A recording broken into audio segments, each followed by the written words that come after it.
here on Saratoga Live. Now, you know what to expect. It's racing at the very highest level, the best horses, trainers, and jockeys. But this is what Saratoga is all about. This is what brings it all to life. It is all about the fans. As you saw, they don't mind getting here early, lined up on Union Avenue. Around 25,000 expected this afternoon. Not 25K here just yet. The fan base, a massive part of what makes Saratoga, Saratoga. As I welcome in three of the biggest Saratoga fans I know, champion jockey Richie Migliore, four-time Major League All-Star Paul LaDuca, Andy Serling, New York Racing Association analyst. Andy, as I understand, this is somewhat of an opening day anniversary for you, yes? It's sort of incredible when you think about the first opening day that I went to was 50 years ago, not exactly today, it was 1974, which is even more amazing because I was 12 years from being born that I was able to come here. I saw Najana win the Schuylerville in 1974, the first opening day I attended, and I got to tell you, every one is as great as the ones before that. It is just so great to be in Saratoga. Yeah, I did not see Najana win that 75 Schuylerville, Richie. That's the thing, opening day at Saratoga, it represents something different to everyone involved. For the owners, the trainers, the jockeys, like day one of a brand new Saratoga meet, what does this opportunity represent? Well, it gives you an opportunity to shine on the biggest stage in racing. And, you know, I always thought winning one up here was like winning two anyplace else. And if you want to make your mark in this game, you've got to distinguish yourself here.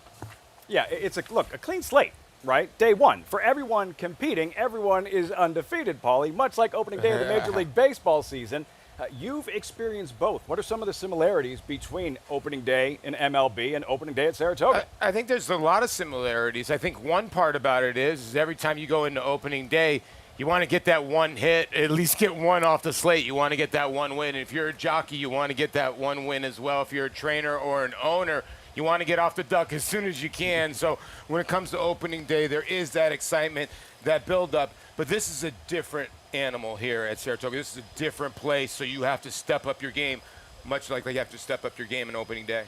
Four of our favorite words in racing, opening day at Saratoga. As we welcome in Acacia Clement to the broadcast, standing by. Acacia, a very happy opening day to you. So we saw the running of the bulls. You're standing right now where it all took place earlier today and catching up with some of the fans here attending day one from Saratoga.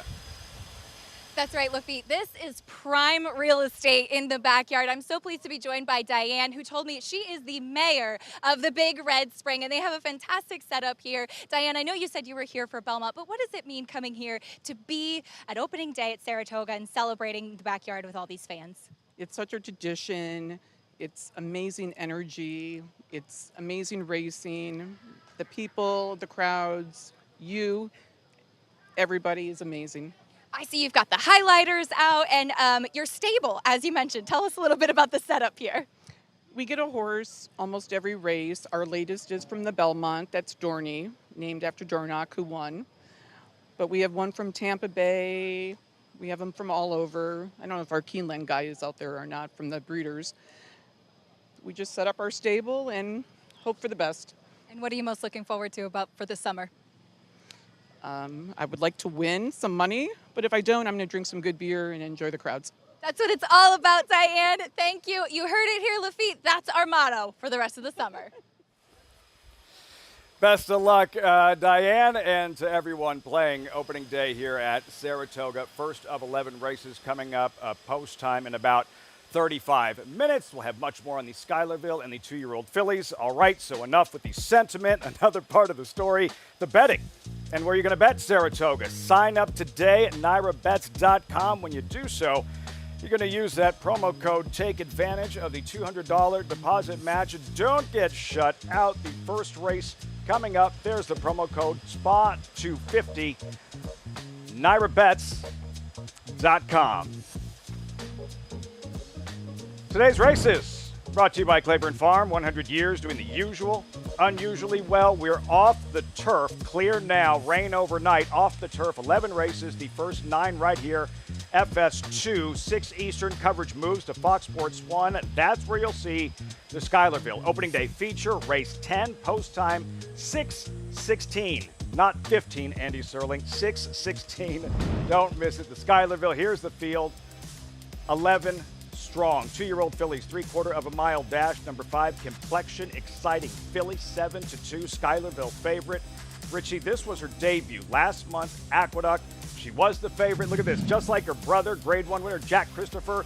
Big speed and that big white face. Yeah, broke alertly, got very comfortable. Just watching her ears turning for home. She's flicking them back and forth, waiting on Hall of Famer Johnny Velasquez to ask her for her best. And she was extremely professional on debut. Talked with Johnny Velasquez after this race, Lafitte, and he told me he had worked her and had been very impressed. And this is coming from a guy who's ridden some of the best horses over the last 30 years, if you will. So I think he knows his way around a good horse, and this was a very nice debut. Complexion, Paul, like impressive debut, but not perfect. Not perfect. She did bobble a little bit at the start, but she was able to recover so quickly. And my goodness, she's a spitting image of her brother. They got the same white face, but she's definitely talented, obviously. John Velasquez, as Richie mentioned, already the all-time Schuylerville winning jockey, 5-time winner seeking a 6th Andy. Easy to get excited about, but like before we crown her the next big thing in racing, what should we keep in mind? Well, there's often a big difference between the debuts of 2-year-olds and their second starts, particularly horses that run impressively first time out. We see a lot of horses cranked up to go the first time out, and things are different. Keep in mind, most of the horses that are impressive winning their debuts, they do in the front end. Well, they can't all be on the front end in this race, and I think one of the things that works against Complexion is she draws inside of the other real speeds. Long-necked Paula, who has the 9, she's going to be forward Flavian Pratt. And the 10, Vigiadal, who I like in the race, she's going to be outside of those horses. So I think she's going to have a much tougher time against better horses with more talented speed horses breathing down her neck. You're talking about the unpredictability with 2-year-olds, case in point. Schuylerville favorites over the last decade. Slumping is right. 9 straight have been defeated. Good news, Team Complexion. Assuming she's favored, the last Schuylerville favorite to win, Fashion Alert 2014, ridden by John Velasquez. Richie, as for Complexion's trainer, Danny Gargan, the unconventional Belmont at Saratoga, opening day Schuylerville sweep within reach. Yeah, I mean, that's kind of an interesting double. Obviously, no one was ever able to do it before because we never ran the Belmont here before. But listen, she's very talented. I think Annie makes some very good points, though. It's going to be a different scenario. And it's nice when you see a 2-year-old debut that has had to come from off the pace, taken kickback, maybe a little adversity. And there are a couple in here that have done that. We'll dive deeper into the Schuylerville, 106 Schuylerville, race 10, 6:16 Eastern on Fox Sports 1. Field for the opener. First race of the meet, 31 minutes out. Competitive $20,000 claimer, mile and an eighth. By design, they'll break right in front of the crowd on the apron. The favorite, number 6, Accidental Hero, at 5-2. As we're just getting started on this opening day from Saratoga on Saratoga Live. Still to come. So what's new at the spa? New places to hang out? New face in the jocks room. Global, legendary rider. First name only, rock star status. Frankie, spending his first summer at Saratoga. Plus a deeper Schuylerville dive. You know all about Complexion. What about her competition? Talented fillies, fast fillies out to steal the opening day spotlight. Among them, Carmen's Candy Jar. Her story, the influence of her name, and why owner Mike Rapoli chose this filly to honor the legacy of a lost friend. Those stories and much more on opening day from Saratoga.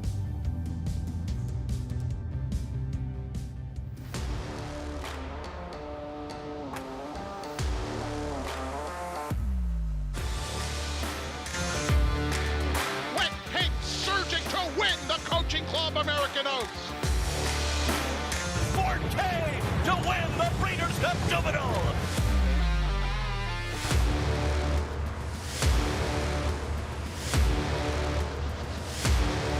Eclipse champion Blame, standing at Claiborne Farm.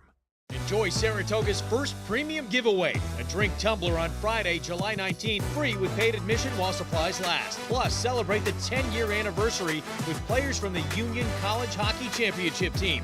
Visit Naira.com for tickets.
they near the top of the stretch. And on the outside, how about now, commencing a rally? But as they turn for home, it's City College who cuts the corner. Exclusive hold right at her throat on the outside second. How about now continues to close on the far outside third, passing the 8th pole. City College desperately trying to hold. Exclusive hold still right with her on the outside. How about now? How about now, City College exclusive hold? They're coming to the line together with How About Now to win. The MIG.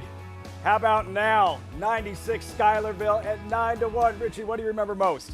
Well, it was just such a nice win for the connections, Barry and Cheryl Schwartz. Barry always wanted to win the Schuylerville, to start out the meet with a bang. He bought this filly off her debut win at Calder from Jimmy Bracken, and to win for the people that were so supportive of my career and how many wins I rode for them over the years, that was a lot of fun. That's how you get off to a fast start here at Saratoga. Yes. 11 jockeys trying to do just that a little bit later on in the Schuylerville. As for the MIG, his first summer here back in 1981. For Frankie Dettori, that's going to take place for the first time this summer. Announced last month, Frankie, 53-year-old charismatic Italian, is here all season, adding star power to an already star-studded colony. Remember, Dettori's supposed to retire last year, but felt rejuvenated after a successful 2023 in the U.S. So here he is, Frankie at Saratoga. It's so cool for the fans this summer to see Dettori. Richie, as we take a look, just a fraction of the highlights in Frankie's career, what he's accomplished. How do you think he'll do? What are you expecting? I think he'll do very well. He's a world-class rider, obviously, and he's got a world-class agent in Ron Anderson, so you know he's going to get him some live mounts. And he is so charismatic. He's such a showman. People want to be a part of it. It's infectious. You want to be around Frankie. I want to see him kind of cool it with those big jumps off of horses, though. His knees can't be the same. It comes a point, you got to start taking care of yourself a little. I think the Big's jealous. I get the feeling you're a little jealous. Oh, I couldn't do that when I was young, let alone as I got older. Forget no it. flying dismount after that Schuylerville? No, my knees were always brittle. Frankie Dettori here at Saratoga. And by the way, if you're coming to Saratoga, speaking of new things here at the spa this summer, so many great places to watch races, spend the afternoon. Among them, the Paddock Suite, affectionately known as the Treehouse. Climate controlled, very, very important. Amazing views overlooking that gorgeous, historic Saratoga paddock. Reserved today. For details, go to naira.com. Just drop Andy's name. They'll take great care of you. I promise. Also new at Saratoga, the new Jim Dandy Bar. Acacia Clement is standing by. Acacia, we need a very detailed, very thorough tour of the Jim Dandy Bar. You have like 75 seconds. Go. Lafitte, it's such an awesome place to hang out in between races or even to watch races here, especially if you do have a little bit of wet weather in a covered location. The newly renovated Jim Dandy Bar, of course named for the 1930 Travers winner Jim Dandy, but it's absolutely beautiful. And one of the coolest things about it is that these renovations were done based off of historical drawings. So while we are updating Saratoga, we continue to stay true to the history of the place. So you have updated TVs, updated bathroom areas as well, and I'll step aside so cameraman Gavin can get this shot, but an awesome wraparound horseshoe-shaped bar right here inside the clubhouse area. So if you're looking for a great place to hang out, I think at the end of the show, this is probably where you can find all of us, but we love to see the history kept as well as the new additions here at Saratoga, Lafitte. Great stuff, Acacia. Yeah, that's the way it works. You win a Travers, you defeat a Triple Crown winner at 99-1. They name a bar after you, the Jim Dandy Bar here at Saratoga. And then some other days you're going to want to mark on your calendar. Paul, the giveaways this summer, like no joke. Yeah, and that mug, and that's obviously my favorite, being a baseball player. Look at that. Say LeDuc on the back? I don't know, but Mig brought in a mug about twice the size of that, so I don't know if we can compete. But that hat, Andy, always a fan favorite. They're all fan favorites. It's always fun. The giveaway is obviously very, very popular in Saratoga. That's the one we'll be seeing on closing weekend. And at the end of the day, everything in Saratoga is popular. Everything. That's why we'll have over 1 million fans here this summer. So there are the dates. The tumbler, yeah, Richie's is twice the size of that. I was wondering how long that was going to take to make air. The jersey, August 2nd. That trucker hat, the 16th of August. And in September, you get that Saratoga windbreaker right when the weather starts to turn. 22 minutes out till this first race here at Saratoga. Andy, just going through the nuts and bolts, X's and O's of this first race. And the two defections, numbers 1 and 3, changing the complexion of the race. No question. They were both horses that were pretty big prices. I don't think a lot of people loved their chances, but the one Mason Mania and the 3-horse Be With You both had a lot of speed. There are 2 major drop downs, maybe even 3 in here if you include Accidental Hero in I Am the Law and Empty Tomb. Now, Empty Tomb, the number 7, has a lot of speed. Whether or not he's going to be competitive is another story, but with the scratches of 1 and 3, he could potentially become the controlling speed, enhancing his chances. We'll see the jockeys entering the paddock in a moment. Richie, what do you remember about this moment for the riders, putting on your silks and making that march from the room into the paddock, getting ready for your first mount of a brand new Saratoga meet? It's just such an incredible excitement level, and knowing you're going to interact with the fans. This is the only racetrack that I know of that you walk directly through the crowd and you're constantly signing autographs and after races giving out goggles, and you're playing to a packed house, which is not something we get to do pretty much the rest of the year. And it's fun to play to a packed house. You feed on people's energy. It's easier to ride 9 or 10 here a day than it is anyplace else because the crowd keeps you going. It carries you a little bit farther. You can feel that energy, electric atmosphere here for this first day at Saratoga, and the outrider, the pony, leading the way. The horses will follow. Horses will be entering the paddock. Always exciting, the runners in the opener and the jockeys. Who's going to win the first race of the meet? Jamie Torres rides Empty Tomb. Will catch up with the Preakness-winning rider, Jose Ortiz. 3-time Saratoga champ, rides People Force in Flavian Pratt. 3rd full summer at the Spa, a date with Boss, making Boss moves next on Saratoga Live. And they're off in the Belmont Stakes at Saratoga. Here's Dornick headstrong in the early going. Mind frame is 4 deep, but up and on the pace, and Antiquarian is in the field. Turns for home. Mind frame on the outside is coming after Dornick. Dornick in an absolute thriller. Dornick and Mind frame. It will be Dornick and Luis Saez to win the Belmont Stakes at Saratoga. Horse racing? Check. Weekly promotions? Got 'em. Huge payouts? You bet. With Naira Bets. Download the app today and bet on any track, anywhere, anytime with live HD horse races, betting tips and tutorials, expert picks, and more. You bet with Naira Bets. Join now for a new member bonus at NairaBets.com. But it's all Pinehurst. Grade 1 winner at 2. Very impressive in the runaway Delmar Futurity. Graded stakes winner at 3. Pinehurst so gutsy. The highest earning son of Twirling Candy. Pinehurst lasted home to win it for the United States. Bred on the same cross as Gunrunner. Pinehurst, standing at Womack. Be here with all these amazing people. It's really very, very inspiring. I'm just so humbled and so proud to be here. Everybody deserves to win. I mean, it's a big honor. So to have an evening like this to dedicate for those people that are the superstars is so cool. Getting recognized for your hard work is always appreciated, but the TIAA took that to the next level. It was an amazing experience.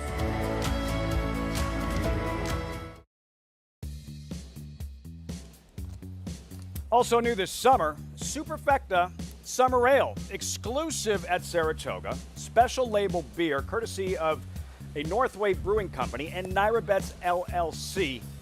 Even better, the label on each can includes a QR code with a sign-up bonus up to $200 and a 16% bonus on Saratoga Superfectas. That's for new Naira Bets members. You're not a new member, Andy, nothing for you.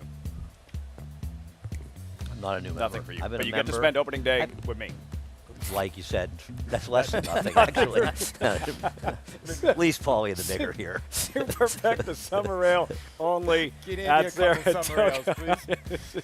The fans at Saratoga This is what they've been waiting for. Very soon, the first race of the meet. Again, a brand new season. Opening day, Schuylerville. That'll be over on Fox Sports 1 a little bit later on this evening. Paulie, Richie was just talking about the excitement of the riders getting set for their first mount of the season and how you may have felt getting ready for your first at-bat of a brand new Major League season. Well, he hit something that's actually ranged true. I mean, let's be honest, a Sunday night baseball game against the New York Yankees, way different. This is what we're dealing with compared to a Tuesday game when I was with the Marlins and I could hear the other bullpen phone against the Pirates. So there are different days. Sometimes you got to go through some of those days. And listen, we had great racing coming up to this, but this is the Yankees against the Mets. This is the Dodgers against the Yankees. This is big time. Especially for a younger rider. Case in point, the jockey who will be riding that 8-year-old Empty Tomb to be ridden by Preakness winning rider Jamie Torres. Sees the grave for Hall of Famer Dwayne Lucas, wins convincingly. One guy's been winning races at Saratoga for decades. The other won his first ever yesterday. Jamie Torres, you just won a race for Dwayne Lucas, and he's fired up about it. Last night I couldn't sleep, just thinking I was going to ride for Dwayne Lucas. And there he is, Dwayne Lucas, the man who revolutionized the art of training the thoroughbred, a 4-time Kentucky Derby winning trainer, and he's not done yet. Sees the gray, is still there. Mystic Dan bearing down on the outside. Sees the gray, won't go away. Mystic Dan catching freedom, moving down the center of the track. But Wayne Lucas has done it. Sees the gray, wins the Preakness.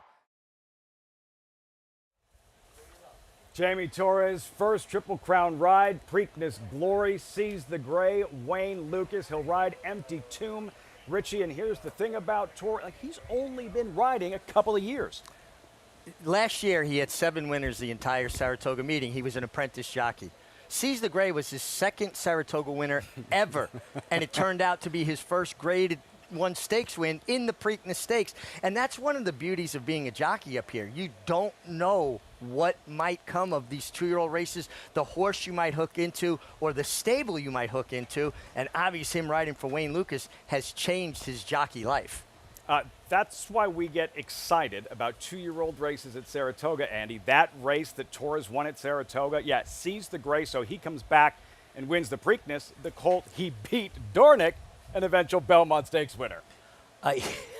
Yes, and perhaps we'll see both of them meeting up in the Travers, and it'll be a chance to settle the score in this 3-year-old division because there's a lot of big racing to go in the 3-year-old division, especially after the different results we saw in the Triple Crown races. As for Empty Tomb, who Torres will be piloting, what do you make of his chances this afternoon? Well, while he is potentially the controlling speed, as Richie knows, even post 5, as he comes in 2 posts with 2 scratches, getting the front from that post, you've got to really outrun your opponents inside of you. And a question for Richie, do you think Torres is really aware of how quickly that turn comes up? And if he isn't sending coming out of the gate, he may have trouble clearing. And if he doesn't clear, he could be in trouble. I think the Preakness, though, taught Jamie Torres the value of speed. And I think the way he can win this race, the only way he can win this race, is if he seizes control of it at the break. I hope he got some sleep last night. Jamie Torres on his way into the paddock with Acacia. He just told me he's excited, Lafitte. Jamie, you've only been riding for a couple of years. You're a Preakness winning jockey and now walking in to ride the opener at Saratoga. What are the emotions like right now? Amazing, like 100%, very, very excited and very blessed to be here. You've had a wonderful relationship with Wayne Lucas as well. Breaking Sees the Gray's maiden here and then winning the Preakness. Talk about what the last year has been for you. Oh, it's been a dream come true. I can't believe what is happening in my career, and I'm just very thankful for everybody that have been supporting me, and especially in New York too. You're on Empty Tomb here in the opener. Send into the front? Yeah. Good luck. Thank you, man. Lafitte? Guess he has learned something about the importance of using a horse's speed. Yeah, but Andy makes a great point, especially mile and eighth races here in Saratoga. You have to be aggressive to that first turn. If you're inside, to protect that inside position. If you're outside, to clear and not be caught wide. And you bring up the Preakness, and I understand the Preakness is a lot different than this first race at Saratoga. On the other hand, they start the Preakness at the top of the stretch. Sure. The horses have virtually a quarter mile before they hit that turn to get their position. Here you've got about a quarter of a second, and if you don't break sharply, you don't come out firing and take the riders inside of them. Now, Bold Victory, the number 2, has no speed. Neither does the 4. But Louis Rivera on the 5, I Am the Law, that horse has enough speed, and Louis Rivera, an aggressive jockey, I think he could come out and be aggressive enough to maybe make Empty Tomb's life a little difficult. Right on cue, I Am the Law. Acacia, can he reach back and find his best that we haven't seen of late? And that's going to be the question with him, Lafitte. You see him getting hosed off right now. It is quite hot and humid in here today, so no surprise, and expect to see horses getting a bit hot and sweaty. He wasn't too bad, but he looks incredibly fit off a bit of the layoff, not having run since April. Looking at him physically, and I have always felt this, he looks to me more like a horse that wants to go the 1 turn, but he has shown time and again that he can handle the 2-turn mile and an eighth, and I do appreciate his fitness. He has run better, too, when he's forward, and he is sharp here in the paddock. Another drop-down runner is the number 8, Rocco Strong. He's a horse that might be trending in the wrong direction, and that's going to be the challenge for him today, to see if he can turn things around. But one thing about him is that I really trust him at the distance. He's also a horse that's not necessarily going to be pace compromised because he has tactical speed. He's a horse that has a lot of size, scope to him, a lot of length to his frame. He strikes you physically. It's the type of horse that distance is his friend. He also has some excuses in his last couple of starts. We saw the 111 Beyer speed figure that Arthur's Ride got last time out. He was kind of chasing way in over his head. And 2 starts back, it was just kind of bad timing, rocking back in the gate. Kendrick Carmouche knows this horse very well. For a horse that size, it's important to keep him balanced in the gate to be able to break well and get into position, Lafitte. Something to watch right from the start. Acacia, Rocco Strong, another contender, dropping in class as they circle about, awaiting riders up while we have a moment. Here's what happened opening day last year. Guys, the stats. Favorites winning 4 of 10. Average payout $13 plus. Thanks in part to Becky's Joker, Schuylerville Spoiler, Castellano, Arad, Pratt, 2 wins apiece. Andy, and the bettors, look at that. They sent it in. They sent it in then. They sent it in during Saratoga. Obviously off the turf. That changes things a little bit. You get smaller fields like the second race. But, you know, nothing really matters on opening day at Saratoga. It's just so great to be back. And the horses in the paddock, Paulie, there is I Am the Law up there at 6-1 overlay, 3-1 of the morning line. What do you make of his chances? Well, he's a major player in this race, even off the layoff since April. He drops in class. Your worry that you have with I Am the Law is that here's the victory going way back. He's 0 for 6 the last 2 years. He's 0 for 4 here at Saratoga. But this might be the drop that he needs. And John Terranova's barn has been going well of late. Long time, as Paulie mentioned, since his last win, December of 22, Andy, for I Am the Law. No, it's been a while, and he's best when he can be forwardly placed, near the front or on the front. And you wonder as he's gotten older, as he lost some of that speed, Richie. And I think what's interesting about this race is major contenders in here. I Am the Law, Accidental Hero, Empty Tomb, Rocco Strong. All of these are horses that had competed at a much higher level and are dropping down considerably. How much of that do you place because it's opening day at Saratoga and everybody's trying to win? Well, I think everybody is a bit more aggressive up here, trying to get that, win right away. And also maybe it's just being realistic. These horses are horses that really recently their form's wanting a bit. Guys, we shouldn't forget too, opening day, first race, no rider is immune to being a little jacked up, and you might see a little more pace on than you would anticipate on paper. We're about to hear from an owner who might be a little jacked up. We check in with Acacia. Oh, he just took a phone call. I'm very happy to be joined by Jay Provenzano, Flying P. He's a popular guy in here. But Jay, back at Saratoga, for an owner, being able to run your horse here, especially in the first race of the meet, what's the excitement like coming into this meet? It's always amazing. It took 40 days for me to get a win last year, so I hope we reverse and we start out with one here. We got a little tease for the Belmont Stakes, which, I'm hoping that we just carry it in next time, because to pack up and go home was sad. So, look, we live for this. This is what it's about. You can't explain the excitement here. There's only a few tracks that, hold the significance like Saratoga does. So for me, this is what it's all about. I live for this, you know. I pulled 2 days going back to work on the dark days, Monday and Tuesday, and I'm back on Tuesday night. So I literally leave Monday morning, I'm in Saratoga, and I'm back Tuesday night. But so, yeah, it's all, this is it. This is what it's all about. We love to see that dedication. And obviously for an owner, you want to win. You want to have your horses in the right spot. But what do wins here mean? Wins here are special. That's why you drop them from 50 to 20, you know. Everybody wants to win in Saratoga. I mean, the year prior to last year, I think I had 8, you know. So, like, that is, you know, you can't even script it any better than that. I mean, there's a few times you can script racing, you know, to have a meet like that with like 8 wins or something. You know, you can't put a price tag on that. So, well, I mean, I guess you can when you drop them, you know. So you place them unless you want them to be a pet, you know. And I mean, you can fall in love with certain ones, but you know, it's what the game is. You know, the love don't pay the bills. They give us so much, though, and here's to getting off on a good start. I appreciate that. Thank you so much. Pretty subdued, Jay Provenzano. He won't be so calm should Accidental Hero win this first race of the brand new meet at the Spa. Let's meet the field, starting with Bold Victory. Ran on opening day last year. Horse Be With You out. Higher quality, pictured on his toes, acting up. Yeah, this one for Wayne Potts. Does have a win here at Saratoga and is 6 for 21 lifetime. I Am the Law, 6-1. A key in this race, not only from the talent standpoint, but how aggressive will he be ridden and will he be part of the pace? Jay Provenzano's Accidental Hero.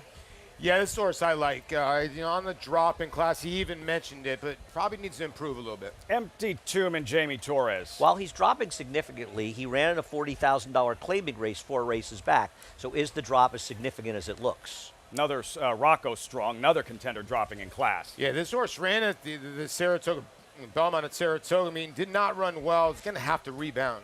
People force Jose Ortiz. Going to have to run back to his best, very best race in the dirt, coming off synthetic efforts. Gut Feeling popular at the claim box. And Dylan Davis and Gustavo Rodriguez team up on this Son of Blame. And finally, Boss making boss moves, marooned outside with Flavian Pratt. Big rider switch to Flavian. The problem with him is with the scratches, there's less speed in the race, and as a deep closer, it could hurt his chances. Far from a stakes race, but this one means a lot. Just 2 minutes of action, but for someone watching, 2 minutes they'll never forget.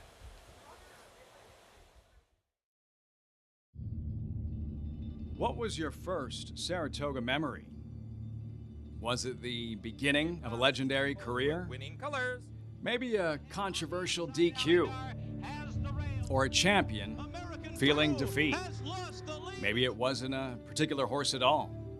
It was mom or dad bringing you to the rail, or seeing your heroes walk right by you. That summer sun setting, trying to cash one more ticket. For 160 years, countless memories live on these grounds. And every summer, the memories come flooding back. Stories take on new life. And the next chapter continues to be written. 40 days of memories lie ahead at the summer place to be. Welcome back to Saratoga.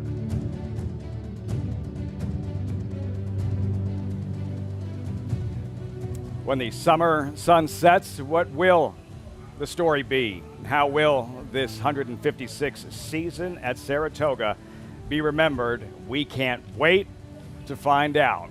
As they put the starting gate in place, getting closer and closer to post time for the first race of the brand new meet here on the paddock set.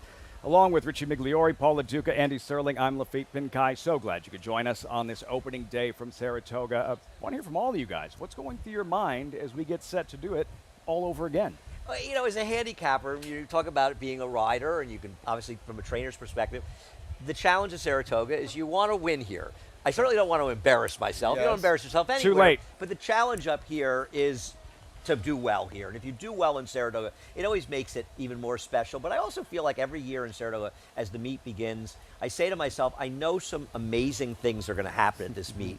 I just don't know what they are. And that's what's really exciting, especially about Saratoga. To me, it's always, it's not a sprint, it's a marathon, especially a year. It's almost like you're I always say you're going to battle. You really are when you're looking at some of these races, Richie. You got to go through these races, go deep into these races, because this racetrack is nicknamed the Graveyard of Favorites for a reason. Well, we talk about trainers and jockeys and everybody bringing their A game here. You guys as handicappers got to bring your A game here, right? And do the best you possibly can. For me, I love the tradition of certain things up here. And for a long time now, our first race has been a mile and a furlong on the dirt, so they're breaking right in front of the crowd. My old friend, the legendary Harvey Pack, always said, Saratoga is not the graveyard of favorites. It's the graveyard of bad handicappers. the Harvey Pack, his legacy continues with the Harvey Pack towards the end of the meet. Disappointed when I saw Horse Be With You scratched out of this race. Very fitting. He raced a Harvey Pack.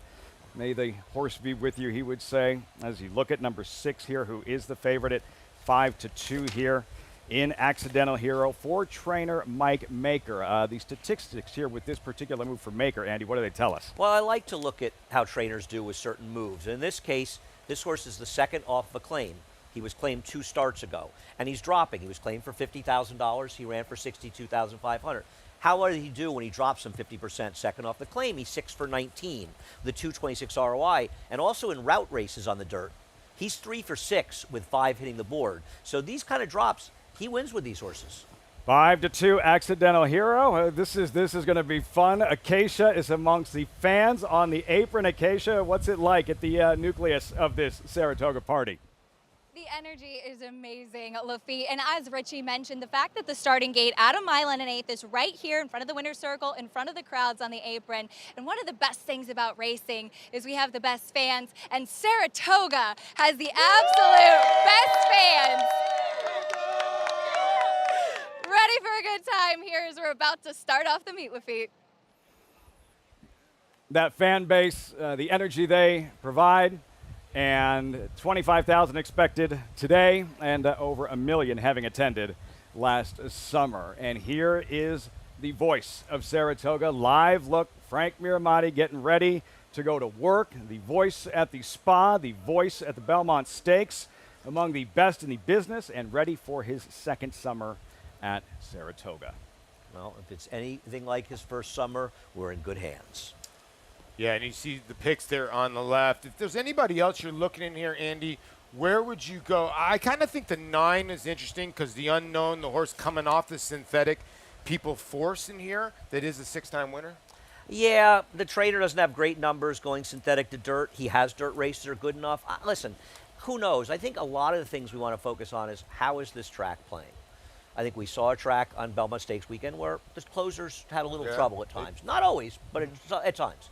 And I think we're going to see a more fair track now that there's been some time to settle, Richie, like we saw here all last summer.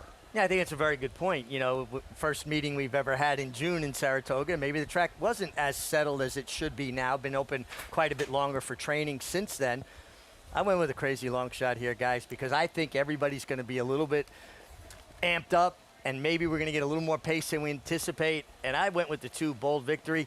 I'm not only getting up trying to punch a single into the gap, I'm swinging for the fences, Paul. I like it. Paulie, how'd you do when you swung for the fences? That was probably not my best result. I remember my manager always told me every time he hit a home run, I'd hit a home run.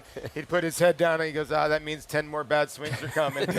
Richie trying to hit an 11-run home run in his first at-bat of the meet. As we hand things over to Frank Miramati as the horses have reached the starting gate for the first of a brand new season at Saratoga.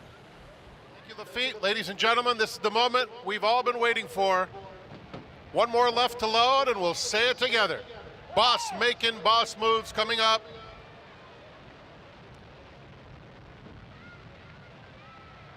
They're in the gate. They're off at Saratoga. And People Force gets the first call, but Empty Tomb is quicker, and it will be Empty Tomb and People Force, those 2 vying for the early lead. It's another 3 lengths back. Accidental Hero is guided over to the rail in the Pink Silks third, only 2 lengths off the pace. Out in the center of the racetrack comes Rocco Strong. He now has 3.5 or so to make up. Down on the inside, higher quality, I Am the Law is racing in between horses. Outside of them, it's Gut Feeling, the two trailers, Boss Making, Boss Moves, and Bold Victory at the back. 24-2 for the opening quarter, and it's Empty Tomb showing the way. Prompted a half length back by People Force in second. 2 more to Rocco Strong, galloping along in third. Then Accidental Hero, followed by Higher Quality down at the rail. I Am the Law in between horses. Gut Feeling is still outside of him. 6 lengths off the lead as they come to the half-mile pole. Boss Making Boss Moves and Bold Victory at the back. 48 4/5 seconds for Empty Tomb, who's been there throughout. 3/4 of a length. People Force is racing second and has been there the entire journey. Another 2 back to Rocco Strong by himself in third. Higher Quality is down at the rail. Asked for a little bit more with Accidental Hero in the pink. Now taking that fourth spot and trying to move in on these leaders. Another 3 back to Boss Making Boss Moves. 1:12-3. They're at the top of the Saratoga stretch with Empty Tomb to catch. Leads at a length as they come to the furlong pole. Accidental Hero has weaved through traffic and is vying for second, but it is still Empty Tomb digging in with a 2-length lead. Rocco Strong on the outside. Higher Quality down at the rail, but they're running for second behind Empty Tomb, who takes them coast to coast. Rocco Strong was second in front of Higher Quality and Accidental Hero. Empty Tomb and Preakness winning jockey Jamie Torres in the first race of the 156th season at Saratoga. Well, as we said before the race, whether you liked him or not, the race dynamics, the way the race is going to be run, were changed with the scratch of the 1 and 3 coming out. And while Jose Ortiz was aggressive with People's Force, Jamie Torres was more aggressive, and he had the goods under him, and he was able to control the entire way. Yeah, that clean start, getting to that first turn, beating everybody to the first turn was the key, and he kept finding it. And Jamie Torres with his 8th Saratoga victory. You got to give credit to Robert Falcone Jr. I mean, this was a good training job, because if you look, this horse's race in May was nothing. So you can honestly say this horse hadn't run a race in a full year. So to have this horse ready, props. 7, 8, 4, 6. Go back to the start of the race. Richie, what'd you notice? Empty Tomb there. Jamie Torres, what happened at the start? Well, watch Jamie Torres here. He did something very, very smart, right? He breaks very alertly. And Six kind of bobbled, yeah. Yeah, the 6 bobbled, right? Yeah. But watch what he does go into the first turn. He almost makes other horses have to adjust around him. He stays out a little bit. It discourages the horse outside of him. I guess it was the 9, People Force. And then he drops in. And look at the separation he has from the outside horse. That was actually a very clever move. He used his horse's speed as a weapon, and it paid off for him. And it was a great situation when those horses scratched. Not to say he wouldn't have won, but it would have been a very different race for both the 1 and 3, because not only do they have more speed, they're inside of him. He's not able to control him necessarily in the same way, but this horse had speed, and as you mentioned, Folly, Robbie Falcone had this horse ready to go. Yeah, and you got to give credit to the 8 and the 4, too. They both tried to run on Higher Quality. Tyler Gaffalione gave the horse a tremendous ride. But Rocco Strong was the only one that kind of made up ground late, Andy, at all. No, I mean, Rocco Strong was sitting third the whole way around there, had a trip, had his chance, not good enough. Accidental Hero, a perfect ride from Leon Vasquez. He just didn't have enough. Give Tyler Gaffalione some credit. He's the one who rode a horse that was a big price, and he did a very good job of getting good position early. He was very close to the slower pace, and this is not a horse who has a lot of speed. And Tyler adapted as well as you possibly could under the circumstances and got the most out of his mount. He didn't win, but he rode Higher Quality exceptionally well. Jamie Torres adapting just fine. Doesn't look like a rider who won his first race in August of 2022. Here he is, a Preakness winning jockey, and just having won the very first race of the Saratoga meet, 7, 8, 4, 6. Results, reaction when we come back. Plus, Kentucky Oaks, Kentucky Derby winning trainer Kenny McPeak, big year. So what's next? The big filly is here. Torpedo Anna next stop next week's Coaching Club American Oaks, and the Derby hero Mystic Dan back in Kentucky now. Will he be back for the DraftKings Travers? Just getting started. Opening day, Saratoga Live.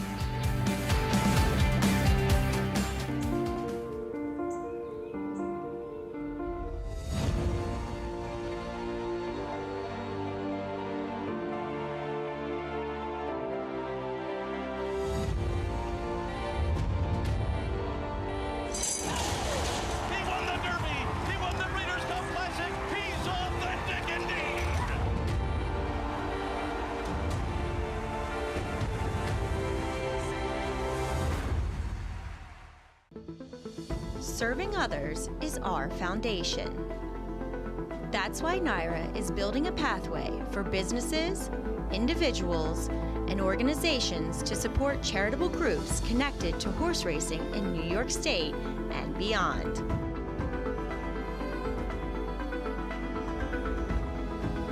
The NYRA Foundation, supporting our community.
One, two, three, four, five. I do not hear myself.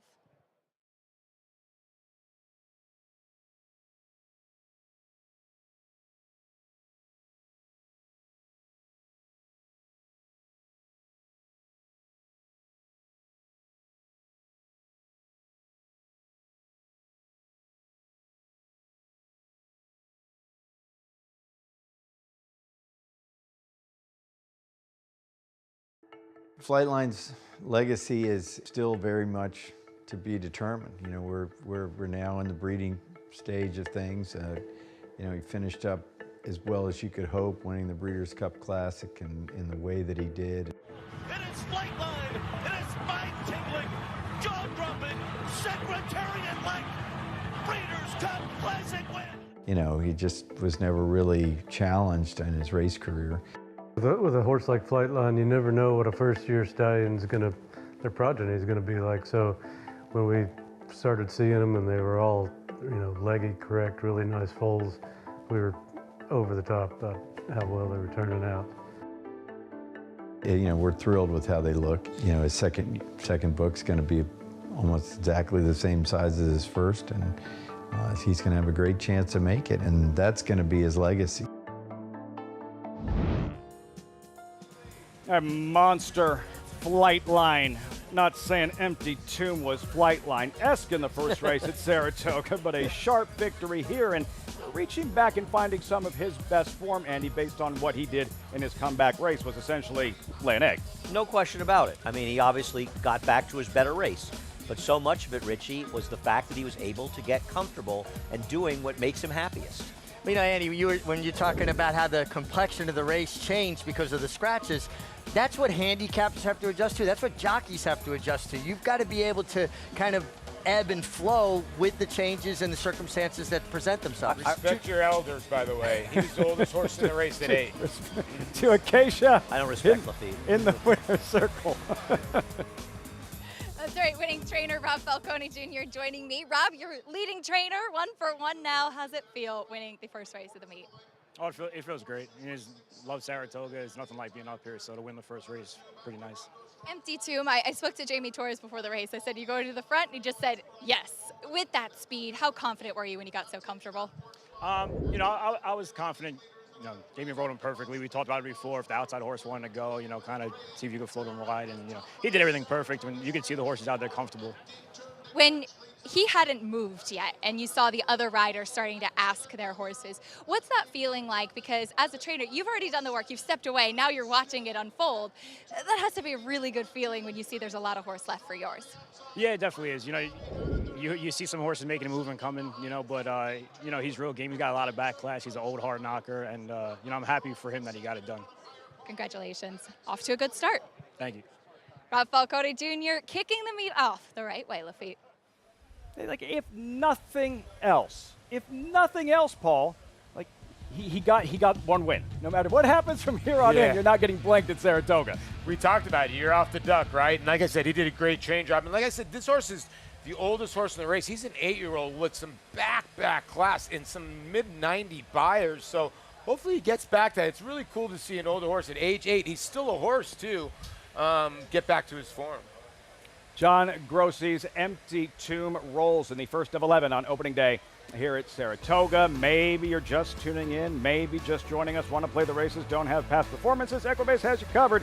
Get all the stats on the horses, trainers, jockeys in today's races with free Equibase past performances. Visit NYRA.com/TV schedule to download your free PPs on all the races on today's show. 18 minutes out till race number 2. Looks a little different now than when they drew the field off the turf on the main track. The distance now, 1.25 miles. Just 3 horses running. Andy, let's start there. And somebody just tuning in, and they say it's a gorgeous day in upstate New York. Why is there no turf racing? So why is there no turf racing? We got some considerable rain after midnight last night. And if it was Travers week, we would have probably run at least a couple of turf races. But when you're on day 1 at Saratoga, and as Paulie said correctly, it's a marathon, not a sprint, you have to be careful with the turf courses because they can get shredded a little bit when you run out after there's been rain. And while we don't want to take them off the turf, it's bad for business, it's bad for our customers. We have a 3-horse field. That doesn't benefit anybody. And this was a good race. Having said that, if we were to run 2 or even 4 turf races today, there's a very good chance we might have lost 15 or 20 races later in the meet because of the damage that could have been done to the courses. You have to be thinking about the future. So while it's not great for today, it'll pay off for us going forward. And the weather looks really good for the upcoming 3 days of racing, opening week here at Saratoga. So here, opening day, no turf racing, just 3 of them running in race number 2. We're going to get into it being a jockey's race with Mig a little bit later on, but first pivoting back to the 3-year-olds, the Glamour division wide open for a championship, and these are the headline events here at Saratoga. The Curlin, of course, the Jim Dandy, the traditional prep for the DraftKings Travers, Grade 1 Haskell next weekend on the Jersey Shore, and the Pennsylvania Derby on the 21st of September. Remember opening day last year, we were talking about an unraced colt, a brother of a Kentucky Derby winner by the name of Dornoch.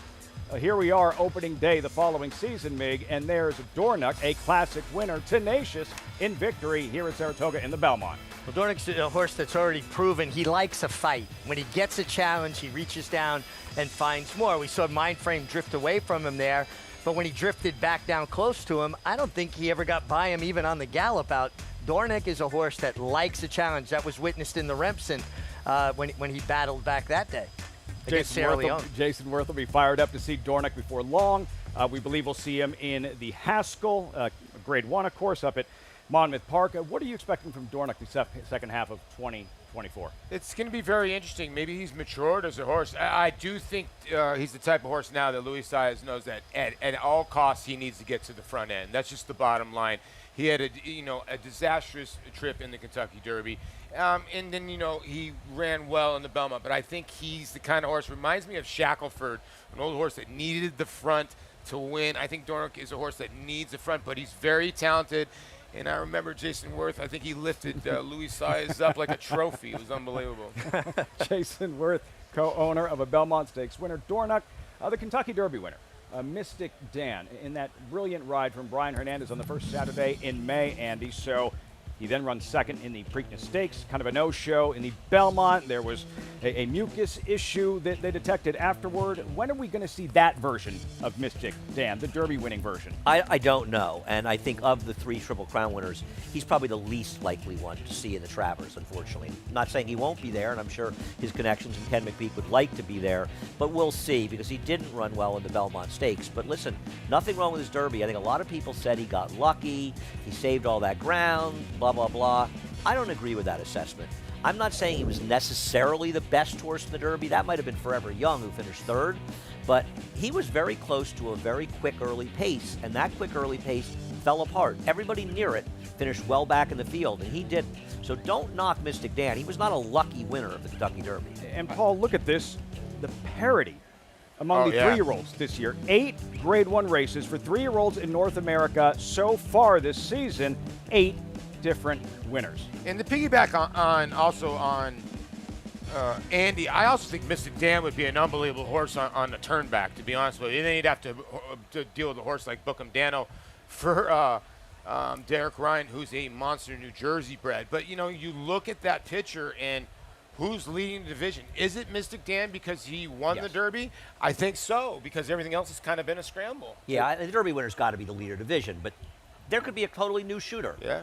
If this is leader after Saratoga. Yeah, wide open chase for a 3-year-old title. Not the case with the fillies and the top gun. Torpedo Anna Ritchie, who has been brilliant this year, unchallenged. The Kentucky Oaks win and an easy breeze in the park in the Acorn Belmont weekend. She's a special talent. Going fast comes very easy to her. And even in the Kentucky Oaks, she was setting more than legitimate fractions, and her ears were flicking back and forth, and when she's asked a question, she comes up with an answer. She is, to me, the best 3-year-old filly I've seen since Rachel Alexandra. That's setting the bar very high, and she lost her shoe in that race as well. Did that to those fillies in the Acorn without a shoe. Could you do the show without your shoe, Andy? Gladly. You think about how Just FYI challenged her up front early in that race, and Just FYI, the returning champion, she was virtually eased. She's very good. I'd like to see her stay with the fillies. Run the CCA Oaks next weekend. Run the Alabama. I look back on Swiss Skydiver, also trained by Kenny McPeak. As great as she was when she won that Preakness, she never really ran a good race after that Preakness. And I wonder if next year is the year for Torpedo Anna to take on the boys. She's good enough, but maybe she should dominate the fillies, and we'll see what happens. But we'll see what happens next weekend. TBD. McPeak indicating that he'll see what she does in the coaching club American Oaks next Saturday on Fox, then make a decision whether it'll be the 1 1/4 Alabama or 1 1/4 DraftKings Travers. Andy, and the stakes entries closing July 13th, and headline event after headline event. I mean, it is Saratoga after all. Yeah, I'm nominating the MiG to the Amsterdam. I think that's the race for you, Richie. Why is that? Closing July 13th as we get set for the second race here at Saratoga. And Linda Rice, who shared the title last season with Chad Brown, are always poised with those main track only entrants. That's a scenario here. Just 3 of them running in the second at Saratoga. Post time, 12 minutes.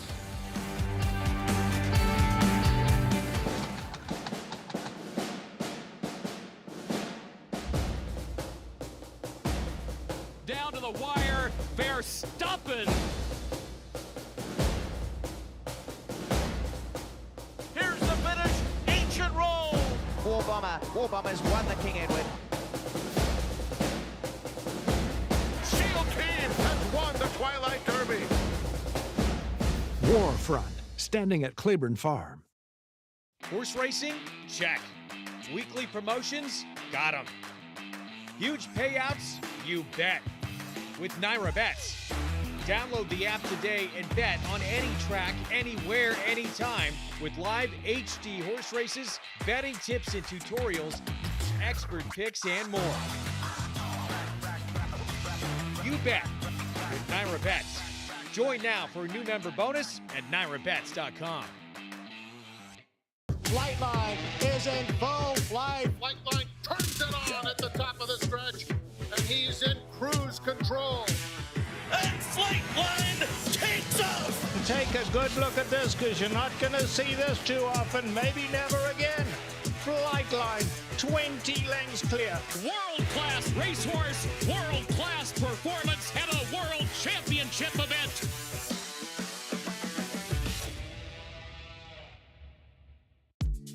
When you can bring over a champion like this to the Night of the Stars sale, it's exactly what we dream of and what you hope for. Anytime we've got a marquee filly that is ready to be brought to market, we know that the Night of the Stars is the venue. It really wasn't a question as to where we were going to sell her. We have had a long history of selling 7-figure mares here at Night of the Stars. Boyd Browning and his team just do such an exceptional job promoting these mares, getting them sold. Hey, I'm Nick Zito, and welcome back to Saratoga Live. If you're not watching that, you're not watching anything. So get yourself some popcorn or whatever and hang out and bet a few horses. You know what? It'll change your life. That just changed my life. Nick Zito. Listen to the man. I'm all about validation. Nick is the man. And, you know, if you think that you're popular in Saratoga, walk around the track with Nick Zito and you find out what popularity is like. And Nick is very live with the number 16 in today's last race. I found out how popular he was, him and Jimmy DeVito. And when I was at Oakland, I'll meet it. He runs the show wherever he is. He's the man. Two-time Derby-winning trainer, Nick Zito. He is the greatest. The 3 fillies and mares that are in the paddock. You're looking at Amanda's Folly, Acacia. Okay, so just 3 of them here, but starting with Amanda's Folly. What about the distance for her this afternoon? That's a big question in here, Lafitte, because with this race coming off the turf, we're going 1.25 miles. And Amanda's Folly has never tried to navigate that distance before. Now, she does wear those cheek pieces. You'll see kind of the fluffy pieces on the outside of her eyes to limit the peripheral vision, particularly behind her. And the curious thing about that is that she wore those with previous connections when Carlos Martin had her. Linda Rice, when she claimed this filly, said, I kept them on because I didn't want to change anything that was working. But she's a horse that coming back now as a 4-year-old, she is really progressed. I'm very impressed with what I see from her here in the paddock as far as her weight and conditioning does go. She has more speed perhaps than her biggest competition in here, and she's sharp in the paddock. Hopefully she can wrangle that speed to get the extra ground, Lafitte. Folly was 3-5 and in the Ticonderoga on a wet track in this particular effort, Andy. And this is when she was good, and she was able to run down Silver Skillet, who, even though she's a turf horse, some may remember she was a winner, a very big winner of an off-the-turf stake here the day after the Belmont Stakes. So she's actually good on the dirt as well. And the good Amanda's Folly is going to be very much the one to beat in here. She probably has a tactical advantage over her chief rival outside of her toned up. But in 3-horse fields, Richie, do tactical advantages have the same kind of meaning as they do in a race like our first race? No, they really don't. You know, particularly going 1.25 miles with a long run to the first turn. The only thing is, in some respects, it does become a jockey's race a little bit because everybody's aware of where everybody else is in a small field. We'll expand on that as we get closer here to post time, 7 minutes out. Amanda's Folly, who's 3-5. You'll hear from Linda Rice in just a moment. That Saratoga training title, the Alan Jerkins training title a season ago, tied with Chad Brown. Linda Rice with Acacia in the paddock. As Linda, we see always dangerous in these spots where the races come off the turf. Linda, you've had a lot of success entering main track only. How important is it to look for spots like that? Well, I probably lean more on dirt horses since I race in New York year-round, and consequently, you know, I'm always shopping for MTO spots, seeing how my barn is heavy on dirt horses. As far as Amanda's Folly, she has to stretch out a little bit in here, but it looks like she's progressed as a 4-year-old. Yeah, I think that the distance is okay for her. I mean, her first race off the layoff was disappointing, and then she did improve significantly in her second start, and so hopefully a 3-horse field is a perfect time to move forward. And of course, we're back here at Saratoga. You mentioned you're a New York trainer year-round, but this place is special for all of us. Oh, absolutely. I mean, there's, you know, this is, I'm sure, all of our favorite place to race in New York, and it brings a lot of people from out of town, and it's so exciting, so much fun. Another training title? Yeah, let's just hope we have a good meet. That's it, Lafitte, starting here. With a big chance to get that first win of the brand new meet for Linda Rice. Much more on Linda in just a moment, and Amanda's Folly as we introduce you to the field for the second race. 35 wins apiece last year, Brown and Rice, and the weather did play a big factor. Again, we'll continue this conversation. We have plenty of time and only 3 runners to cover. We start with Sweetest Princess, leading to a 2-1. We'll get another look at her before long. She's arguably the best. She has arguably the best dirt race of anybody in this field. But I think the question with her is 1.25 miles just too far for her best? I preferred the 50-1 on the morning line than the 5-2 we're getting now. You know your math. Sweetest Nobody will fool you. She says. Amanda's Folly, odds-on favorite, 3-5 for Linda Rice. Yeah, I think she's the one to beat. I know that Toned Up had beat her a couple times, but when you look at Toned Up, 0 for 16 the last 2 years. I think the 8's going to be really tough to beat here. For the Kentamasis, toned up, also entered main track only. I took her as a mild upsetter over Manus Folly, even though I don't disagree with Paulie. But I think the price differential makes up for that. And the thing about toned up is she has a second here at 1.25 miles last year in off the turf race. And I just think she may be much more suited to the distance. And, you know, Richie, I think you'll agree. Distance is a great equalizer in racing. Well, especially that dividing line between 9 and 10 furlongs. It kind of seems to kind of weed out the true horses that have some true stamina as opposed to horses that are capable of getting the distance if you give them enough time to do it. You look at the fact that maybe the fastest dirt horse in the country is a horse named Next, and he flourishes at 1 3/8, 1.5 miles, and 1 3/4. Yeah. Yeah, I wanted to ask you, Richie, in a race like this, 7 probably going to go to the front end coming out of those sprint races, right? Andy mentioned the 8 is that middle horse that's going to be sitting, I think, right in second place. So you have the 9. It's that funky position in chase mode. You don't want to make that move too early. Then toned up is right behind you. Well, you got to make a decision if you're Jose Ortiz on the 8, Amanda's Folly. Do you concern yourself with Sweetest Princess, or do you say, I don't think there's any way she stays the 10 furlongs, and then I ride my race around the outside horse? I'm going to treat it then like a match race. I'm going to park myself in the 3 or 4 path, keep her to my outside. If she wants to go to my inside, now I can put her in behind the leader. I'm going to ride my race like the 7 is not there. And then if she takes me wire to wire, then I was 100% wrong, but you got to make a decision and live with it. Tactics, strategy from the riders in a smaller field, always fascinating. 3 of them going 1.25 miles here. Acacia with more on number 9, toned up. Acacia. And she is the one, as you guys were mentioning, that does have a race going 1.25 miles last year, proving that she can handle the distance. That was a race run by an Al Saul training, Fannie and Freddie, who was able to go to the front and completely control the pace, and toned up was kind of chasing in second. But I'd written down in my notes that day that this is a horse who wants distance and is better when she's forward. She's not been forward in her last couple of starts, and Manny Franco has given her a quiet warm-up with the pony out on the racetrack. She was very quiet back in the paddock. And while, yes, it's been a long time since she's seen the winner's circle, she's also lost some of her speed recently. And in a race like this, that is something that concerns me. From just a purely health standpoint, she looks terrific coming in here. She's well turned out. And like I said, I have absolutely no qualms about the distance with her. And typically when stretching out, you like to see them relaxed. I just wish we would see some of that speed that we used to see from her and that used to serve her well, Lafitte. You're going with toned up, Andy. It's opening day Saratoga for horse plays. Like they want to play the races, right? How do you play this race, a 3-horse field? I think one of the mistakes that people make is that the word value is misused badly. You hear people say that horse is value because he's 10-1 or 8-1. No, there's a 10-1. There are 10-1 shots should be 30-1. That's not value. It's bad value. There are 3 to 5 shots that maybe they should be 1 to 5, and they're good value at 3 to 5. You have to determine yourself what price you're willing to take. And I agree with what Richie said. If the 7 wins this race, I'm going to lose. I don't love the 7's chances here. I like her as a horse. I don't want her 1.25 miles. So I see it almost as a match race between the 8 and 9. And while I do agree that Manus Folly is clearly the horse to beat, I think in that situation, getting 2-1 on the 9 isn't bad value at all. So I have no problem betting on the 9 in this race to win, toned up at 2-1. Now, if she drifts down to 3-2 or 7-5, probably not going to bet her. But at 2-1, 9-5, I bet a few dollars on her. Yeah, I understand that. Because, you know, when you look at the numbers, the 9's not that far off the 8. Just the 9 hasn't hit the winner's circle. That's the only worry. But I'm with you. I mean, 7-2, 5-2 on the 7's ridiculous. I thought the 7 would be like 9-2. And to be honest with you, I thought the 9 would be closer to 8-5 or so, or something in that area. Yeah, you know, and guys, this is something as a former rider I would look at. Watching Sweetest Princess in the preliminaries, in the warm-up, she was very keyed up.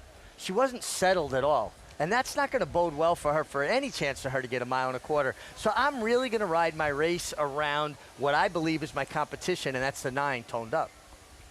Andy, we just heard from Linda Rice, trainer of Amanda's Folly. She said she's always shopping when it comes to the main track only. Yeah, aggressively doing so with the entries in the main track only. There's nobody sharper than Linda Rice. Linda Rice tied Chad Brown the training title last year because we had lousy weather. I always say to Chad Brown at the beginning of the meet, you want an Achilles heel? It's weather. Not just because he has a lot of turf horses, but he's going to dominate in turf races too. Shorter prices. whereas Linda Rice is always ready with MTOs.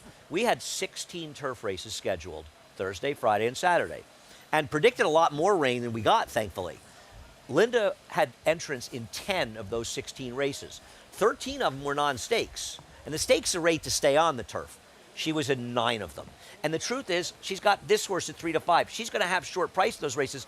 She may have the sort of equity, we say, expected wins, might have been 3.5 in there. And that's the way you win races. And last year, unfortunately for us, a lot of lousy weather, a lot of races off the turf. It worked well for Linda Rice, though, because she puts herself in the position to win those races. But I like the way she adapted. She told Acacia, my barn is dirt heavy. It used to not be that way. Yeah. She used to have a lot more turf horses. So now that she's dirt heavy, she's able to enter these horses. She's always ready to take advantage of whatever situation is put in front of her. Case in point, the odds-on favorite, Amanda's Folly. Post time for the second, live from Saratoga. Sweetest Princess has some early foot. Amanda's Folly comes away in second, and Toned Up is immediately guided over toward the inside, already 4 lengths off front-running Sweetest Princess, who's headstrong, leads the way by 2. Amanda's Folly and Toned Up is on the inside. So they make their way into the clubhouse turn behind Sweetest Princess, who leads the way through a quarter in 24 and 2/5 seconds. Amanda's Folly, well within herself, comfortably placed in second, a length and a half in front of Toned Up. 4.5 lengths covers them, and it is Sweetest Princess, who's been very keen throughout. Louis Rivera lets her go now, and she's in front suddenly by almost a half dozen lengths as they run down the Saratoga backstretch. Amanda's Folly will bide her time under a snug hold, maintaining a length and a half edge on Toned Up. 48 and 3 for Sweetest Princess, 6 lengths clear of Amanda's Folly. 2 more now to Toned Up, who gets a little bit of a nudge. No change in the running order. Sweetest Princess remains the target with less than a half mile to go. 1:12 and 4 is what she did for 6 furlongs, taking a peek back to find Amanda's Folly on the move. And Amanda's Folly is suddenly only a length and a half behind and poised to pounce. 2 more lengths. Toned Up has trailed throughout and is hard-ridden. Amanda's Folly, tough to deny, alongside Sweetest Princess as the field turns for home. It is Amanda's Folly taking the lead. Sweetest Princess back to second. 2 more lengths to Toned Up as they come to mid-stretch. And Amanda's Folly has opened up. It's a 3-length lead as Toned Up moves into second. Sweetest Princess is in third. Well out in the center of the track and home free. Amanda's Folly dominates under Jose Ortiz. Winning by 4. Toned Up and Sweetest Princess. Odds-on favorite delivers in the second at the Spa. Jose Ortiz, Linda Rice, the first of many winners, we assume, this summer with those two. And I thought Jose did a great job, Richie, of following your instructions to a T. Well, honestly, it was the strategy to employ. You've got to, feel like I got one horse to beat here. It's the horse outside of me. Make him make decisions. And we saw something kind of trailing out of Jose Ortiz's pants. We don't know what it was. Yeah, the backside, I was wondering what was going on. I don't know if it's it was not a goggle. Then at the end, I don't know if it's Bluetooth or something he had in his ear or what. I thought it but you can see it right here. It was the side of his pants. Earplugs, no? It looks like the earplugs. Sometimes they'll put earplugs in a horse for the post race, and the rider takes them out, puts them in their pants. Obviously, they weren't as secure as they should have been. I'm staying out of this conversation. I can only get in trouble. I have you sitting next to me. I need an earplug myself. I got to sit next to Andy till 3:30 here. Amanda's Folly, Jose Ortiz, 3 to 5. What'd you notice right from the start, Mig? Just the race played out the way we thought. The 7 Sweetest Princess was keen. She ran off to a long lead. And Jose Ortiz just rode the best horse like the best horse. You see, look where he put her. He's staying out in about the 5 path. That made Manny Franco say, okay, I'm going to tuck in. And now he's got control of the race from the start. She had tiny cheek pieces on. You could see right there. And those are like kind of, what would you call them, Mig, like mini blinkers, basically? Yeah, it just kind of inhibits the horse's peripheral vision a little bit. And yes, guys, those were earplugs. And they'll put them in horses' ears just to keep them a little calmer. Right, Horses get worked up because of noise. he took the plugs out before they went in the gate.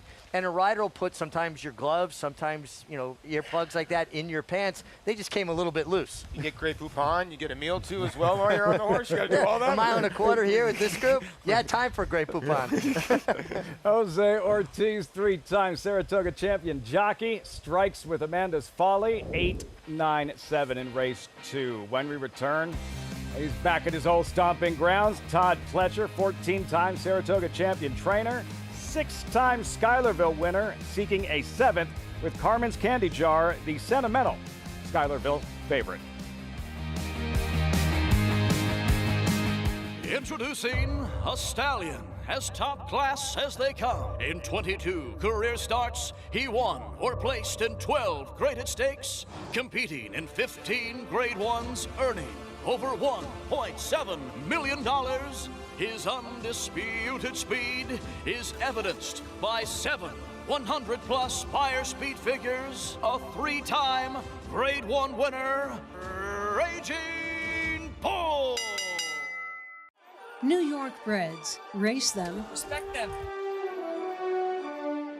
Bet them. Respect them. Breed them. Respect them. Buy them. Respect them. Train them for a second career. Respect them. Join us in respecting thoroughbreds at every stage of life. Learn more at nybreds.com.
Welcome back.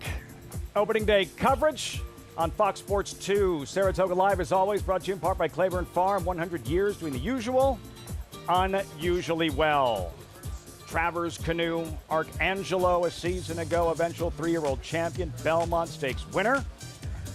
What colors will that canoe be after this year's DraftKings Travers? We'll find out late August. We just learned who won the second race at Saratoga and Amanda's Folly, owned and trained by Linda Rice.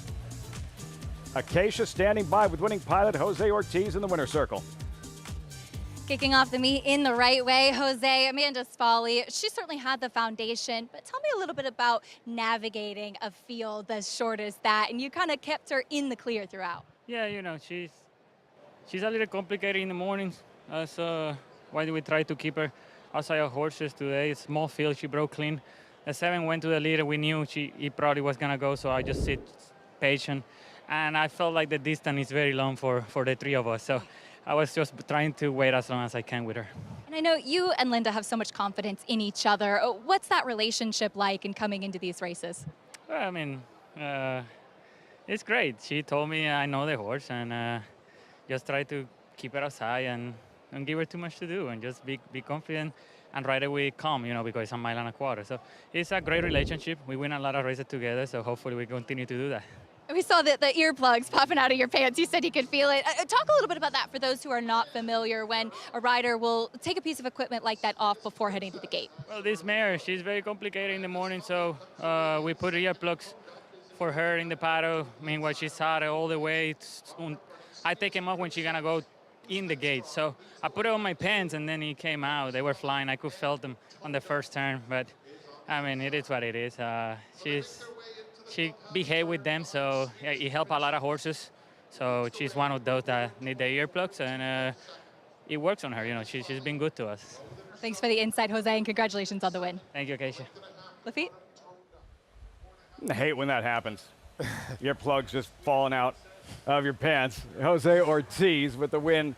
Again, a 3-time Saratoga champion jockey. And here's what's interesting, having spent the spring in Kentucky, Folly, now arriving back at Saratoga, where he's had so much success over the years, he's going to be supported by trainers here in New York, and now the support for the trainers he's been riding and winning for in Kentucky. Yeah, he had a monster meet at Churchill Downs, and I think a lot of things, too, is that Linda did claim a lot of horses from Kentucky, and like she said, her barn is dirt heavy. Well, she did go to the Midwest and bring a lot of horses to New York. You'll see a lot of them here in Saratoga that are racing there, and I think Jose getting some more connections, kind of like Louis got some more connections when he stayed a full year there, too, as well. And to have the meet Jose had, his first full meet at Churchill Downs, you know, Tyler Gaffalione is well established there. To finish in a tie for leading rider with Tyler Gaffalione in the meet bodes really well for him coming up here because, like you said, he's going to have that dual support. Ortiz brothers over the last decade, having taken down 8 of the 10 Angel Cordero riding titles here at Saratoga. We turn the page. Race number 3, $30,000 maiden claimers, New York breds, 6-furlong sprint. About 21 minutes to post. Andy, before we move on to the Schuylerville, who'd you like in this third race? I like the 4, Miss Maximus. I didn't think she'd be as short as 2-1. I probably would have gone to Linda Ricehorse, the 10 needed, if I knew that one was going to be a much bigger price, because they were the 2 I was interested in. Much more on this third race here at Saratoga opening day, but the Schuylerville later on, race number 10. There is the field, America's Best Racing's race of the week. The field and morning line wide open. Complexion number 5 at 7-2 on the morning line. Our production team has been barnstorming. Let's meet the field for the Schuylerville, starting with Aoraki, drawn inside, runner-up in the Astoria right here last month. Was able to take advantage of a pace that stayed together, and with so much more pace in today's race and a tougher field, she's going to have to improve. Steve Asmussen, 3-time Schuylerville winning trainer, number 2 West Memorial Kentucky Juvenile winner. Yeah, this one enters the George Weaver barn, and big long shot's going to really need to improve. By a former Travers runner-up, Caro. I know, Andy, you picked him, I know. Sherbini, number 3, Daylight winner in her debut for the Cassies. Well, she beat a horse, Strong Slate, who's the number 1 in the 6th race, and she was lucky to beat her because Strong State had a tough trip. Watch how Strong State does in race number 6. A big performance by her could move this horse up. Cassie runners will break side by side. Slang, trained by Norm Cassie. Yeah, this horse right here is, you know, first time out ran in a loaded race. Second time out really ran well for Norm, a filly by Omaha Beach. Norm Cassie trained the 21 winner, Pretty Birdie, number 5 Complexion, just like Big Brother. Look at that big white face. One of the great things about the 2-year-old race in Saratoga is seeing these young horses and seeing if they can duplicate or improve on their maiden races. She was very impressive first time. Is she potentially a horse who can be one of the favorites in the spin-away at the end of the meet, and then maybe the Breeders' Cup? Carmen's Candy Jar, great story, talented filly. Yeah, and I think this is the filly. I know she only beat a Forest Field, but I think she got a lot out of that race. She could improve. She's going to have to, because she was 75 cents on the dollar last time. That's Dream Girl, 12-1, debut winner at Churchill. She's going to have to improve substantially off her debut at Churchill, where she showed speed but was running against an inferior field. Louis Size to ride, 2-time Schuylerville winning rider, number 8. What in the literal? 13-1 Astoria winner. Yeah, the Astoria winner at 13-1 for Jen Antonucci, and horse was really game down the lane, and a filly that is going in the right direction. Team Arcangelo, what in the literal? Number 9, Long Neck Paula. She's quick, runaway debut victory in Kentucky. She is quick for trainer Wesley Ward, but is she good enough to beat these, especially if she has to deal with the speed of Complexion inside of her and the number 10 Vigidal outside of her? Johnny V rode in her debut. Flavien Prat takes over today. Aforementioned Vigidal, there she is, another flashy Churchill debut winner. And she was sharp out of the gate, broke like a rocket, very, very professional. She's going to be really tough to handle if she breaks the same way for CJ Stables. Second at 2 for Steve Asmussen. Number 11, the Queen's MG defeated Astoria favorite. She was the heavy favorite that day and literally did no running. Will we see a different horse today? Well, one thing she won't be is a short price. 30-1 on the morning line. Yes, needs a cleaner beginning today. The field up close and personal. The fillies in the Schuylerville. Let's revisit Carmen's Candy Jar's lone start. Last month, Aqueduct, she's 3-5, Richie. The education alone, handling things like a pro first day on the job. I think this talks directly to what Andy was talking about earlier. We see a lot of young horses break their maiden gate to wire, going right to the lead. She showed a different dimension. She sat right in behind her 2 horses, took kickback, split horses, never batted an eye. You like to see this kind of, professionalism from a young horse. And I think this bodes well for her, particularly with a race that's loaded with speed. She doesn't need the lead. She can sit the pocket. Someone you looked up to, Andy, Harvey Pack. I'll never forget, he would always point out, especially with a 2-year-old, a true sign of class, a young 2-year-old who will rally in between horses. Yeah, I mean, it's a good sign. He had a very good trip, or she did in this race, but she was professional in her first start in a way very rarely are horses that kind of professional. She did not look like a first-time starter. No. Carmen's Candy Jar, the name, Acacia, the influence, how it came about, a sad but a heartwarming story. Absolutely, Lafitte. You never like to solely bet horses on their name, but if you're looking for a rooting interest based off of that, Carmen's Candy Jar certainly is one. She's named in honor of Carmen Barrera, the longtime NYRA Horsemen's Relations, head of Horsemen's Relations, and she passed sadly in 2019. And owner Mike Rapoli saying that Carmen was a true friend and a great help to many owners, to him included, and left such a mark on the New York Racing Association. And she was known for always having a jar of M&Ms on her desk. And now Elise Jacobs, who's now in charge of Horsemen's Relations, was gifted this candy jar so that she may carry on the tradition. And you'll find this jar usually on her desk, and a wonderful opportunity to celebrate the legacy that Carmen left between the candy jar still here at NYRA and Carmen's Candy Jar, the equine, who so far has made a good account of herself on the track. Sorely missed Acacia, Carmen Barrera. Should Carmen's Candy Jar win, it'll be an emotional scene in the winner's circle. Richie, you knew Carmen very well. Carmen was like a big sister to me. I was 15 years old. I lived in a room right across from her dad, Louis Barrera, who trained a Belmont Stakes winner in Summing.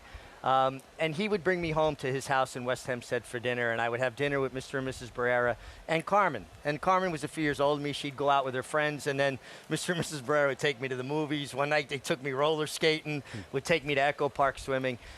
So she basically saw me grow up on the racetrack, and then was tremendous to my family as I became a rider if we needed anything, and as kind, as sweet a person as you'd ever want to meet. And it was just such a shock when she passed, and it was so sudden. And I really am happy that this horse is named in her honor, and it gives us the opportunity to remember her and tell people who she was, because she was a very special individual. Carmen's Candy Jar for owner Mike Rapoli. We'll see how she fares a little bit later on at the Schuylerville race number 10, post time around 6:15. Again, that'll be on Fox Sports 1. And there's trainer Norm Cassie. He knows all about winning a Schuylerville, having done so with Pretty Birdie back in 2021 with those Whitney colors and fans back in the stands for the first time in 2 years. Cassie has a shot in the Schuylerville later on this evening and a shot in this upcoming third race at Saratoga with Miss Maximus currently 2-1. The favorite, 14 minutes out. Race 3, opening day. Saratoga Live continues on Fox Sports 2. The classic looks of a two-turn type, yet the precocious brilliance of an undefeated G1 2-year-old. Maxfield, a breathtaking run at the top of the stretch. Maxfield. He took it to the max in his chosen field. Now you need a mini Maxfield in your chosen field. His first yearlings are selling now. Maxfield. Classic looks and precocious brilliance. Darley. Horse racing? Check. Weekly promotions? Got 'em. Huge payouts? You bet. With Naira Bets. Download the app today and bet on any track, anywhere, anytime with live HD horse races, betting tips and tutorials, expert picks, and more. You bet with Naira Bets. Join now for a new member bonus at NairaBets.com. The Best 2-Year-Old by legendary sire Quality Road. Get back, $1.5 million. Very, very impressive debut. Cantering home. Could not have been more impressive.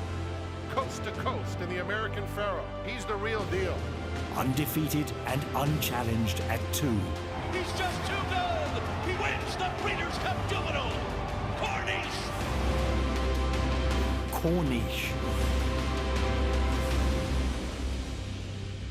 Racetrack Television Network brings you every race, from every track, on every screen, every day.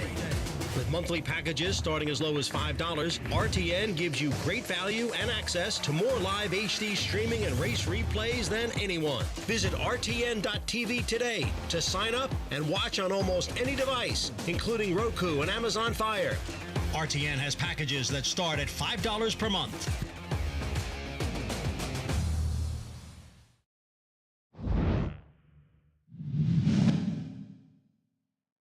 And it is Pretty Birdie in front here, 2.5 lengths.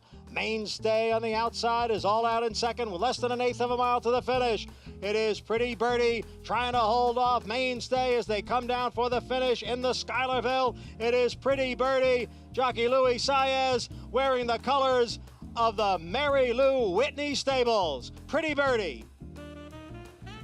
That was such a significant moment. Not just the win, not just Pretty Birdie winning the Schuylerville for Norm Cassie. Andy, we had gone an entire summer with an empty grandstand during the pandemic, racing continuing at Saratoga with no fans in attendance, and the first day with fans back at Saratoga, opening day with those Mary Lou Whitney colors, Pretty Birdie in the Schuylerville. And nothing says Saratoga like Mary Lou Whitney. I mean, sometimes you hear stories and they're kind of a little bit over-dramatized, but the reality is the Mary Lou Whitney story in Saratoga is not over-dramatized because Mary Lou Whitney was very much responsible for what we have here today, the magic of Saratoga, because Saratoga was not as popular back in the 60s, 70s. There was talk of staying in New York where they got much bigger crowds than they got in Saratoga.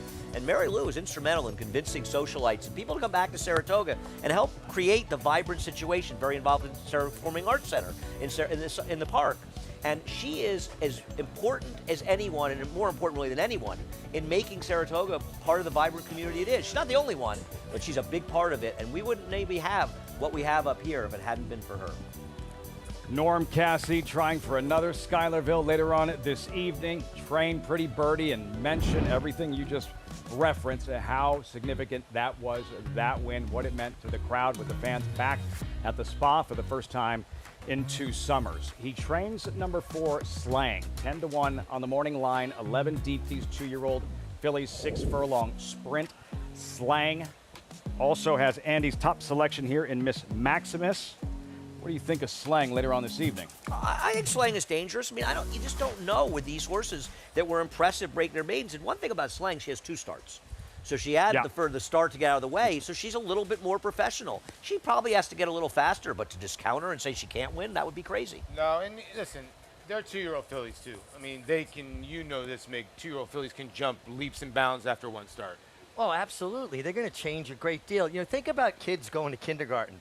Some kids walk away from their mom intrepid, walk into the classroom, they're ready. Some cry and hang on to their mother's apron strings, I wasn't right? crying, Richie, just to be fair, okay? I wasn't going to bring it up, Andy. Miss Maximus and Cassie here with this particular move, with the drop in class, Andy, statistically. What do the numbers tell us? Well, I think the more interesting, it's not a question of her drop down with the 4.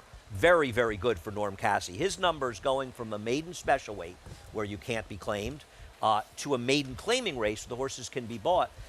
That's one of the biggest drops in racing, and Norm Cassie has exceptional numbers. He's 9 for 28, 32%, 19 of the 28 hitting the board with a 259 ROI That'll for work. every $2 you bet.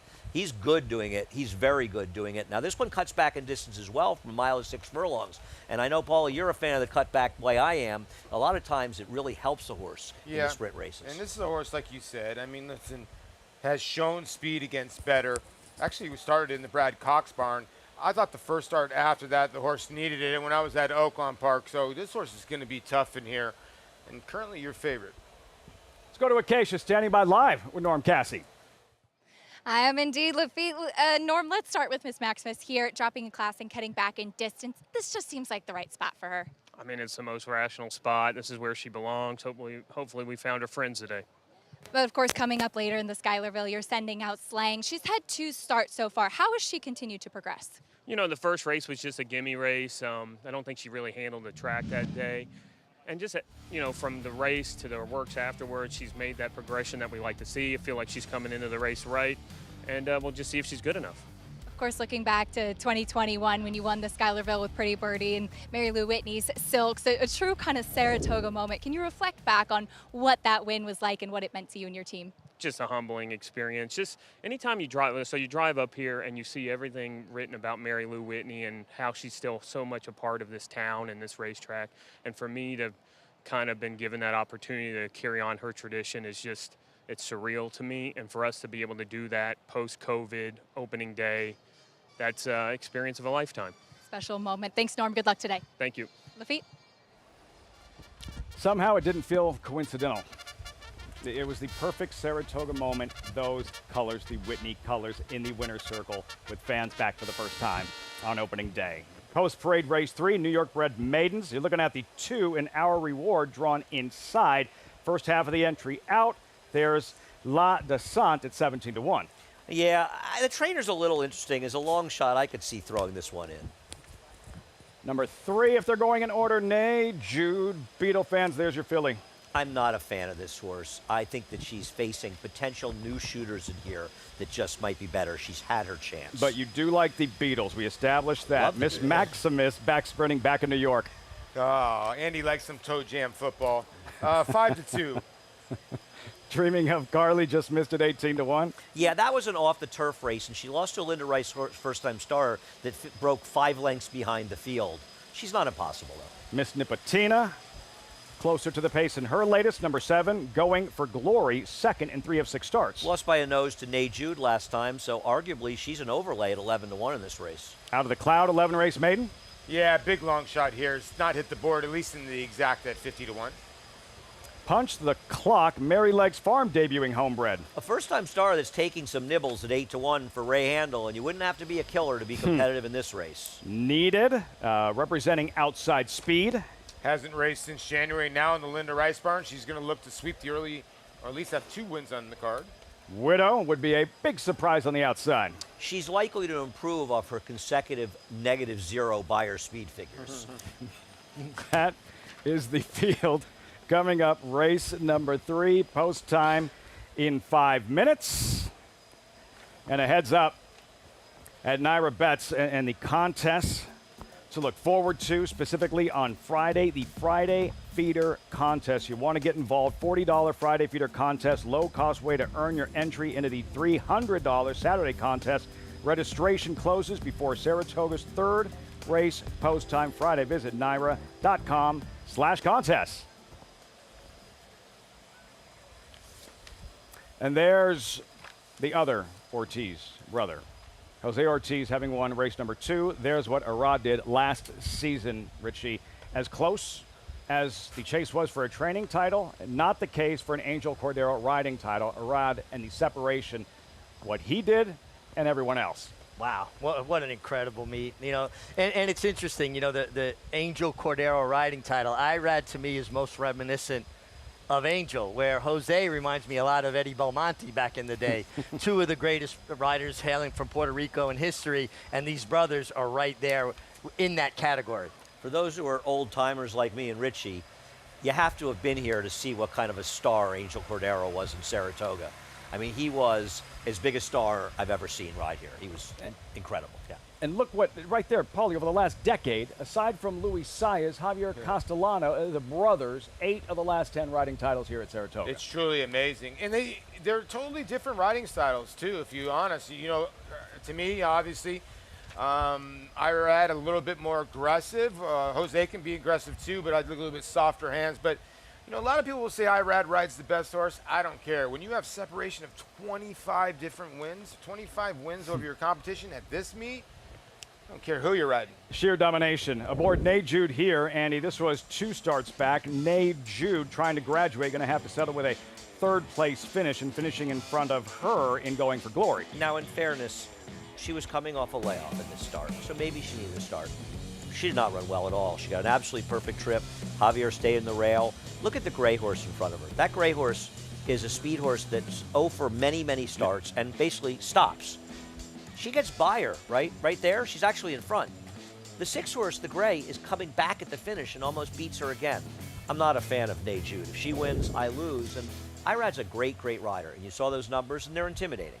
Having said that, he comes off an Aqueduct meet where I think, Richie, you'll agree, he rode as well as I've ever seen him ride. However, his horses take way too much money in the windows. And a $2 bet on all of his starters at Aqueduct, you got less than $1.20 back for every starter, and he rode great.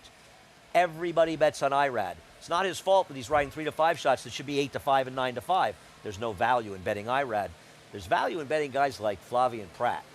Not overbet here, though, Paul. And you like Nate Jude. I do like Nate Jude, and here's the issue with her. She's had gait issues, and I know she's a 4-year-old facing older or younger horses too as well. But you know, Andy's right. Her last race was even kind of the same race. She kind of sucked up into a 2nd place finish. I'm hoping that she gets out of the gate a little bit better. She needs to break. Hopefully, Irad can solve that puzzle. As you can see, all of our handicappers in agreement. This 3rd race coming up, Saratoga. We check in with Acacia.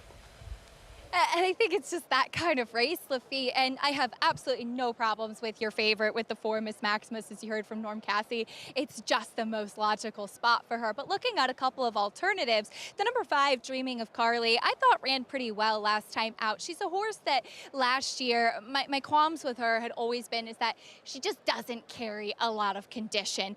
Through the layoffs, coming back, this is now her 3rd start in her form cycle, her 4th of 2024. And yes, she's never going to be a burly type of filly, but she's looking very good for her standards, carrying her weight well from race to race.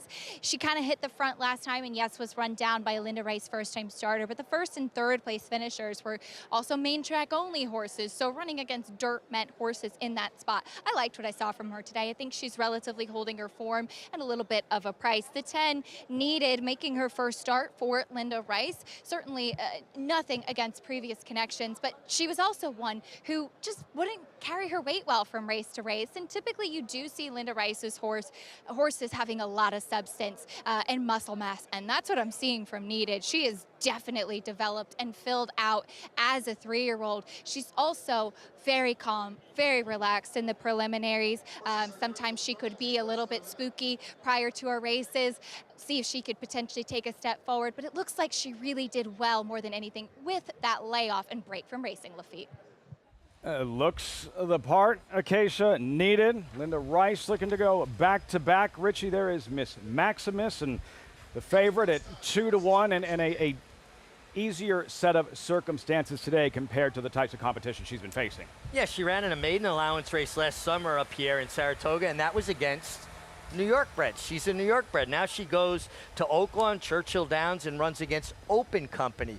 Now she comes back to New York to run against New York breds and drops in for that maiden claiming tag. That's doubly potent. Yeah. Even if it was just a drop from, Open maiden allowance to maiden 30. But the fact that she's also getting back with state breds. Yeah, very, very key. I think the other horse in here that's getting dismissed is the 7, Going for Glory with Jose Gomez. This horse has gotten better with Lasix. Last time with blinkers, got a little bit better. 12-1, not the worst filly in here. New York breds, graduation day for one of them. Fillies and mares sprinting 3/4 of a mile. Post-time race 3 live from Saratoga. Frank Normati standing by. We have one more left to load, and that's Widow to the outside stall. Widow walking up. and in.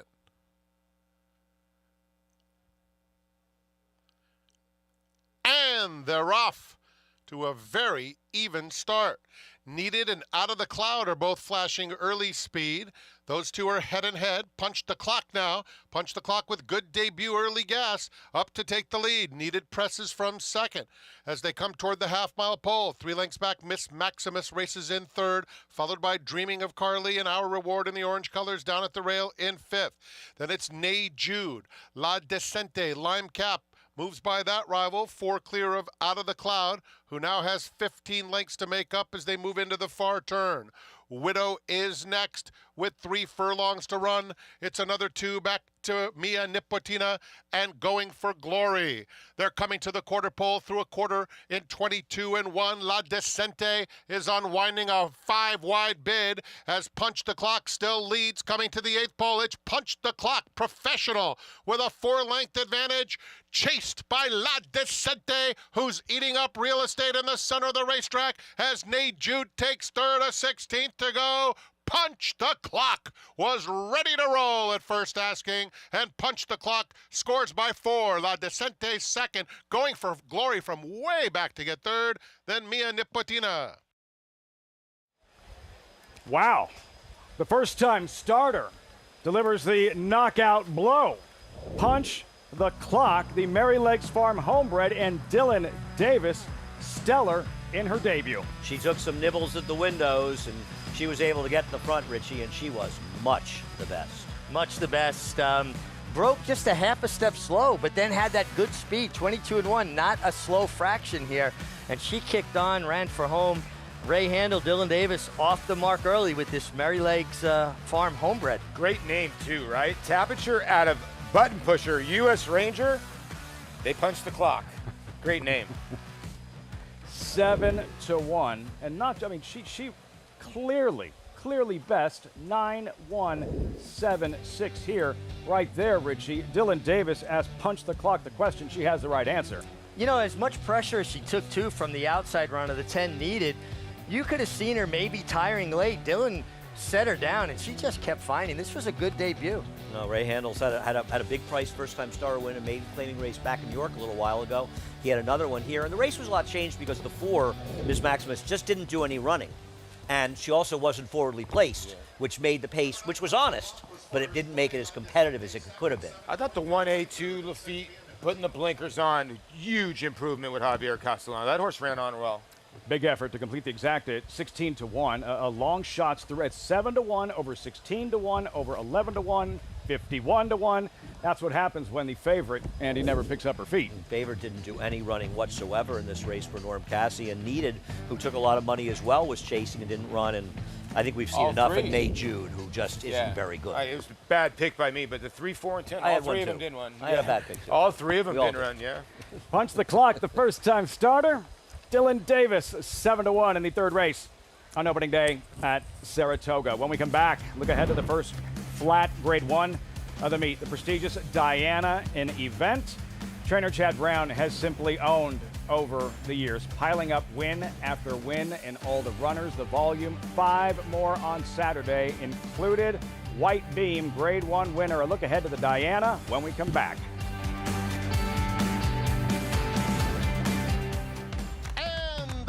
In the Belmont Stakes at Saratoga. Here's Dornick, headstrong in the early going. Mind Frame is 4 deep, but up and on the pace, and Antiquarian is in the field. Turns for home. Mind Frame on the outside is coming after Dornick. Dornick in an absolute thriller. Dornick and Mind Frame. It will be Dornick and Luis Saez to win the Belmont Stakes at Saratoga.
No matter what type of racing you're into, we have you covered. Thoroughbreds, standard breds, and a big night on tap at the Metlands Pace on Fox Sports 2. The stars will be out. You have a chance to see Carl, just Carl, in the Trotter division, and Nijinsky, the favorite in the Metlands Pace. Saturday night, Acacia Clement, Paul Veterosa on site, Jessica Otten, Gabe Pruitt, and Andy Serling, I understand, on site as well. Metlands Pace Saturday night, pitching in. Good to hear. You excited? You fired up? I'm actually running in the race. I thought you were going to drive the starter's car. Eric Donovan, by the way, was working a horse out the other morning at the Saratoga Harness. It's fun. Got a little video of it. You didn't know that Andy doubles up as the White Knight, Brian Sears? Team player Andy Serling. Punch the clock, 1780 with Dylan Davis in the saddle. We check in with Acacia in the winner's circle. And I'm joined by winning trainer Ray Handel as Punch the Clock victorious on debut. Ray, and you told me you were pretty confident about her coming in. Yeah, we felt pretty good. She's done all the right things in the morning. You know, she came in well prepared from the farm from Nick Hessler's this winter in Ocala, and she's pretty sharp. We put a few sharp ones into her. She broke good from the gate, so we were pretty optimistic coming into today. She's a big, leggy filly, too, but she had a lot of speed right off the bat. Yeah, she is, and like I said in the morning, she's been very forward, very precocious. For her size, she has a good amount of quickness. So, you know, I thought we might be able to sneak one by.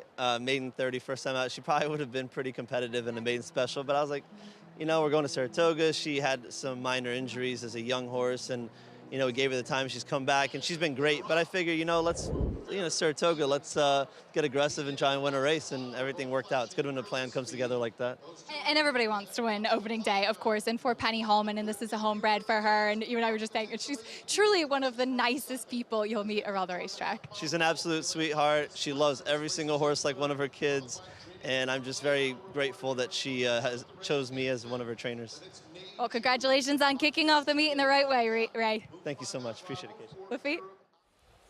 Punch the clock. Yeah, Richie, again, it wasn't like a blanket finish and just happened to get up in time. Like she handled that field with ease. She really did, and sometimes you want to, gravitate to the new face. Some of the horses may be disappointed. I think the favorite was very disappointing here. She just didn't show up, making that drop in class and getting back with New York breds. But this filly, if you look at the Clockers report from the DRF, said she flew out of the gate in the morning at Belmont. So, even though she didn't break as sharp as you might think, in 2 strides, she was right there. Great information in that Daily Racing Form Clocker report, and that'll be part of our broadcast this summer on Saratoga Live. Meantime, looking ahead to race number 4. Scratched the second half of the entry. Numbers 5, 6, and 8 are out. Shoot out the lights, 7-5. Andy, what'd you come up with? I like Shoot Out the Lights over the 9 Buston Bay. I think the distance of 5.5 furlongs should suit her better. But I worry a little bit that she may have to deal with real speed from the 2 Lady Milagro, as well as perhaps the 3 Shoshana, who's more of a turf horse, and they're fast early. So I think she's the horse to beat, but the pace could be strong for her. And I think L Street Lady may be a horse, the one that gets a little bit ignored that could be dangerous here. Off the turf of the main track, race 4 coming up here, opening day Saratoga, post time in 21 minutes. Meantime, cue that animation, the America's Best Racing's race of the week. First grade 1 flat race of the season, the prestigious, historic Diana. Deep, competitive, loads of talent in this one, 10 deep. You also have Venti Valentine drawn as a main track only. Let's start with Didia, the very lukewarm, tepid favorite at 7-2. Jose Ortiz to ride, and Didia, Richie, sensational in this New York. This New York, which quite frankly came up like a Breeders' Cup Filly Mare turf race. No, it really did. You can see big contentious field. The whole field's within 5 lengths of each other turning for home. She worked out a beautiful trip, though, and that was the key. I mean, just being able to get that good position without having to deal with traffic and finish as well as she did. Didia, Paul? Yeah, no, she was good. I mean, really good. And you know what? Nacho Correas has got this horse going in the right direction. Again, 11 for 17 lifetime. You're a real racehorse. And I think it's key that she won over this strip, which is very, very key. It's just that her last race was her best effort. Will she regress? And the competition she bet. I mean, look, the New York's always going to be a tough race, That was a loaded edition of the New York. She was sensational in there. She's got the tactical speed to get that good position. And while she worked out a perfect trip, you could get a perfect trip and still win impressively. If she won the race by a head over somebody that was unlucky, you'd say, well, she probably got lucky to win. She wasn't lucky. She was the best horse in there. And then there's the Chad Brown factor. And in terms of volume, has him surrounded again in several key contenders, exiting the Grade 1 Diana same day as the New York. Chili Flag on this afternoon, defeating last year's Diana winner in White Beam, Andy. But while he has 5 horses in Diana, I defy anyone to tell me which one of them you're super afraid of. He might run 1, 2, 3. He also might not hit the board in there because they're competitive, his horses. But they don't have to win. And a lot of times these races, he wins these races because he intimidates people from even entering. Well, he didn't intimidate him from entering in this Diana, and he's facing real competition. I prefer White Beam of all his horses. I like the fact that she has speed, and I'd like to see her flaunt it in here. But I don't think you can say there's any horse in this race, Richie, that is unequivocally the horse to beat. Do you feel like White Beam could take them gate to wire here? Yeah, that's what I thought too, looking at the race. If you were on her, she'd wire the field. Well, if Chad would allow me, take the handcuffs off, allow me to ride. You'd say, I may never ride for the guy again, but I'm going. Yeah, I did that too much. I will say this, though. This mare has turned into a winning machine. Chili Flag. Yes, she's turning into a horse that's finding the wire, and she's dangerous because she's on a 3-race win streak. It seems like she's just knows when to get it done. You know what I mean? And isn't she a tribute to the talents of Chad Brown? A lot of these trainers get well-bred, good horses. This horse couldn't win a non-winner's a 1 a year ago, and now she's a Grade 1 winner. Chad Brown, 8 wins. 8 wins in the Diana. Sure, there's volume, but taking advantage of the opportunities in a division, Richie, that he's absolutely dominated for years now, and looking to pad his stats over the weekend with 5 more runners. Winning 1 Diana is an accomplishment. There are a lot of trainers that if they won the Diana, it would be career-defining. To put a record like that together in the Diana is almost unheard of. All kidding aside, it's one of the biggest wins of Tom Amos's career, winning the Diana. Winning the Diana, yeah, absolutely. So celebrated the first Grade 1 of the meet. Have you decided? Are you going with the White Beam to go back to back? And Paul, the most likeliest of the Chad Brown runners. I'm starting to fall in love with Chili Flag. I just think she just likes to get it done. I'm a fan of Chili Flag, too. I just love horses that bear down and finish the way she does and that almost mean intensity she has. It's great to see this big field come together where it wasn't, of course, he has the 5, but not scaring them all off. In fact, the morning line favorite, not trained by Chad Brown, Didia, sensational in that aforementioned New York. Opening weekend stake schedule loaded as always. Tomorrow, the Coronation Cup, the Wilton. 3 of them, all of the graded stakes variety on Saturday, headlined by the Diana, and the Quick Call presented by TRF on Sunday. All those races, it seems as though that gentleman right there is the record holder in most of them for most wins. Case in point, the Schuylerville, Johnny Velasquez, he's already won 5, looking for a 6th this evening with Carmen's Candy Jar. All-time leading jockey in the history of Saratoga, Johnny V. Gunrunner is the sire of 13 millionaires and 10 Grade 1 winners, including Gunpilot, Vava, Toyota Bluegrass winner Sierra Leone, champion Echo Zulu, 2-time Grade 1 winner Cyberknight, 3-time Grade 1 winner Taba, track record setter Society, Locked, 2-time Grade 1 winner Gunite, and Classic winner Early Voting. Hall of Famer Gunrunner, standing at 3 chimneys. Horse racing? Check. Weekly promotions? Got 'em. Huge payouts? You bet. With Naira Bets. Download the app today and bet on any track, anywhere, anytime with live HD horse races, betting tips and tutorials, expert picks, and more. You bet with Naira Bets. Join now for a new member bonus at NairaBets.com. It's amazing. I mean, we're used to having horses in claiming races, and here we're at the undercard of the Belmont. And they're off in the Woody Stevens, and here's Bookham Dano, who has blown by them all. Bookham Dano, Prince of Monaco in between. It's going to get very close. Bookham Dano! Winning on New York's most important day of racing. I can't. That was awesome. He's the best.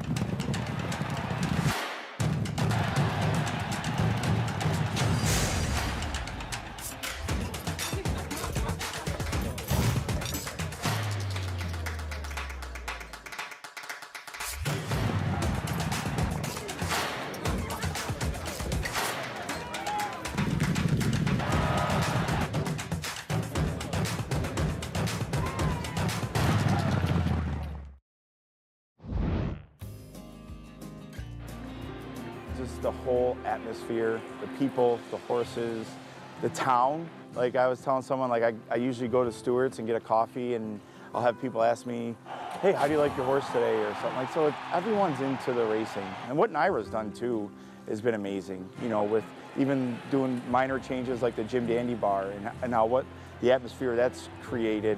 The paddock bar, that when you walk out to the racetrack for the paddock, it's like you're walking down the aisle at a WWE event, and you know, people are rooting you on and stuff like that. So I just think overall it's the atmosphere, and you know, the people make it what it is.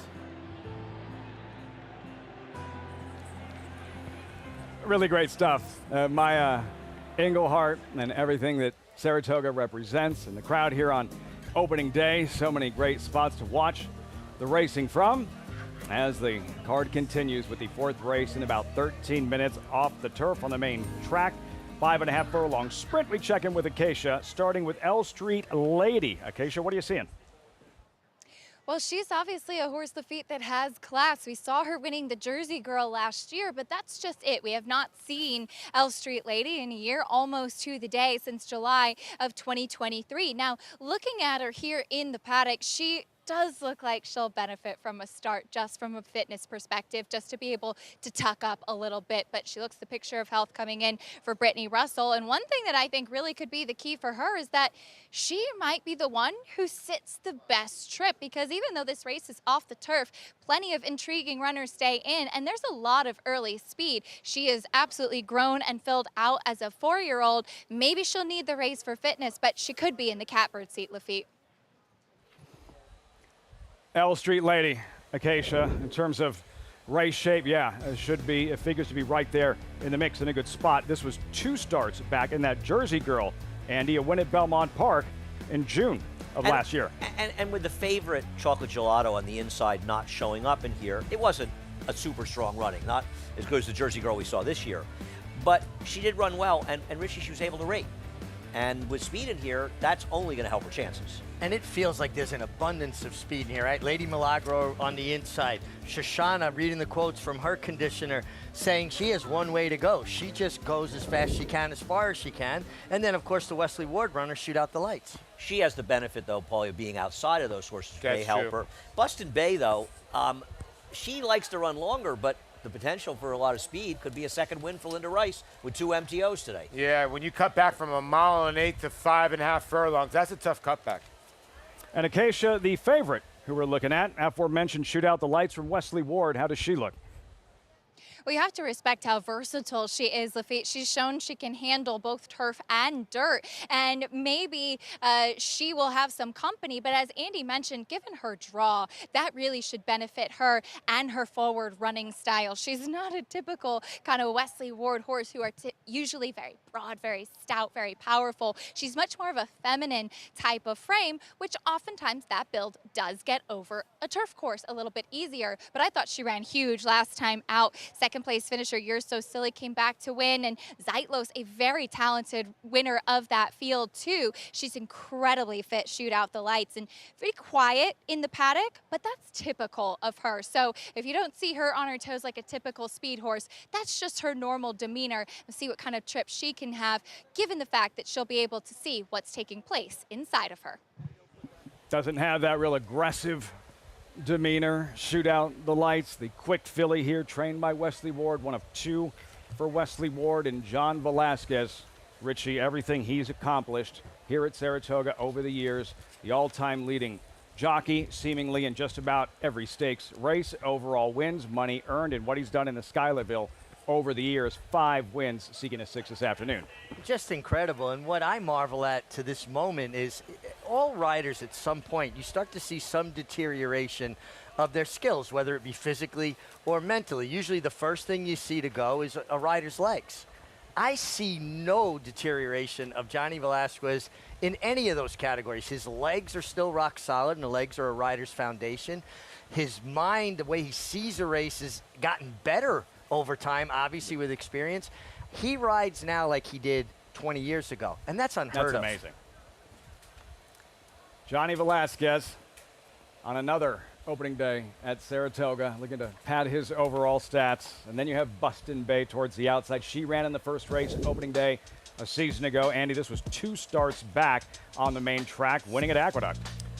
Yeah, I mean, she's got a tremendous record, right? In 42 starts on the dirt, she's got 13 wins, 10 seconds, and 6/3. She's a machine. She seems to show up virtually every time, and while she has speed going longer, she obviously doesn't have the speed to necessarily keep up with these early. But considering the preponderance of speed in this race, she might just be the best horse in here. She has run some very good races, and she's extremely game. And that Linda Rice main track only factor resurfacing once again. Well, you got to look. She's 7 for 8 in the trifecta here at Saratoga, and you want to look at a mare that is significantly better when she has Lasix. If you look down at the form, it's just right in front of you. So that's why, maybe she's going to be second choice in here to the 7 shootout the lights, Mig. The question is the big turn back, but like Andy said, with the amount of speed, maybe she's the one picking everybody off late. She's by busting stones, which normally speaks to sprinters, right? Yeah. Right back to Acacia, right behind us in the paddock. Well, I'm very happy to be joined by trainer Kyle Horlocker, who sends out Shoshana. And Kyle, you have a pretty interesting story of getting to this point, a retired Navy pilot, and thank you for your service, but now a racehorse trainer. Tell us a little bit about how you came to be here. Well, my grandfather, Nate Heyman, was a trainer in the Maryland area. So growing up, I would go to the track with him. But I knew I wanted to serve our country and fly airplanes for the Navy before I got into this business. And when I retired in 2020, talked to my wife and she said, let's go for it. So we're training horses now. And we love to see it, and you've had success too as well with Shoshana. Just tell us a little bit about her running on the dirt today, but she seems like she's very consistent. She's fast. She's a homebred of ours, and we're really proud of her. I was looking at her form today, and I realized we had never run on a fast track. We've trained on fast tracks, done okay. So we hope that she runs today, and there's no secret. She's going to try to get to the lead and hopefully hang on. And what does it mean being part of opening day here at Saratoga and running a horse in a place like this? I was just talking to my groom on the way up here. I said, this is a thrilling moment in my life, walking through there and seeing all the people, and it was surreal. It was a great experience, and the people here have been fantastic, and I can't wait to come back. We're glad to have you. Best of luck, and thanks for your time. Thanks so much. Bye-bye. Lafitte? A fascinating background and the journey that brought him to Saratoga. And we appreciate him taking a shot and staying in this race because she did enter her on the turf. Yeah, sure. She's not a horse that's had any good races on the dirt, and he stays in, and we appreciate that at Nairo. Appreciate him being here. Appreciate everybody that comes here, and I think that's the thing about Saratoga. For everybody, once you come, you keep coming back. That interview encapsulates what it means to be here. That was terrific. Great stuff. Great stuff. Kyle Horlocker. We'll see how Shoshana performs in a moment. Post time 6 minutes. L Street Lady kicks off the post parade. She could be the right horse coming from off the pace in here. 5-1. Currently, Manny Franco aboard. Lady Milagro, Saddle Towel 2, draws the rail. Yeah, more speed to the party, but she's 1 for 14 over dirt. 11-1. And here she is, Shoshana, at 9-1 for Kyle Horlocker. She's fast early, but the problem is that she's not really running on her preferred surface. Number 4, Run for the Hills. Jose Ortiz looking for a second opening day win. Perplexed why this horse is 3-1 because this horse had 1 race on the dirt. I don't get it. Maybe this horse has been training like an animal over it. The favorite, very odd. Shoot Out the Lights, 9-5. Yeah, she's probably the one to beat, stalking outside the other 2 speed horses, but maybe the pace is too hot and heavy for her. Kendrick Carmouche aboard Bustin Bay. Linda Rice looking for a second win. A very generous price at 5-2 right now, to be fair, because she is the one with the most consistency on the dirt as a dirt horse. And you have to admire the way Linda Rice sets herself up to win these races. She enters the MTOs. We never want them to come off the turf, but unfortunately they do sometimes, and Linda is always ready to take advantage. Am I wrong?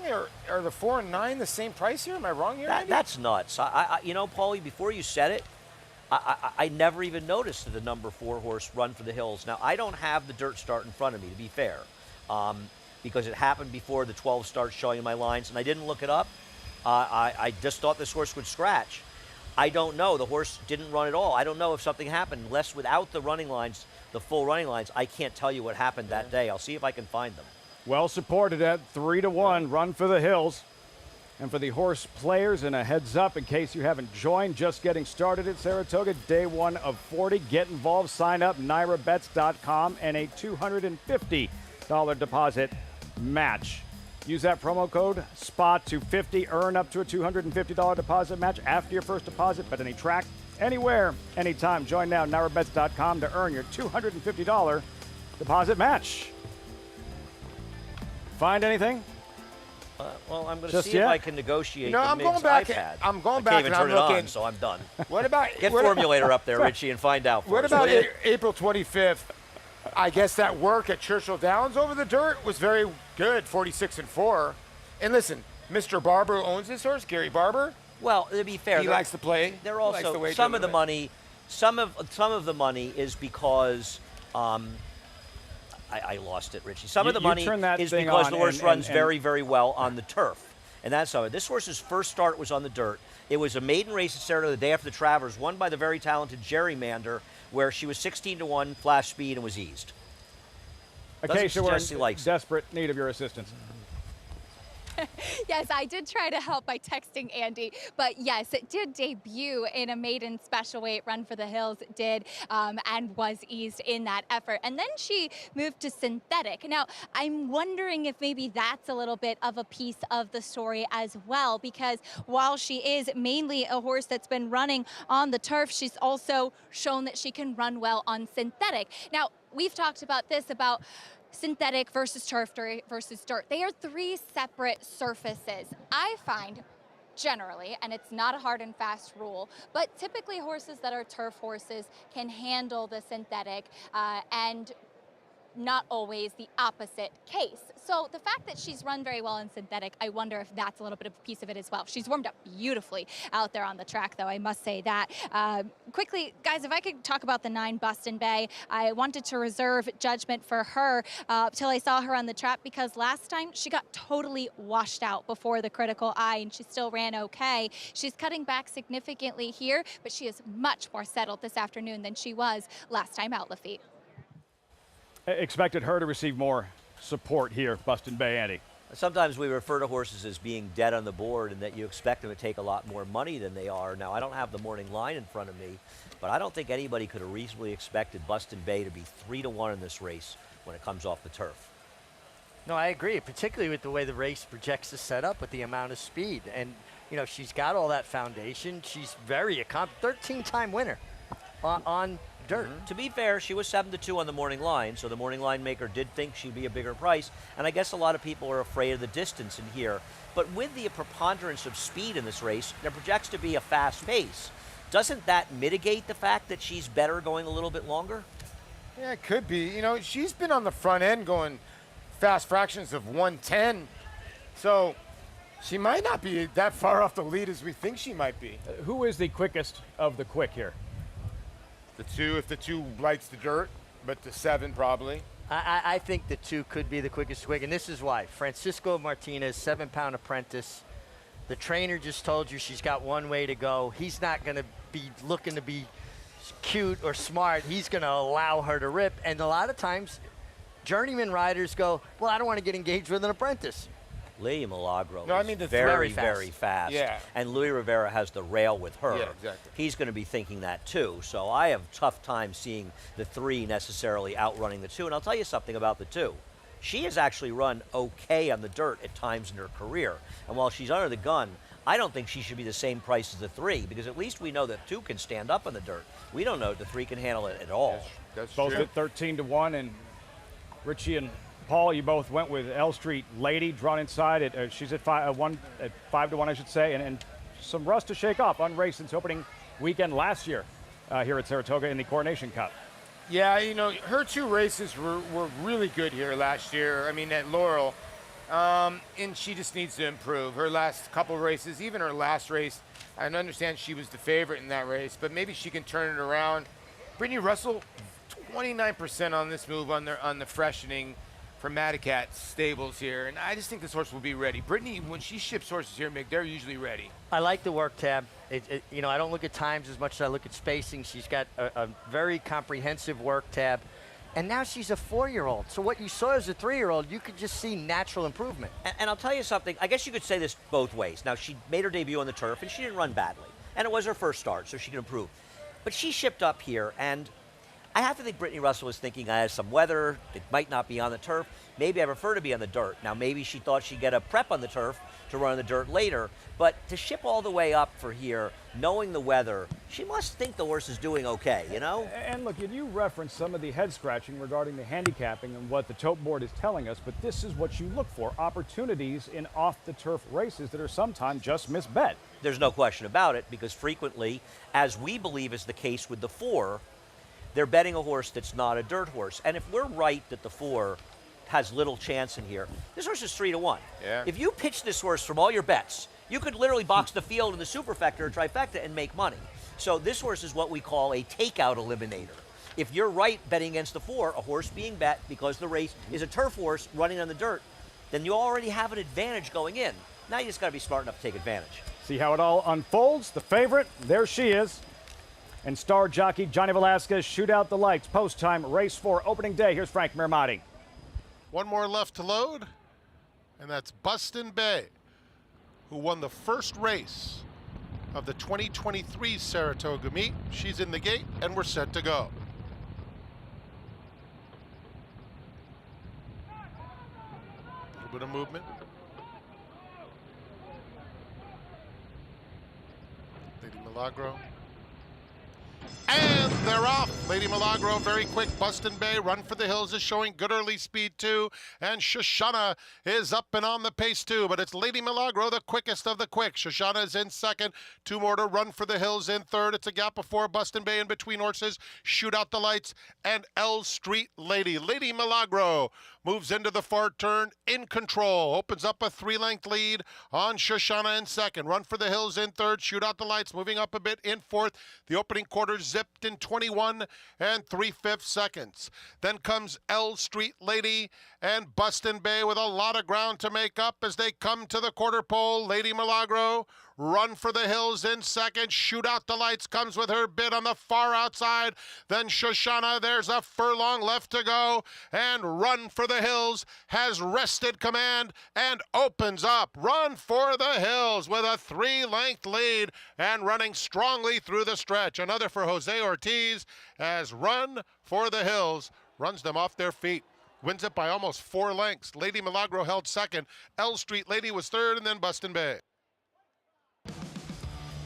Guess she can handle the dirt just fine. Handicappers zeroing in. Run for the Hills here. Jose Ortiz, second win on the afternoon in the 4th at Saratoga. Turns out the takeout reducer was me. Because she was poised to win this race at every position. She stalked the pace, she attacked and looked to win her every step of the way, especially given the start by the 7. But that does not take away from the fact that this horse ran today. Yeah, they weren't beating her today, Mick. They were not. I mean, we said in the backstretch, we just put this horse right in the winner's circle. Yeah, she did look like a winner every step of the way, but part of the story was the start with your favorite, shoot out the lights, and she just bellied down really bad. She stumbled more behind than up front and basically lost all chance at that point. Lady Milagro, very game, out-sprinted everybody for the lead. Andy, you made that, you called that shot. L Street Lady rallied up the inside, ran on okay, but shoot out the lights. Excuse me, we'll see the... Run for the Hills. Run for the Hills there. Run for the Hills. I should be running for the hills after my performance handicapping this race. That is a legitimate stumble from the favorite. Shoot out the lights, a filly that relies on her speed to be effective, and at that point, essentially, Richie, her race is over. Yeah, I mean, she lost her hind end at the break. It wasn't one of those typical stumbles where you see their head really bobble. It was more from behind. Why does that happen? How does that happen? The ground just broke away from her. She slid. I'm sure if you were standing back by the gate, there's about a 6-foot skid mark that her hind legs would have left in the ground there. And she did good to kind of pick herself up. Johnny trying to ease her back into the race without overusing her.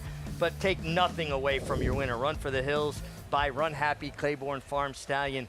Looked a winner every step of the way. And the way she ran today, because she has good turf form coming into this race, makes you feel like she probably would have won this race if they ran the grass too, because she was ready to roll. Yeah. Traveling so comfortably. Run for the Hills.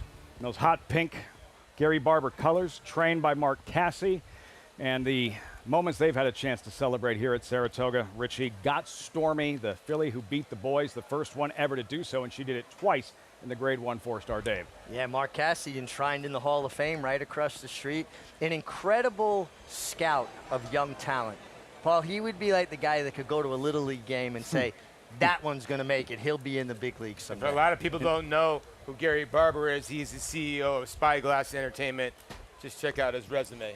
Ton of movies. And lots all kinds of success in this game. A Preakness win, Grade 1 wins at Saratoga, and another one to celebrate on opening day, Run for the Hills. As for trainer Danny Gargan, what a moment. A first Grade 1 victory in the Belmont Stakes here at the Spa. See if that momentum continues. He has the morning line favorite, Complexion, in the Schuylerville tonight on Fox Sports 1.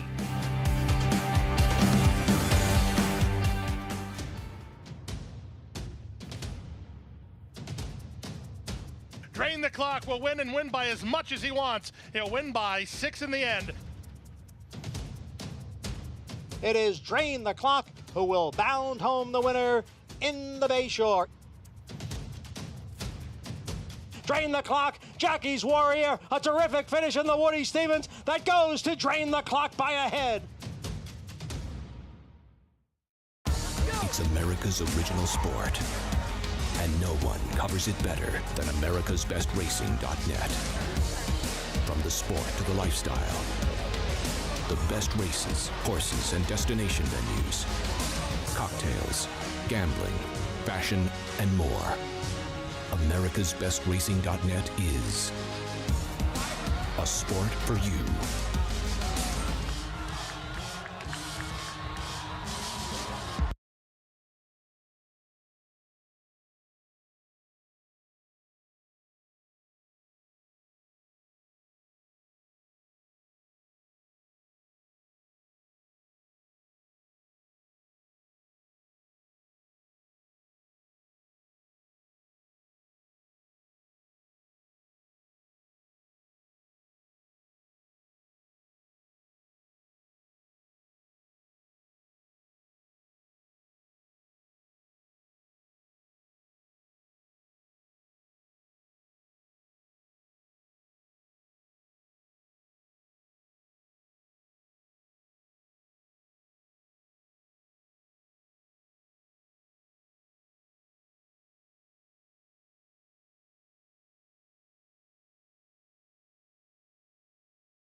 You're watching Saratoga Live as we just saw Run for the Hills, run to the winner's circle here in race 4, and I'm pleased to be joined by winning trainer Mark Cassey. Mark, Run for the Hills took a lot of money, and you had commented to me that she trained really well coming into this and really touted herself on that. She did, you know, she trained good. I was hoping to stay on the grass because, I mean, I thought she would be 7-5 on the grass. But when I got to handicapping the race, and I looked at her pedigree, and I was like, there's ever a time, this is the time to try it. So, yeah, I just had never run her on it. I took her, you know, she was at Woodbine and on the synthetic, and it kind of helped get her to where she is now. How encouraging is that when you have a horse that, like her, has shown an affinity and able to run well on turf, dirt, and synthetic? Well, it opens up a lot of avenues, you know. I tell you, Jose rode her, the last time he rode her here, it was Belmont, Saratoga, and he came back and he goes, I had a tough trip. He said, this filly has a big one in a resume somewhere. So maybe it'll be down the road a little. This wasn't bad, but we're looking for bigger. Well, we can't wait to see what's in the future for her. And talking about an exciting future later in the Schuylerville, you're sending out Sherbini, who won first time out. Tell us a little bit about what you've seen from her. She's come out of that debut win. You know, I liked her going in, and she was 10-1. I was impressed. She kind of took dirt, settled, and came running, which is, you know, not a lot of 2-year-olds that do. But more importantly, we got her up here. She's been here for a couple weeks, and she loves it here. So I think I've been in a few Schuylervilles, and usually it's pretty quick early, and that's what we're going to hope for today. And if it is, I think she'll come running and run well. Excited to see her. Best of luck later, Mark. Thank you, Tasha. Mark Cassie with a big afternoon coming up, and nice insight there on Sherbini Lafitte. Really good stuff. Co-owned by his wife Tina, Sherbini. Andy, to give her a shot. Oh, yeah. No, I mean, you just don't know if these horses, they can move forward. A lot of them do take steps back, but some are going to move forward, and we'll see if she does. And Mark put it out of his mind that he ran that filly on the dirt in her first start. She did have a forgettable performance. I don't blame him. Yeah, I think that's what it was. It was a forgettable performance. Yeah. Much more coming up on the Schuylerville, the opening day traditional feature, race number 10 in just a moment. The results are in. Following race number 4 and run for the Hills. 9:30, big effort Lady Milagro, L Street Lady for the favorite. Yeah, her race over from the start. Shoot out the lights, run for the Hills, takes full advantage. I'm so glad Lady Milagro hit the board because I love listening to you say that name. Gotta teach you how to roll your R's, Richie. Lady Milagro. Race 5, New York bred maidens, graduation day for one of these. Colts and Geldings, New York Scrappy, 9-5. Numbers 5, 6, and 9 are out. Is that going to hold, Andy? Are you surprised 9-5 New York Scrappy? No, and she is going to hold as the favorite. He's the favorite in doubles, and it's interesting. Now, this is another Mark Cassie horse, right? This horse ran once and actually ran very well. Had trouble at the start and was able to make up a lot of ground in the debut to finish third. That was a turf race. Now, this is a horse who was entered dirt second time out, but the reality is the pedigree says much more turf. And I know it didn't work last race, but that doesn't mean that you're supposed to be betting these horses going forward just because the last one ran. I'm way against New York Scrappy. Paulie and I both like Tomicon in here, but New York Scrappy is the favorite to me, creates value for others. Now, I was wrong in the last race. We'll see if I'm wrong again. I think the other horse in here is the first-time starter, because if you look at the Will Pace, they're the exact same in the pick threes, and the 7 is getting played in the pick threes. And again, we already saw a first-time starter win one of these races. But I have a feeling like this is a little bit better race. First-time starter's going to have to run here in a little bit, but this horse is getting bet. What you're pointing to is that both of the first-time stars, the 7 and 10, are trained by Bruce Lemire. Yeah. Your feeling is if one takes more money, the more likely winner. New York bred maidens, race number 5, post time in about 20 minutes as we get closer throughout the course of the afternoon to the 106 running of the Schuylerville and these 2-year-old fillies, 6 furlong sprint, 11 deep, biggest field since the MIG. Won this event back in '96. These 2-year-old fillies and trainer Danny Gargan, who has the morning line favorite, Complexion, 7-2 on the morning line. Danny Gargan and his thoughts going in to the opening day feature.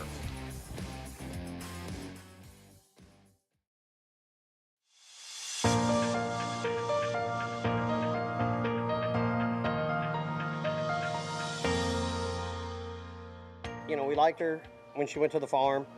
She's a horse that we've always had high hopes for.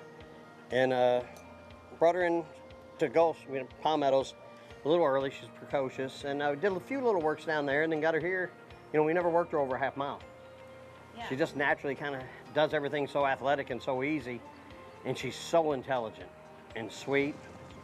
She's very cute. So tell us about what, were you expecting her to go out and do that in her debut? I mean, she was heavily favored that day. You know, I don't ever expect to win first time out because it's not something I try to do. You know, like I said, she never worked over half a mile, and I never really worked her that fast. Yeah. Johnny expected to win more than me. And then we go in the paddock, and I'm telling everybody, you know, we don't really win first time out. It'd be good to get her started, and she'll break her maiden at Saratoga. And Johnny looked over and said, well, you go stand over by that winner's circle. I'll be back in less than a minute. You're winning today. And I was like, stop it, Johnny. And he was real confident in her, and he really likes her. And for him to like her, it builds up the confidence more. She's real talented. Johnny V, who knows all about winning the Schuylerville, the all-time leading Schuylerville jockey, 5 wins, looking for a 6th, Richie. And you had extreme high praise for Complexion based on what you saw in her debut. Yeah, I mean, she didn't really have to overcome any adversity. Yeah, maybe she bobbled a bit at the break and kind of went to empty space, but she assumed the lead so easily, and I love when I see a young horse make the lead and flick their ears back and forth. She just looked like she was enjoying herself and did it quite easily.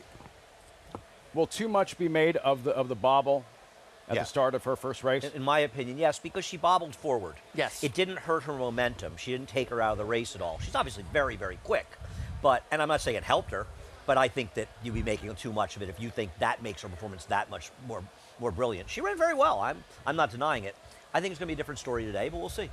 Do you think she'll be favored at post time? Yes. Quickly before we go to break. Yeah, another thing about it is I think she shows her athleticism by taking a tiny bit of the bobble and getting quick and on the lead. But yeah, she's going to be your favorite, yeah. Jack Christopher's little sister, Complexion, 7-2 in a wide open Schuylerville later on this evening on Fox Sports 1. This morning, look at that, those gates open. Yeah, like the horses, you better break running if you want the best seats. That mad dash, the running of the bulls for the best seating in that backyard picnic area, all part of the tradition on this opening day of the 156th season at Saratoga.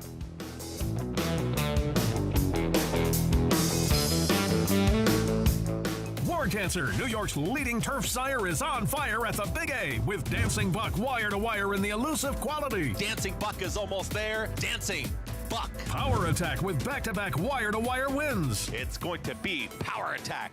As well as 26 Black. 26 Black almost there. 26 Black. And Roos. Torrigo trying to catch up both. Roos to the inside of the red blinkers. Roos gets the victory. The breeding shed is still open. Breed to a winner. War Dancer, proud to stand in New York.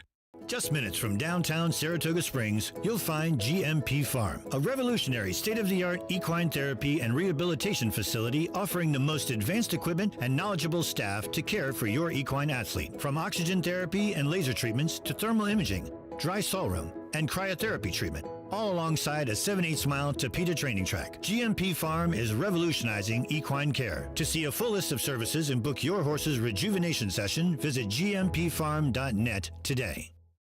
Liam's Map, a two-time Grade 1 winner with 6 consecutive triple-digit buyers, including a 114 to win the Breeders' Cup Dirt Mile. He's already taking the lead as a sire with Grade 1 winners Basin, Wicked Whisper, Colonel Liam, and Juju's Map, plus multiple 6-figure yearling sales and 2-year-old sales up to $1.2 million. Proven on the track, proven in the sales ring. Liam's Map, only at Lane's End.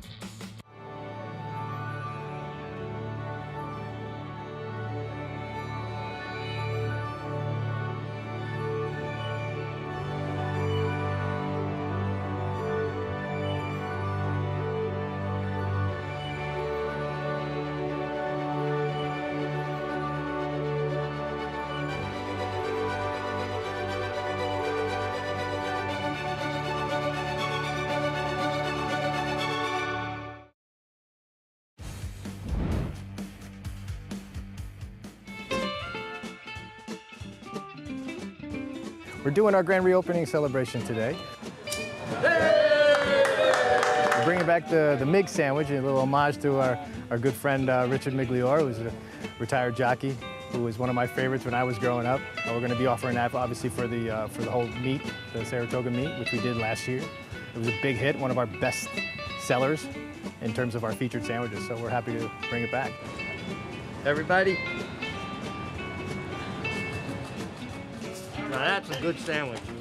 The Saratoga meat and what it brings to this city, it's amazing, and people know it all over the country and over the world. It's some of the best places. So we're happy to be a part of that, you know. And we like to think that we're a little bit of have a little piece of that. So. Only at Cardona's, the MIG sandwich, like that thing could feed the New York Jets, man. It actually is a really good sandwich, though. I mean, it's very tasty. It's my creation. Prosciutto, rosemary ham, Genoa salami, fresh mozzarella, and roasted peppers. But that being said, I didn't even pay attention to what you said over there. But you know, the hardest thing about that was taking a bite in front of everybody. As a former jockey, you become a closet eater. Because someone could see you eat a little piece of lettuce and go, oh, how are you going to make weight? So you learn to just kind of hide in the closet and eat. You know? I'm not worrying about making weight in case anyone hasn't noticed. That's how serious the horse players are at Saratoga, paying attention to the jockey's diet when they're not here at the racetrack getting ready to ride in the afternoons. At Cardona's, the MIG. Meantime, how about that Surfside Party Deck? New food items available this summer. The Clubhouse Grill that features hot foods for the first time, including a Southern pork tenderloin sandwich, hot and spicy chicken sandwich, and a bacon bourbon caramel brownie. Andy, that's all you. Iced tea and vodka. There you would to go along with your brownie.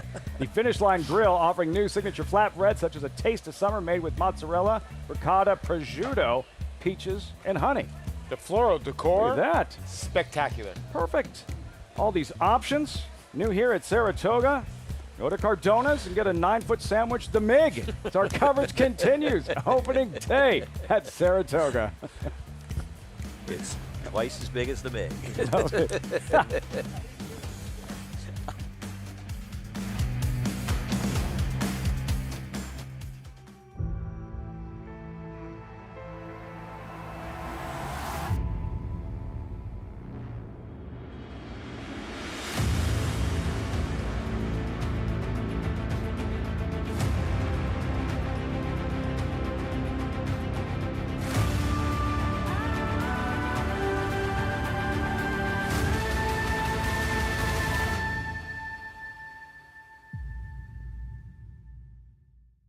Horse racing? Check. Weekly promotions? Got 'em. Huge payouts? You bet. With Naira Bets. Download the app today and bet on any track, anywhere, anytime with live HD horse races, betting tips and tutorials, expert picks, and more. You bet with Naira Bets. Join now for a new member bonus at NairaBets.com.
Welcome back to Saratoga Live as we have horses in the paddock here for the 5th, a New York bred maiden special weight, and Mark Cassidy looking for the second win of the day with the number 1 New York Scrappy, as this horse will try the main track for the first time today.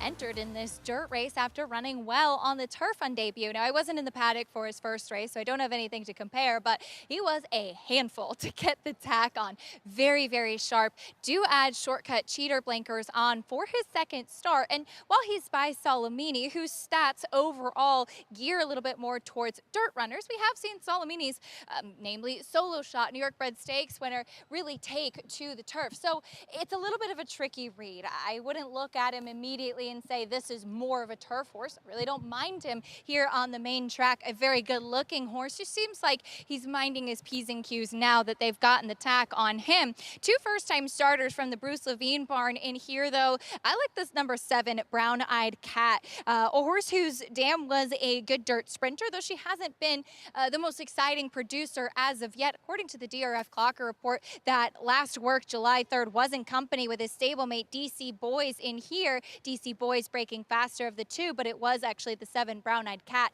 who was finishing better, and you can see that this is the one, this first-time starter Brown Eyed Cat, who is well muscled, he is strong, he is powerful, he has a lot of great substance to him, and trainer Bruce Levine can absolutely have them ready to roll first out. And Lafitte, it looks like this guy fits that bill.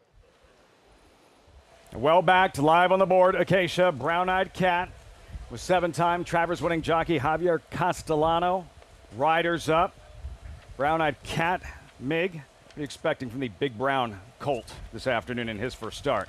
Well, this horse flashed good speed going back to March in his workouts. Now, last 2 works were very good out of the gate, and the Clocker report is very good from the DRF about him. He's worked with the 10 DC boys on the outside, and he finished better than he did. The other thing, too, is he comes in with 2 gate works where, like the other first-time starter, DC Boys, comes in with 4 gate works. That tells me that he learned his lessons quickly, where a horse that has to do it 4 times to get proficient at it, to get their okay card, the official card that allows him to start from the starter. Would be a second debut winner we've seen this afternoon. Post-parade in a moment, but first a heads up. Naira YouTube, get in the game. With the Naira Bets YouTube channel, tune in to race previews, full card analysis, and betting tutorials from tracks around the world. Subscribe now and bet with confidence at youtube.com/NairaBets. All kinds of new elements, the latest and greatest from Saratoga Live. We'll get to your gentleman's bankroll that you get to play with this meet. Been gifted each $4,000 to play with between now and Labor Day, as I understand. Yes, and it all starts in a few minutes. I'm going to bet the whole 4,000 if this doesn't go well. That's one way of getting out of it. New York Scrappy kicks off the post-parade, the favorite, behaving well at 9 to 5. Listen, I looked bad after the last race. I'll look bad again here if this horse wins. I don't think you're supposed to take a short price based on one race on the turf. Stormy's dreaming. Dylan Davis looking for a second. Yeah, Colt that needs to figure out the gate. And the horse has finished okay, but the gate's been his problem.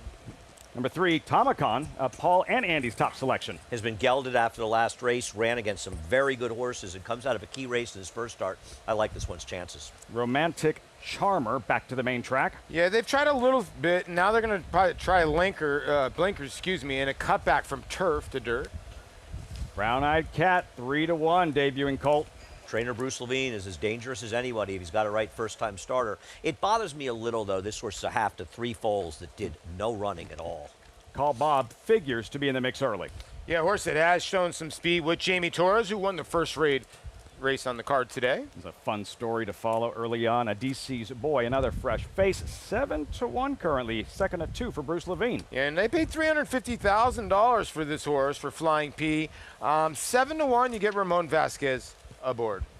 And that's the field. New York bred maidens, 6 furlong sprint, $90,000 purse. New York Scrappy at 2-1. Time to build your bankroll. Andy, it's opening day. You have $4,000 to play with. What are we doing? I really thought about betting the whole 4,000 to win on him. Just get it over with to start You're the whole thing. Confident man. So no, just to get out of it. But I'm betting 60 to win. I was originally going to make an exacta box with the 9, but that horse scratched. But I'll start off slow with a $60 win bet on Tomicon. Paulie? Well, I went a little bit deeper with Tomicon. I went 50 across the board, so $150 on mine. And I'm with Andy here. I liked this horse last year. It was kind of a bit green, or his last 2 starts, tiny bit green. David Duggan is one of the most underrated trainers on this circuit. I like the way the horse looked in the post parade as well. So there's going to be my play, and let's make this very, very clear. This is mythical 4,000. I don't want anybody calling me saying, Naira gave you 4,000 to bet with. Like, no pressure. I just can't Guys, believe Paulie made a show bet. It's not like we're going to track every bet, every dollar, every penny. After tomorrow, 3,940 to win on some 20-1 shot. Put it away right away. Remind our viewers of your Twitter handle again. They all know my Twitter handle. If they want to be blocked, if they want to join the always growing group of people being blocked. Have I been blocked? No, but it's early. I know I'm close. I know I'm close. New York Scrappy there. He is. All right, so Richie, the good news here as far as his behavior, that Acacia, watching him in the paddock earlier, much more professional, behaving better on this afternoon. Yeah, and you like to see that the second start. They can go one of 2 directions. Either the first race makes them worse or they grow up, they mature. So that's a good sign. I'm with Andy about the surface switch. And if he wins, I'm going to lose as well. I like somebody else entirely. I know the 4-1 last time, but those are pretty much aberrational events. In general, they don't come through. And you're betting on this horse based on a decent performance, not a great performance, a decent performance. First time out on a completely different surface. There are horses that couldn't win $10,000 claiming races in the dirt that are stake winners on the turf, and vice versa. Sure. You know, the whole key to this race, if you really actually dive into it, Andy and I like the 3. The 1 got dead left first start. The 2 is broken dead last in his 2 starts. The 3 broken almost dead last in his 2 starts. So whoever breaks out of those 3 horses, somebody needs. If the 3 can break, I think he's faster than 1 and 2, and he can sit in a really good spot. Let's touch on the 8, who you mentioned, Lafitte, as the speed. This horse was a New York bred running against a killer maiden special weight on the second day of the Belmont Stakes Racing Festival. This horse ran a mile the time before it. If you want the horse who could be gone early, it's him. Agreed. Pedal to the metal, Jamie Torres, who won the first race, seeking a second this afternoon, Call Bob. Acacia is with us. We'll check in with her in a moment. There is Call Bob in the race you just referenced. This was one of those days we referenced track bias, when a certain running style or a place in the racetrack is a benefit. It was a huge benefit to be on the rail, and even though you see the winner rallying outside, that horse stayed on the rail until they came in the stretch. So Call Bob did benefit from being inside, but that was a very fast pace for that time of the year. And he ran a race that could make him competitive here, and considering who he was running against last time out, this is a gigantic drop in class. Gigantic drop in class. And, you know, if you really look at it, he kind of crumbled a little bit when they went 109 and change. 109 and change here, you were not going to be crumbling much. Call Bob and Jamie Torres. Acacia, you're going with number 7, Brown Eyed Cat, but number 3, no pressure on Tomicon here. The bankroll, the first bankroll plays of the meet for both Paul and Andy. What are you observing from Tomicon? Luckily, he's a horse that has some good size of him to carry that weight. But the thing that I'm most intrigued about with Tomicon is the fact that he has been gelded since that last race. Paul touched on a little bit of the greenness, and the biggest thing I noticed in watching that replay with him is that he was running very high-headed. He did not seem comfortable. He was uncomfortable going between horses, not able to rally as much. And Richie can speak to this more, but when horses are kind of running with their head up in your face, it can be very tough for a jockey to kind of get them to relax, to level off, and to continue moving forward because they're thinking about other things. And gelding, yes, can help with temperament. It can help with a horse that's very heavy. It can also help to free things up behind and just maybe to have a little bit of a freer movement. I thought that Tomicon warmed up beautifully, as Paul alluded to in the preliminaries here. I do wish, overall, just nitpicking, that he was a little bit stronger across his top line coming in off a bit of that layoff, but I do think that the gelding will help him to take a step forward today and hopefully be a little bit more pliable for Tyler Gaffalione. It's fascinating, Richie, watching those horses that run with their head up in the air. Like, nothing looks fluid. It looks like it's like trying to unfold a lawn chair. Yeah, they're not using their stride efficiently. A horse has to drop their head down and out to really use their stride to its fullest length. So the mechanics of a horse's stride when the head is up is completely off. They're using their energy completely inefficiently. Same as an athlete. I mean, an athlete runs up high, especially a running back, they're going to get hammered. I mean, you run low.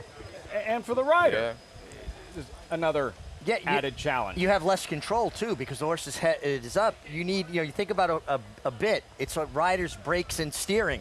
When the head is up like that, they lose both. Something to watch with number 3, Tomicon. Best of luck to both of you. Your first play with your bankroll here, opening day at Saratoga. Filing in, New York Scrappy, drawn inside the favorite at 2-1. Frank Miramati with the call, race 5 live on Fox Sports 2. Last few left to load.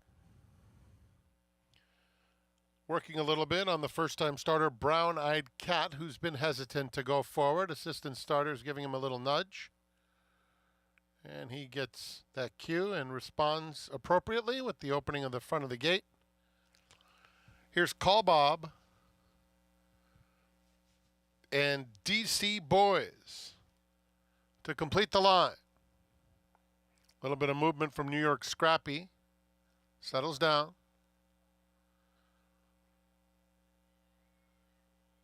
And they're off. Call Bob rockets out of there.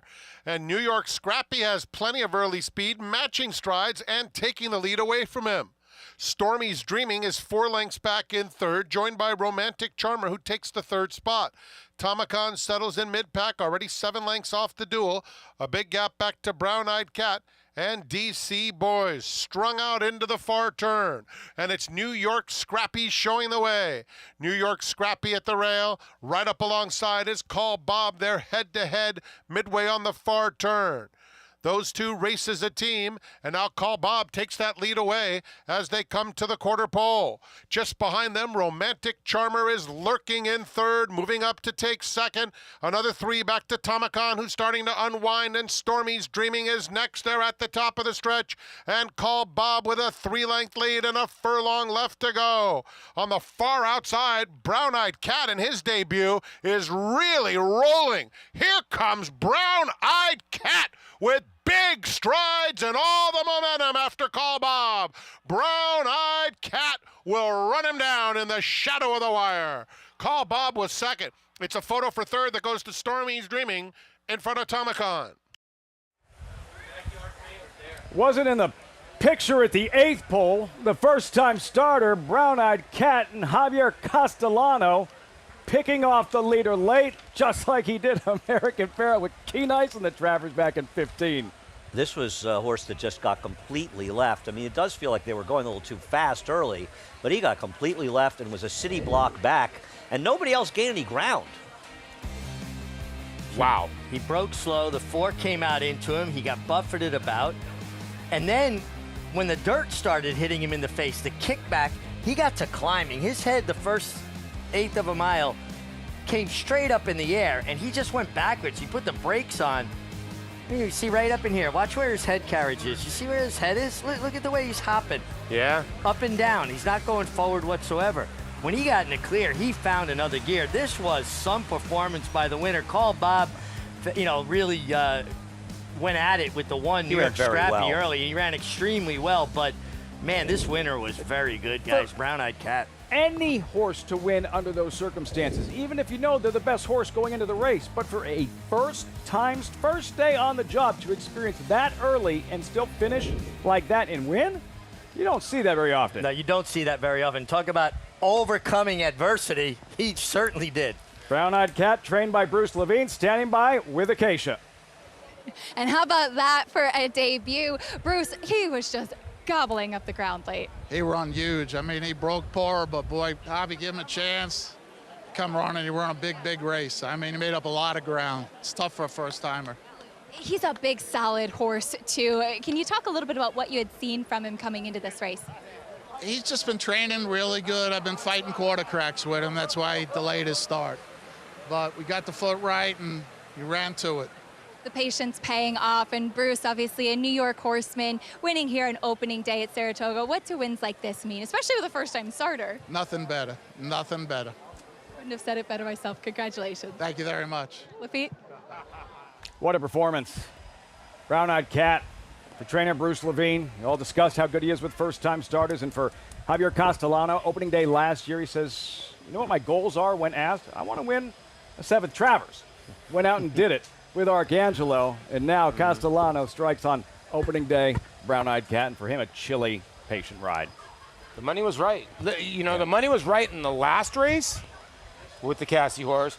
This horse was the lowest pick 3, or tied for the lowest pick 3. So the money had shown up on this horse. Well, they got it right. Money wasn't right with the 1, though. Who you thought was shaky going in. Yeah. I mean, they may win occasionally. You don't bet turf horses in those situations. And no excuse for our horse that we like. What happened there? Tomicon had a perfect trip. I would never bet him again. Yeah. Tough photo beat, though, for the show bet, Paul. Yeah, thanks. I really appreciate beat. that. Yeah. I feel bad. I was trying to get my $75 back, so maybe I could buy a beer later on tonight, Andy. The bankroll. Again, like I said, don't worry. It's not like we're going to keep track or anything and show our viewers every single day, every single dollar, every single to dime. win tomorrow. What did D. Wayne Lucas say to me? The best is yet to come, right? The best is yet to come. What an incredible start to the first day of racing here at Saratoga. That is going to wrap things up for us. We'll be stepping aside, but the racing, of course, continues with the Schuylerville. Don't forget, coverage moves to Fox Sports 1 at 6 o'clock. Greg Wolf in the crew will be taking over very shortly. And some of the highlights thus far. What a story. Jamie Torres, Preakness winning rider, taking down the opener with Empty Tomb. And then Linda Rice, main track only, cagey. Amanda's Folly rolls, defeats 2 others in the off-the-turf event. And then for Run for the Hills, the questions was the surface. She answered with authority in Jose Ortiz, first of 2 wins on opening day so far.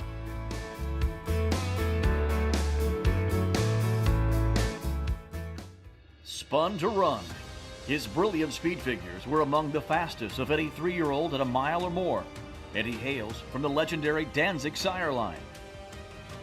Now, this multiple graded stakes winner, millionaire, and Breeders' Cup champion is passing his remarkable talent along to his progeny. 955, 200, 200 down, 2, in the back. Patrick, 200,000. Thank you. Spun to Run, standing at Gainesway.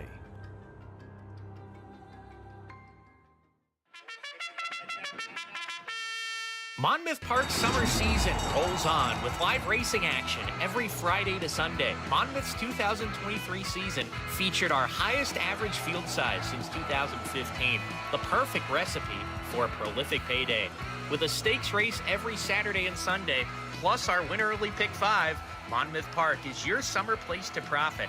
Joining us on site? Lock in your odds with fixed odds wagering at Monmouth Park Racetrack.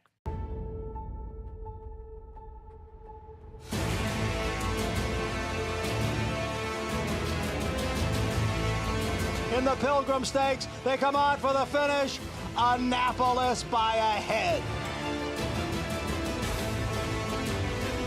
It is Annapolis in front. It is Annapolis to win the Coolmore Turf Mile.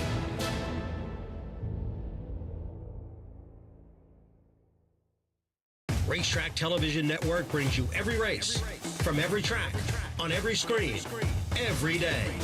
With monthly packages starting as low as $5, RTN gives you great value and access to more live HD streaming and race replays than anyone. Visit RTN.tv today to sign up and watch on almost any device, including Roku and Amazon Fire. RTN has packages that start at $5 per month.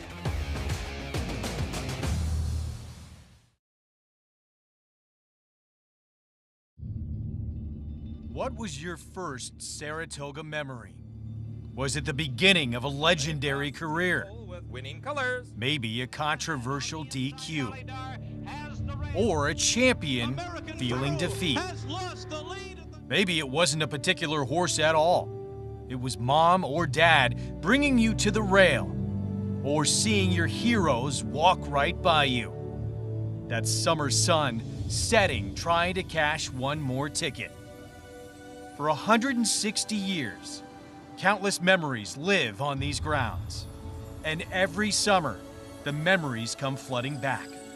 Stories take on new life, while the next chapter continues to be written. 40 days of new memories lie ahead at the summer place to be. Welcome back to Saratoga.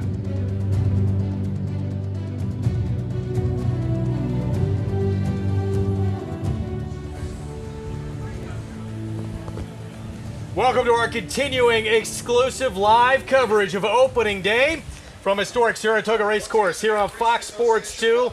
There is no greater anticipation for a race meet in this sport than opening day at Saratoga. Just like opening day in Major League Baseball, it has all the anticipation, the excitement, the nerves. But in this sport, unlike baseball, the entire horse racing universe is centered squarely on one stage right here in upstate New York at Saratoga Springs. Hello, everyone. I am Greg Wolf. Great to be with you on our opening day coverage here on Fox Sports 2 for what truly is each and every year one of the great days in this sport. Opening day at Saratoga, it's something everyone in this sport, the fans, the trainers, the jockeys, the owners, they look forward to from the very moment the meet ends on Labor Day in September. And today, the traditional opening day feature, it is 2-year-old fillies in the Schuylerville, including a very hyped and talented 2-year-old filly who is a sister to a 3-time Grade 1 winner, Jack Christopher, and she lived up to that hype in the debut. Complexion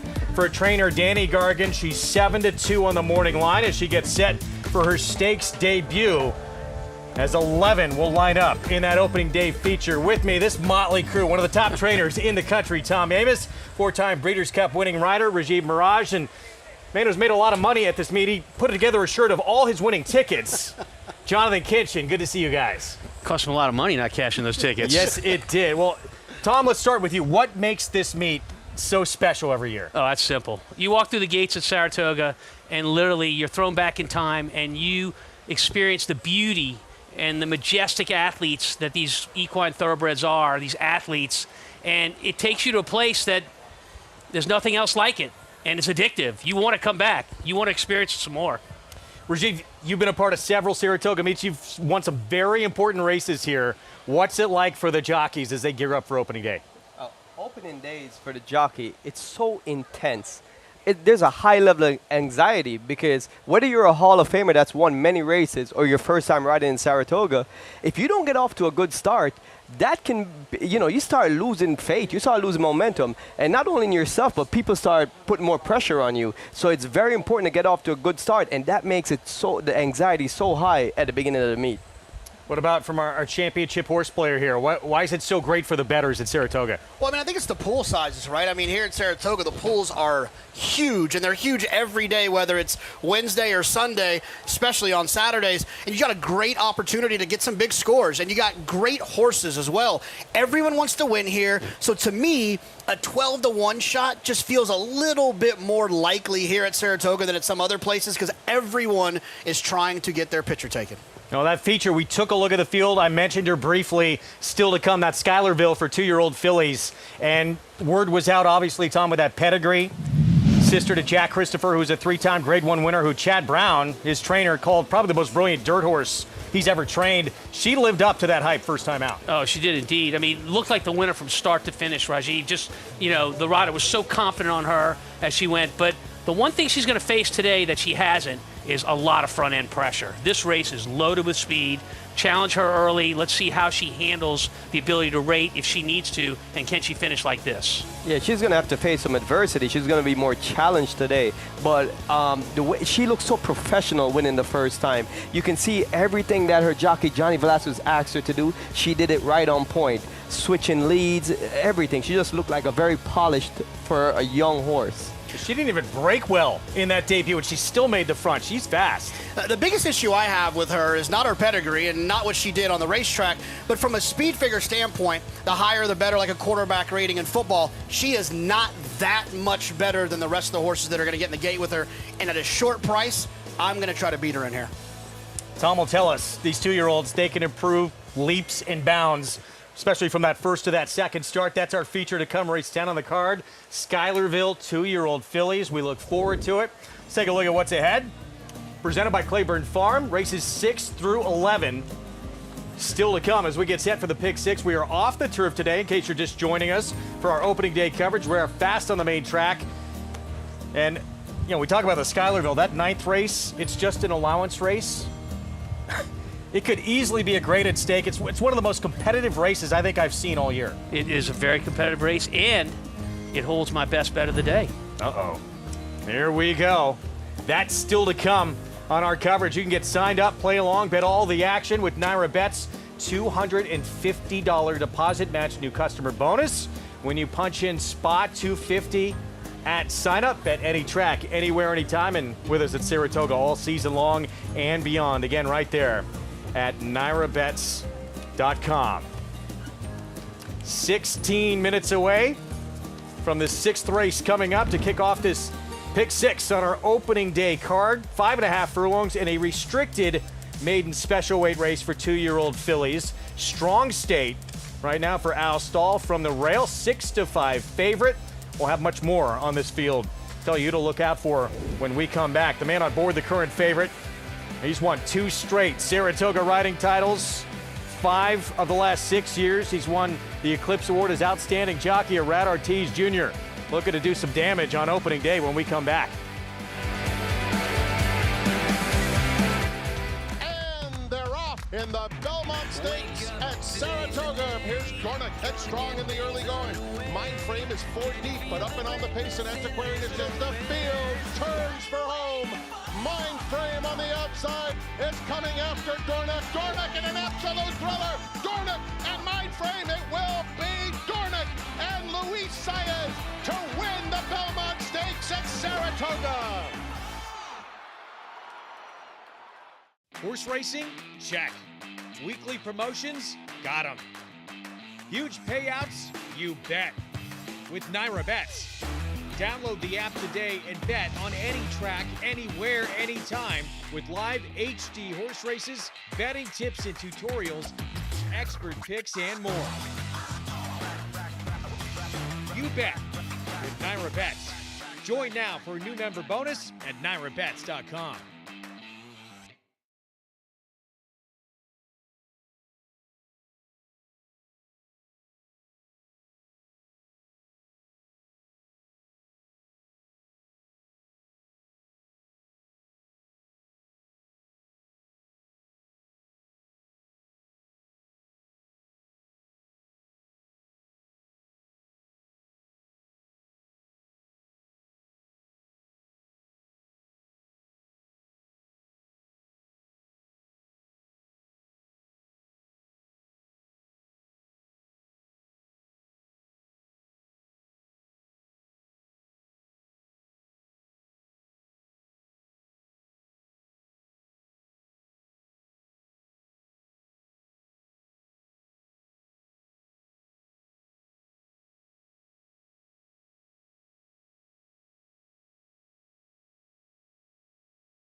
Health, history, horses has been the slogan of Saratoga Springs for nearly a century, and the Big Red Spring is the perfect.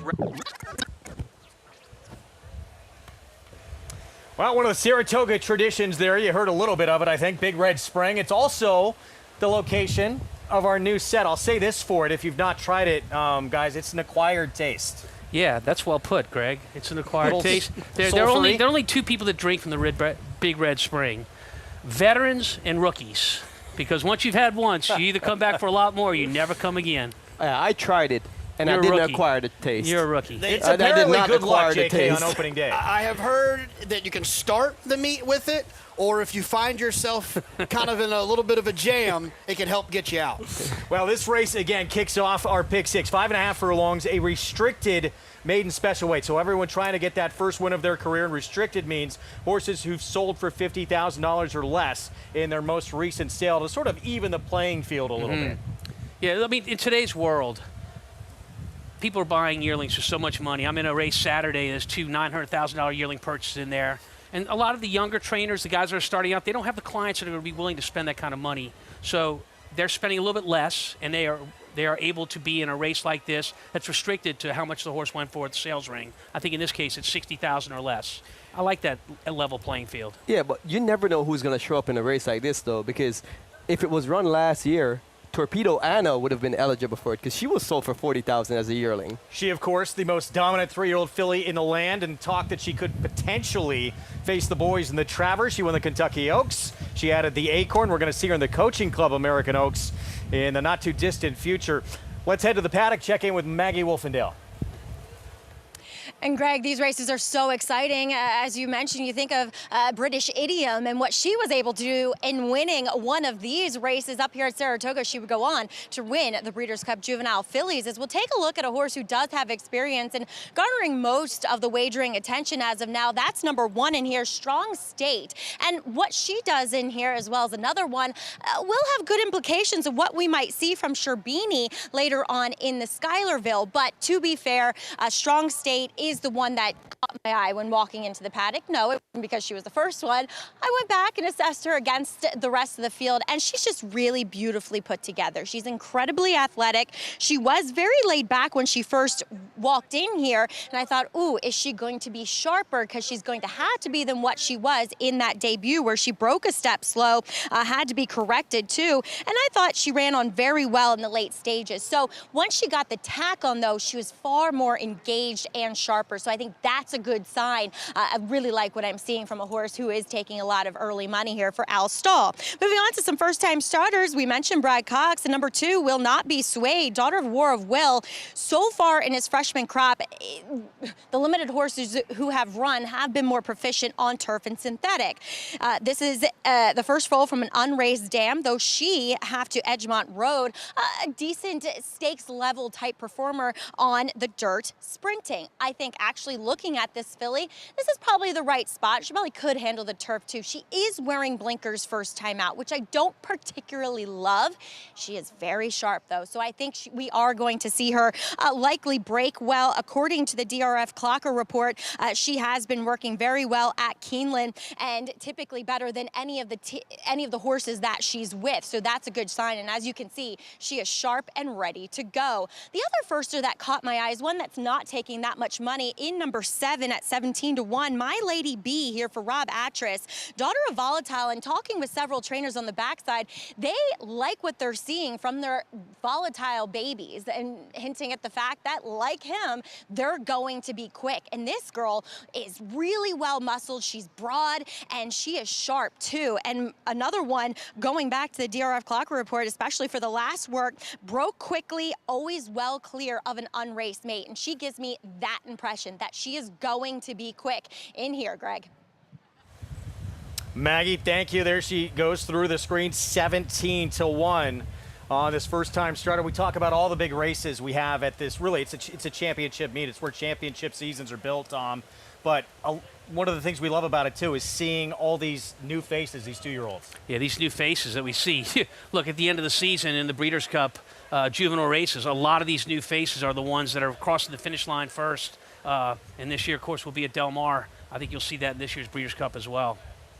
We had a 2-year-old race last year, JK. We saw Seize the Gray, the Preakness winner, eventual Preakness winner, beat the eventual Belmont Stakes winner in Dornick. Yeah, I mean, we saw the 2-year-old champion, Fierceness, ran here. You know, I would say that even beyond the Breeders' Cup, I think the Triple Crown as a whole, the horses that run here show up there, and as well as Del Mar. But here, it just seems to have a different feel to me, at least. Brad Cox, Maggie touched on his fill-in here, will not be swayed. That is the 2 a first-time starter will send out, of course, British Idiom, 2-year-old filly that he campaigned to the Breeders' Cup Juvenile Fillies in that perfect 2-year-old season. She went 3 for 3, earned an Eclipse Award in the process. Yeah, and for Will Not Be Swayed, oftentimes with these first-time starters, a horse with no experience debuting today, which we have 5 of those in this race, you're looking at that tote board to see, does the betting public, does the smart money, the money that knows what's going on the backside, how the horses are preparing, is it showing up on any of these horses? And that's where you see it right there. Will Not Be Swayed, the 2-horse, now 2.5-1, 5-2. And she won, Rajiv, one of these restricted maiden special weights. So very good horses can come out of these races. Yeah, like we said, you know, this race can produce a top horse like a British Idiom. Now let's kick off our post parade. Strong State. We will see first or Rad Ortiz Jr. for Al Stall. Yeah, match the top buyer speed figure of any horse in this race with a 63 last time. A deserving favorite after having trouble in that race. 2-time champion trainer Brad Cox, and this is his Will Not Be Swayed. Snuck in off the goalpost here, $50,000. Not a dollar more would he be eligible for this race. Amir Shishakli with a first-timer, Selectively Sweet. Yeah, by Vekoma, who's the hottest young stallion right now. Amir Shishakli doesn't win first time out usually, so mixed feelings here. Third start for Episode, but first on dirt. Yeah, this is my choice in here. This horse has shown some talent on the synthetic surface. Now gets to run on the dirt for the first time. Flaming Glory, decent debut, went a little backwards second time out. Yeah, well, I had trouble in that second race that went backwards behind Sherbini, who will be later on in the Schuylerville. Lane Luzzy, his dad Mike represents him, who was a jockey on the circuit for many years, 22-1.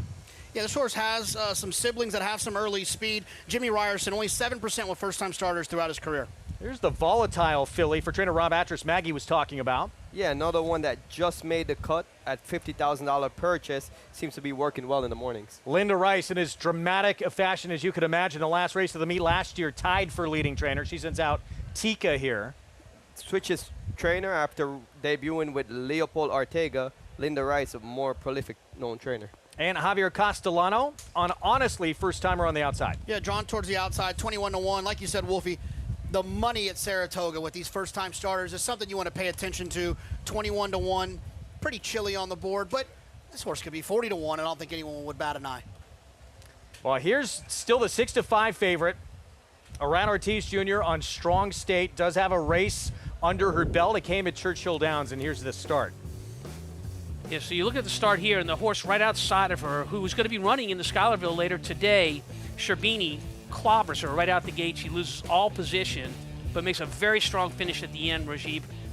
Oftentimes, first-time starters, they might leave a half step slow. They're just learning. And if they do, in a big field like that, they can get caught up in a little bit of a pinball situation, but they oftentimes come back second-time starting are a lot sharper out of the gate. She gained some valuable experience from this race. And typically when you see a young horse endure such adverse situations, being bounced around, shuffled back, forced between horses, they tend to get discouraged. For her to show up and finish as strong as she did, it showed that she has a great temperament. She's a tough filly. The concern, I think, is that when a horse breaks slowly on debut, you got to ask yourself, is this them or were they just learning? Is she going to do that again? If she breaks slow from here on the inside, it gets tougher company. She could be in trouble. My biggest concern, Tom, her trainer, he went to LSU. Yeah, he did. Go Tigers. He graduated with a degree in geology. He was always going to be a horse trainer. His mom didn't know that. She wouldn't let him, but after a couple of years, she finally lamented, and he's a great horse trainer at that. Not to mention, let's talk about the sire here, Tom's Tatat. Alstall trained Tom's Tatat for Gail Benson, and that horse on his own right was a very, very good racehorse, and I think he's going to be a very good sire. It's his first-year crop now. He was becoming, at one point, one of the top older horses in the country. No doubt, in August, and he did it right here at Saratoga, where he's kind of stamped his mark. Well, for Strong State, and we're going to move on real quick, though, Tom, what do you do training-wise with a horse who broke that first time out? Do you have to do a lot? No. You count on them learning from that and doing much better the second time. 9 times out of 10, they'll be much more versed out of the gate and much sharper out of the gate. Yeah, the race experience usually gives that desired effect, that experience, and sometimes that's all you need to get them to the next level. So the inside post again for Strong State. We'll see if she can overcome that poor beginning from the debut here in start number 2. Meanwhile, Episode, this is start number 3 for this filly, but it's her first time on a dirt surface. Yeah, this is where I landed. A lot of times these horses are running down on the synthetic. You start to kind of feel like you know who they are, but sometimes a surface switch could wake them up. Who knows? Maybe Episode's always wanted to be on the dirt. A Maximus Mischief out of a Tis Now mare. I mean, that suggests that maybe the dirt wouldn't be a problem. But the one thing I do like about Episode is that when you're looking at these first-time starters, these young horses, you're trying to find horses that have talent. And to me, speed equals talent. This horse has at least shown that there's some early gas. So as long as there's some talent here, I'm okay taking 8-1 that maybe this horse is going to appreciate the dirt more than the synthetic. Bumped a bit in the debut, so we didn't get to see it. But Maggie, start number 2, we saw that she is very quick. Will that translate here to the dirt?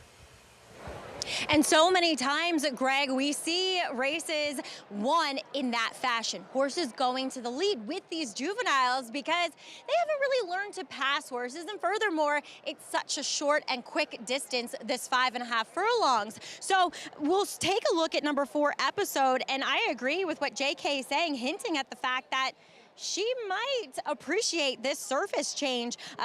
Maximus Mischief, we saw him get off to an auspicious start last year with his 2-year-olds, hitting at a very high percentage. The dam, she was unraced, but if you go back a generation, the second dam is Flashy and Smart, who is a great stakes-winning dirt sprinter. And also, watching her last work at Gulfstream, her last race at Gulfstream, she kind of looked to be leaning out and wanting to get out. And sometimes that indicates a horse that is just not necessarily comfortable on the surface that they're putting their feet on. She looks great, great size, she's physically mature, and those are the things you want. So I think there's a lot of upside with this filly currently at 8-1. As number 5 is Flaming Glory. She comes out of the same race as Strong State. She did not finish well that day, but I thought it was kind of a passive ride in that she broke on top, she was clear, and then 2 horses went up when they approached the turn, and she steadied back out of there. And like I said, these 2-year-olds, they don't know how to handle that. They don't know how to necessarily overcome that. She's one that, again, mature. When it comes to her size, she was very mature acting, and I have a lot of respect for Nacho Correa's. And 2, her dam won her first start as a 2-year-old by 10 lengths. Maybe it's the 3rd for her daughter. Moving on to my pick in here. See, Raj and I went to Tekka. We both watched her in her debut where she was nearly 50-1 at Monmouth, and she was a lunatic. I couldn't believe she ran as well as she did. She just acted up from the time she hit the paddock and walking over to the time she hit the gate. And today, while she's on it, it's a lot more reserved. The lid is being kept on here by Linda Rice and Jose Lescano. So I think she's posted well towards the outside. She's going to have speed, and the maturity that I'm seeing from first to second start is something that I hope will play out favorably on the racetrack, Greg. Maggie, thank you. Tom, obviously you got to have some ability to win any kind of race at Saratoga, but for the most part with these 2-year-old races, would you say, I'm going to ask you, would you rather have talent or ability, or experience, I should say? Talent or experience? I think both are important, but experience is so key in these young races where these horses are debuting, which gives the one such an advantage over this group. Strong State has a race under her belt. I think that makes her the player here. Even money favor right now from that inside post with Aran Ortiz Jr. We start the pick 6 on opening day. Let's go upstairs. Frank Miramati with the call. Thank you, Greg. We are waiting on Honestly in the colors of 3 Diamonds Farm, taking up her spot. And they're off, and it was a beautiful start for Strong State, who goes straight to the front. Selectively Sweet has speed, as does Tekka, 3 of them vying for command. Will Not Be Swayed is just off that battle up top, followed by Flaming Glory, Honestly on the outside, passing a couple of rivals just 4 lengths off the lead. It's another 3 to My Vanilla, followed by Lady Bay and Episode Erratic at the back of the field. Around the far turn, the opening quarter went in 22 and 2/5 seconds. And it is Strong State on the inside, Selectively Sweet, and Tekka a length and a half off them, racing in 3rd as they come past the quarter pole and turning for home. Selectively Sweet, red blinkers. Strong State still traveling very comfortably, though. Lets it out a notch. And now the new threat comes from Will Not Be Swayed. And Will Not Be Swayed firing a big shot, trying to get by Strong State. Strong State, tough as nails, fighting back on the inside and proving a little too good. Strong State turns away Will Not Be Swayed. It was a block. Back to Tekka in 3rd, and then Selectively Sweet. Well, experience pays off here. Strong State, second-time starter, gets by an impressive debut from Will Not Be Swayed for the win. Yeah, and I think you said it. Experience paid off, especially down the stretch, because it looks like Will Not Be Swayed, a 2-horse, actually puts her head in front of Strong State, but experience gets you home based on fitness. Strong State broke very well today. Sometimes you break well and it doesn't come to your advantage, because next thing you know, she's in a 3-horse speed duel, sets up for the 2 to come off the pace, but her experience paid off. And this is such a gutsy filly, you know, tenacity. You love to see young horses, especially fillies with this much tenacity.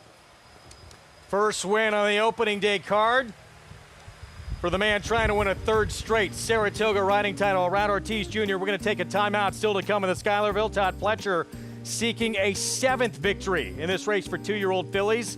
And this filly, a very, very special namesake. We'll have the story next. He's a running son of a gun. Papa Cap now has the advantage. A graded stakes winning 2-year-old. Grade 1 Breeders' Cup Juvenile runner-up at 2. Multiple Grade 1 placings at 3. Finished in the top 4 in 11 out of 12 starts. And from here on in, it's just a matter of how far. Papa Cap, an easy winner of the best pal. Papa Cap, standing at Walmack. It's America's original sport. And no one covers it better than americasbestracing.net. From the sport to the lifestyle, the best races, horses, and destination venues, cocktails, gambling, fashion, and more. americasbestracing.net is a sport for you.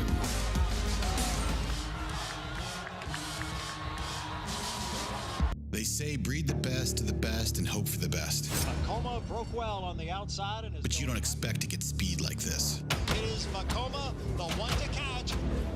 Vekoma has a 5-length lead in this Grade 1 corner.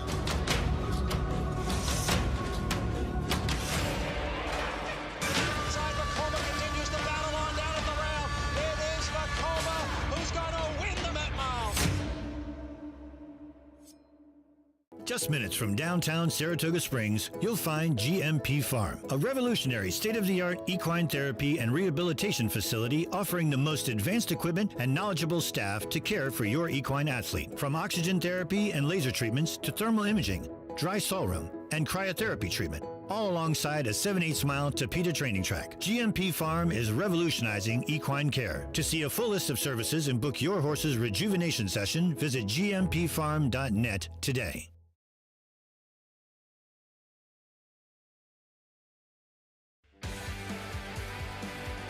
Welcome to those just joining us on our opening day Fox Sports 2 coverage, and those who've just joined us as well on Ballard Sports SoCal. Saratoga Live, first day of this 40-day meet, and the most competitive meet there is in this sport. And on the board for the first time today, the man who's won 5 riding titles here, including 2 straight, Irad Ortiz Jr. Rajiv, what does that feel like to finally get on the board with a win as a rider? Well, Irad, you know he's going to win a lot of races this meet, but the first one takes some of the edge off, because when you see 5 races go by and you don't win any race, you might start thinking, well, you know, I wonder if this isn't going to be my meet. But now that he wins this race, I'm sure his feelings probably turned around, and he's looking for more to come. JK, we talked about experience. That filly on the inside had that start under her belt. She showed some grit down the stretch. It goes a long way. I mean, and you look, that's an important thing to keep in mind throughout the rest of the meet. You're going to hear a lot about the next fastest horse in the world that's never made a start. That horse might run off the screen and do what Uncle Mo did and what Fierceness did, but they also might get hooked by a horse who has a lot more experience. You got to kind of zig and zag when it comes to experience and talent. So much for that LSU angle, Tom. Yeah, I mean, and you know, I think it really made the difference today based on how the race set up. And you got to give some kudos to Highlander Training Center outside of Dallas. Most of my young horses were there this year that got broke to come to the racetrack. They do such a great job down there. Larry Hirsch's Highlander Training Center. Really glad to see them in the winner's circle. They deserve it. Al Stahl, winning trainer here. Of course, Tom as well. LSU alums. Roommates in college. Indeed. You had some fun days down here at Saratoga as well, right? Yeah, a few. We'll share over the summer. $4.10. Strong State, start number 2. Graduates and hopefully on to bigger and better things here. And Irad Ortiz Jr. again with his first winner of this meet. His brother off to the hot start, Jose Ortiz, with a couple of wins on this opening day card.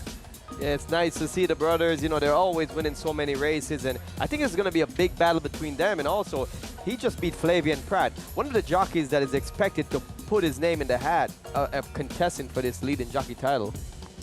Up next, race 7, meant for the grass, so we move to the main track here. 5.5 furlongs, remains that same distance. Allowance optional claiming field for New York bred runners. We'll have more on this field in a minute. Let's go back to Maggie. So pleased to be joined by winning trainer Al Stahl with Strong State. And Al, we saw her a little tardy at the beginning on the inside at Churchill, and today she broke beautifully. Yeah, she schooled well in the gate, and she came from Highlander, and they'd already jumped her from the gate before I even got her. So it was hardly no schooling at all. She just did everything very naturally. First timer, no matter what, it happens. And then the jockey who ended up winning the race, in one jump he saw a little spot, and he sawed her off a little bit. So she didn't break as bad as it looked like on the pan shot. So, but she got together, and Irad said she made a little lead and waited, and then got past and fought. Kind of reminded me of her dad. She flicked her ear up the last 40 yards, even though there was someone coming right at her. I literally thought the same thing. I'm like, look at this cool girl. One ear went up, one ear went back, and she's like, I got you. That's him. That's him. He gawked at everything. He wore a bit blinkers and shadow roll, which I don't do too often. He earned that. Exactly, waiting on horses a little bit, but it has to be cool for you to win up here with a daughter of Tom Satot, whom you had so much success with, even here at this track. Yeah, I was so happy when Jeff Hooper called me and said, I got a Tom Satot filly coming to you from Texas. I was like, bring it on. And she's just been she's been perfect, just clean and smart and eating and just the kind of horse you want. She's beautiful as well. Al, congratulations. Nice way to kick off opening day, I'd say. Yeah, thank you. We're having a great time. As you should be. Al Stahl gets the win with Strong State. And, Greg, this race having some implications a little later on with the Schuylerville.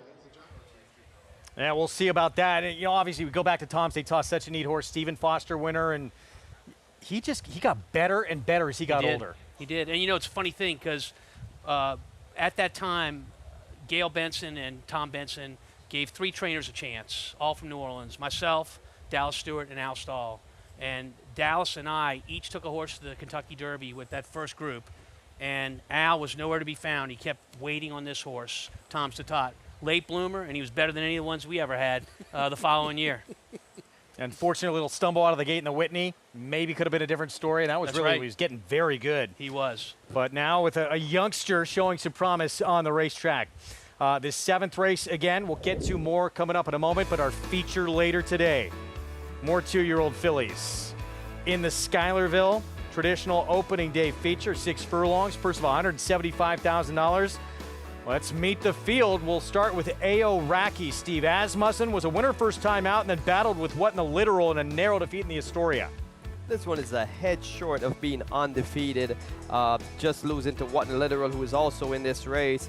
She's got a tough one-hole, and she's going to have to face a lot of early pace pressure, but she does have a lot of quality. West Memorial, she beat the boys in the stakes race. Yeah, she was outstanding at Churchill Downs at 18, almost 18-1.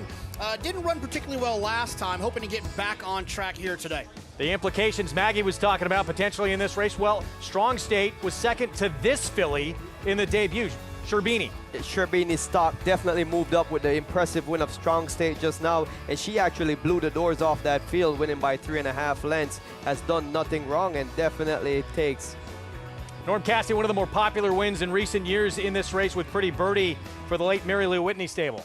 Yeah, slang from the connections that brought you rhyme schemes not too long ago. This horse showed a bunch of talent last time, and there's been a horse that's run back out of that's won. Belmont Stakes winning trainer of Dornick, Danny Gargan, and Complexion, the sister to Jack Christopher. This one won as expected, highly touted as a favorite first time out, winning by 6.5 lengths, will be the favorite today. Popular story here, and we'll have more on the name in a moment. Carmen's Candy Jar for Todd Pletcher. Can't help but root for this filly. I'm just not crazy about her last race. I think it looks a lot better on paper and on video than it actually was. Arad Ortiz Jr. will ride there for Pletcher and Rapoli stable. Dream Girl, Mike Maker, won first time out at Churchill Downs. Dream Girl is going to be my long shot pick. I love that race as she ran. She battled with a couple horses on the front end and pulled away by 2 lengths. Well, you talk about experience in a 2-year-old race, and here's the experience of the field. What in the Literal won the Astoria? Yeah, absolutely. She was impressive last time. Gutsy performance down on the inside to hold off the oncomers during Belmont Stakes Racing Festival Week. She was impressive then. I just think another one I'm going to try to beat here today. Maybe the most dangerous 2-year-old trainer in the sport, Wesley Ward. He's got long neck Paula. Yeah, this $500,000 purchase lived up to the hype, winning by 3.5 lengths amongst 10 rivals first time out. Steve Asmussen, dominant winner in the debut, Viggy Doll. Yeah, I like this horse. This is where I'm going to land. Drawn towards the outside, has some tactical speed, trained by the winningest trainer in North American history. I think this horse will be able to improve, and these Vacomas have really, really been running. And the Queen's MG, she was the first ever starter for her sire, 1,000 Words, and she won that race at 45-1. And then she was disappointed in the Astoria in her most recent race. However, she went off as the favorite in that race against the rivals like What in the Literal and Oraki that she faces today. So that could be a little sign that she has some quality. Yeah, got bumped around a little bit. So that's the field in that Schuylerville. Let's get back to Carmen's Candy Jar for Todd Pletcher, owned by Mike Rapoli. He had a very strong relationship with Carmen Barrera, who is Naira's longtime director of horseman relations.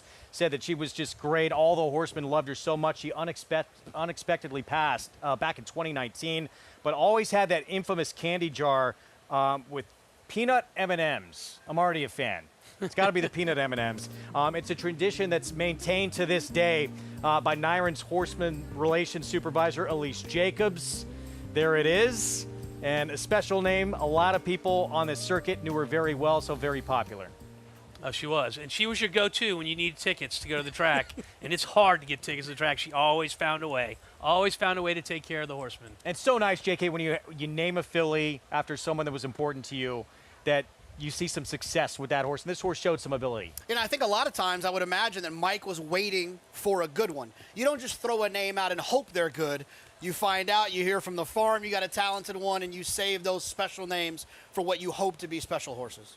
Well, Todd Pletcher has won a lot of Schuylervilles in his career. Let's take a look at Carmen's Candy Jar. It's going to try and be the 7th for him coming up. She did have to wait on horses a little bit in this race, which she'd eventually go on to win at odds on. Yeah, I mean, this is a very good race. I mean, she lays off the pace, comes through a hole here. These are things that 2-year-olds first time out don't typically do. And she's going to have a strong finish at the end, get a little bit more distance today, Rajiv. And look, she's in a race where it's going to be a hot pace up front. I mean, you want to talk about a race that looks like it sets up for someone to close and get the candy? It's this year's Schuylerville.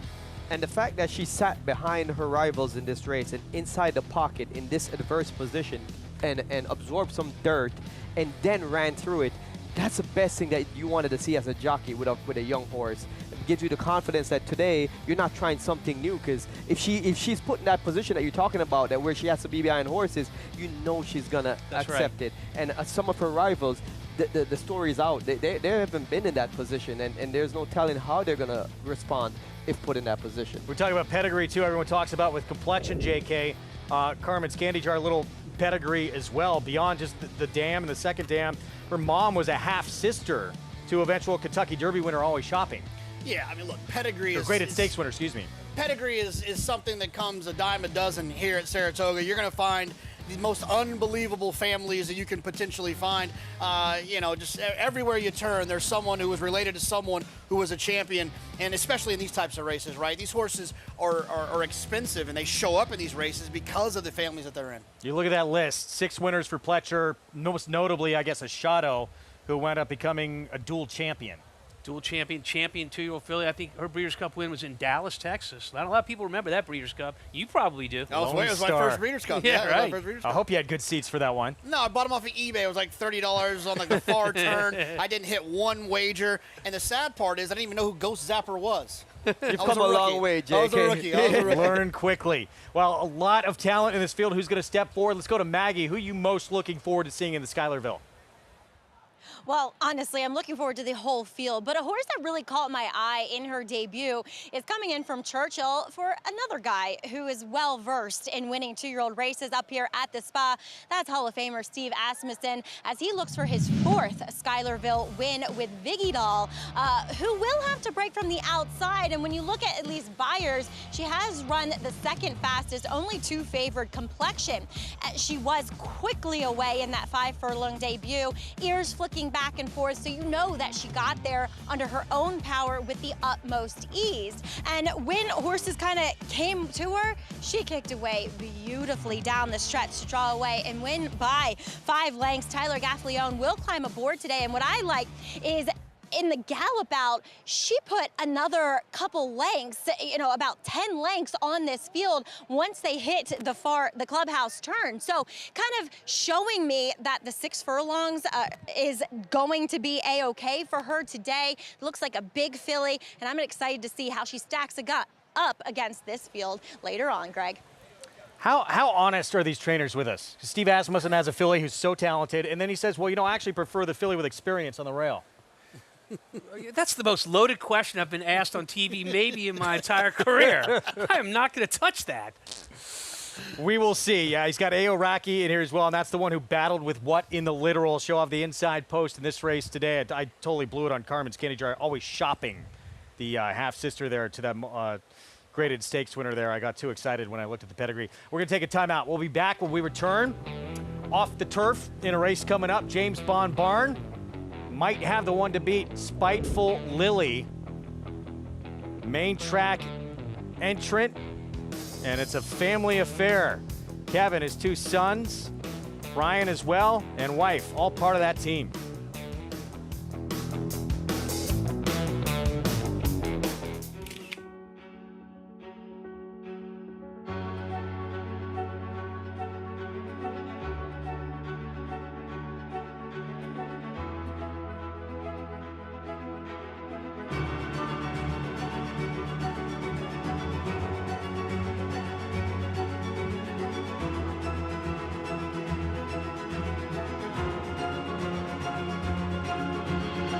Marshalier, standing at Claiborne Farm. Horse racing? Check. Weekly promotions? Got 'em. Huge payouts? You bet. With Naira Bets.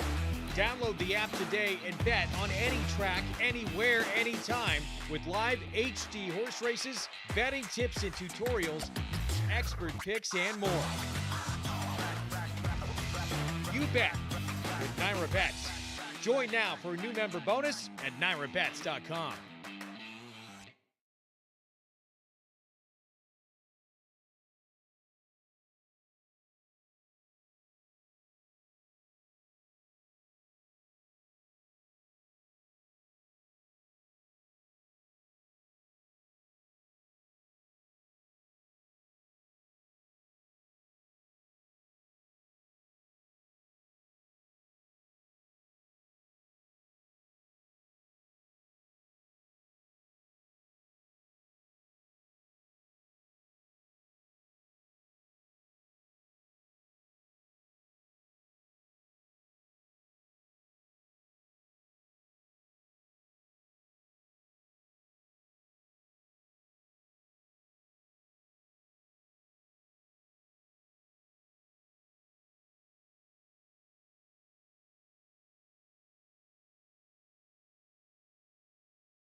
As a little boy, this was a dream.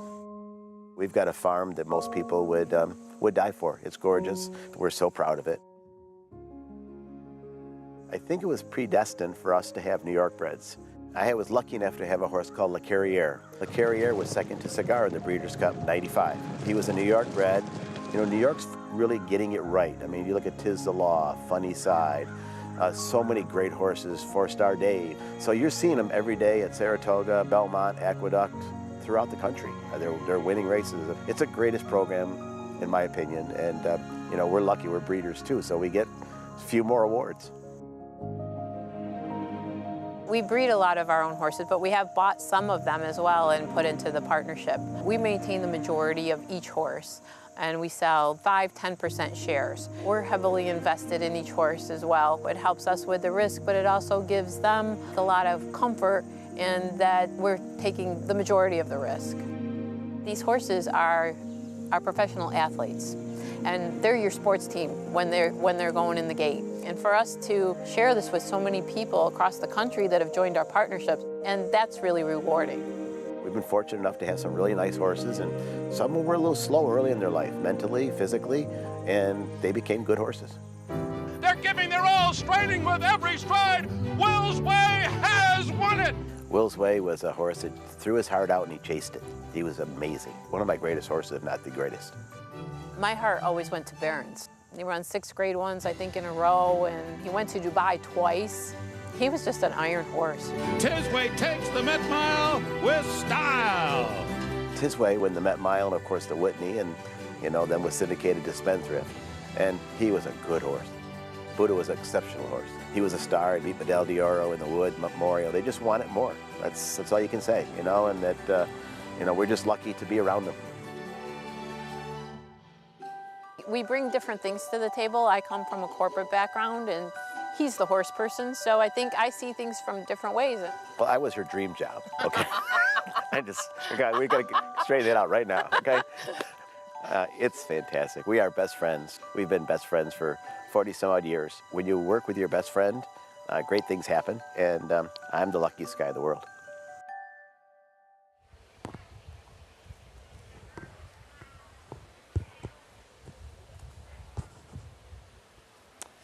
Well, there is the runner that the Bon Barn will send out, Spiteful Lily, the favorite in this upcoming race. And some great runners, obviously, as you saw right there. That barn is sent out. 5-time New York Trainer of the Year. Rajiv, some good memories there as well. Yeah, I was on Tisway. We won so many big races. The Met Mile and the Whitney here at Saratoga was a great time. And always riding for the Bond family. It's so good. True family affair. Wife Tina, sons Kevin and Ryan. So Bon Barn with the favorite here. That's Spiteful Lily. Rajiv, you're going to bet the favorite or beat the favorite? Well, I'm definitely gonna bet the favorite here. And here's the reason why. Spiteful Lily ran a banger in her debut, sprinting at 6 furlongs. She ran a 95 buyer. That would blow the doors off her competition today. In her next start, they stretch her out to a mile, and they had to restrain that speed. She resented it. She was the overwhelming favorite. She didn't like being held up. She threw her head around. Today, she gets a cut back to 5.5 furlongs, and I think this is what she really wants. She's a fast filly. She doesn't want that speed taken away from her. They're going to make her free running today, and I think she's just going to blow the doors off her competition. Tom, do you agree? I don't. So for Spiteful Lily, this is a horse that's cutting back the equivalent of 3 football fields in distance in today's race. She's been taught to relax on the lead. Her last race, and this is nothing that's a knock against her, she won it in the first 100 yards. She made the lead as easy as you can make the lead that day. This is a totally different race at a much shorter distance. They're going to go fast up front. They're going to be with her. She's going to have that WTF feeling underneath her, like what's happening now, and she's going to have to overcome that. Can I break the tie? So this is a PG show, Tom. That's why I use the initials. I'm going to break the tie. I like Spiteful Lady in here, too. I love the outside draw for a horse like this who's going to pop away from there and sit comfortable. She's tactical. She can see if she loses a little bit of ground because she is cutting back. That's not going to be a problem for her. I like her quite a bit in here, and I think 3-2 at this point seems like a good price. Well, and Rajiv, you go back to that debut. I mean, that debut, it looked like she might be a star. She's not gotten close to that performance, even though she's been very good in the next 2 starts. But nothing like that debut. Well, and that's what I'm saying. The reason why I think she hasn't got back to that performance is they're trying to make her something that she isn't. Her optimal race is running fast at a shorter distance, and they were trying to ration that speed out, taking her at a longer distance. So I think today they're going to let her utilize that speed. And I don't necessarily think she has to be on the lead. That's one of the things. She has that outside post, that cozy garden spot where she could just track her rivals from the outside, but just get in her rhythm. And I think her rhythm is what she wants to do. I'm also really excited for her opportunity to see her run on a dry racetrack. Yeah, she hasn't had that chance yet. Now look, the mud might have moved her up, the slot might have moved her up, but I have a feeling she might appreciate that even more. She looked brilliant there, but I'm telling you, that race was won in the first 100 yards, and that's not a knock on her ability. It's a beautiful feeling for a trainer to have that advantage 100 yards out of the gate and feel like this is only my race to lose. Here's our post parade. This might be the quickest filly in the race, Concerti. Yeah, but she's been, most of her good races have been, at least from a speed figure standpoint, have been on the turf. Here's Solib getting back to dirt. Javier Castellano for Tom Morley. Yeah, her last dirt race was an 8-length win, albeit at a 25,000 claiming level. It was very impressive. Kendrick Carmouche, he'll be on Ms. Big Bucks for Michelle Nevin. Yeah, you see this often with these off-the-turf races, horses still taking a little bit of money despite the surface switch. Some more pace with this long shot, Queen's Dancer. Yeah, Queen's Dancer's best asset is her speed. She's going to face a lot of pressure up front today. Rad Ortiz Jr. saw him get on the board for the first time in the last race. He is on for Jorge Abreu here. Yeah, look, I thought this horse was at least a little bit interesting based on that dirt race a couple back. Main track only entrance. Here we go. Sunday Girl, more speed. Sunday Girl, yeah, towards the outside. Another one with some tactical speed, but the problem with her is she's got that competition to her outside that's going to put pressure on her. Spiteful Lily for the Bond Barn. Here she is at 6-5. I'm just so excited to see if she can match up that 95 speed for her, because this could be a real horse if she's able to do that. And 20-1 long shot outside Manny Franco on Bank on Anna. Yeah, just doesn't have a lot of early speed. I'm assuming that Manny will be hoping that the 10 and the 11 find a way to hook up and set it up for the 12 Bank on Anna. So 5 minutes to post in a race that will kick off the first late pick 5, our favorite wager here on opening day. Tom, how are you going to play it? Well, I'm going to concentrate on a couple of races. This ninth race that we have today, really, I think my best bet of the day is the Brad Cox horse in that race. If you look, there are some horses that just benefit from the use of Lasix. And Salute the Stars is that horse. You take his 2 starts on Lasix, and they're totally different from the rest of his form. He's back on Lasix today. I'm going to single him. I'm required to single my horse in the last.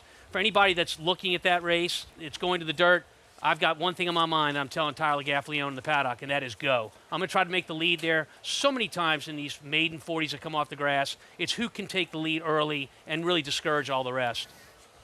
You know what's funny about that race? I picked number 2, Get It to Matthew, for one reason, thinking that this horse would be able to get an easy lead. You're blowing up my smoke right here. Look, I'm just going to tell you, I'm going to try to discourage everybody. I'm going. Just discourage me. That's the reason Tom's going to be leaving us early, by the way, with that 3-year-old in the finale, Sugar Hook. Let's go back to Maggie. We'll take a look here at your favorite, Spiteful Lily, and as you can see watching her warm up, she is a filly that what Raj was saying is indicative, I think, 24/7 of how she wants to be handled. She doesn't like anybody taking hold of her face. She gets very resentful, including in a warm-up with Junior Alvarado, who I think is actually one of the most underrated and capable riders when it comes to horses who want to be headstrong, who are very light-mouthed. You know, they resent somebody pulling on the bit, as he's going to use the assistance of Mario, the outrider. But this is a filly that is just so big, so brawny, and I'm excited to see what she does on a dry track for the first time. This is a filly that somehow Mother Nature does not smile upon her, in that every single time she has run so far, the clouds have opened up and it's been a wet, sealed racetrack. So she has the physical type that generally means horses are better on fast tracks. Bigger, heavier, thicker boned. So I think she's going to be very tough to beat. I'm actually surprised she isn't a shorter price. Now she ticks down to even money here. Feels about right. Now, a horse that stays in the body of the race that was entered for the turf is number 6, Weekend Rags. 2 back off of a layoff. They tried her on the main track, but that race dominated forwardly. Lake Abenaki just ran gate to wire that day. The second place finisher, who was sitting second, came back, albeit at Finger Lakes, and ran a 78 buyer in her subsequent start.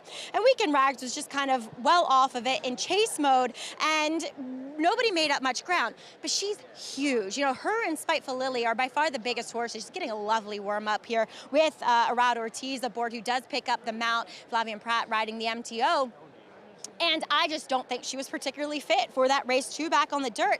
And she doesn't have the physical makeup that screams turf. So I think she's pretty interesting getting back to the main track at a generous 9-1. And then here's the bomb. I mean, to ignore a horse that is a stakes winner over this racetrack, I know her form has gone south, and I mean like Antarctica south, number 12, Bank on Anna, but I thought her last race was a little better than it would appear. A race that you wanted horses forward and more towards the inside. While she spent the first half on the inside, and Willful Desire and Jockey the Joker kind of ran 1-2 around the racetrack, she did tip out in the lane, and she was the only horse in that race to make up significant ground.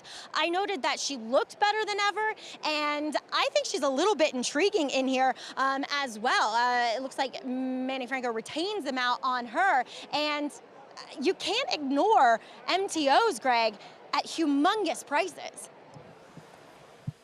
25-1. That would shake things up quite a bit to start this late pick 5 and in our pick 6 here on opening day. No question, Maggie. And Manny Franco stays on board. Bank on Anna.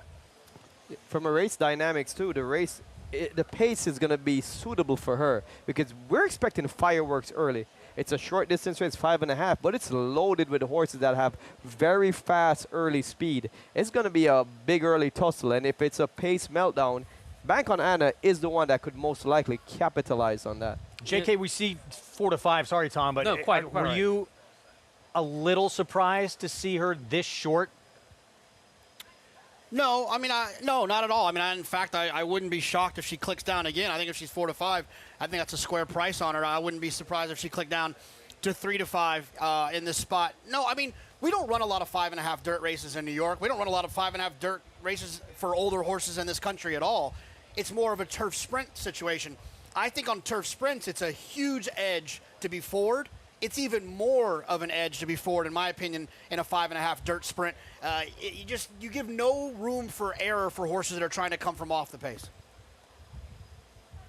Yeah, distance time. We don't really see this much, except for 2-year-olds. No, and so when you're handicapping a race like this, particularly if you're a trainer that's participating in this race and you're trying to decide what the right strategy is with your horse and you have some versatility, the things that stand out to you are the 2-horse Concherte, the 4-horse Ms. Big Bucks. These are not only speed horses, these are one-dimensional speed horses. These are horses that the rider and the trainer knows our only chance to win this race is to make the lead.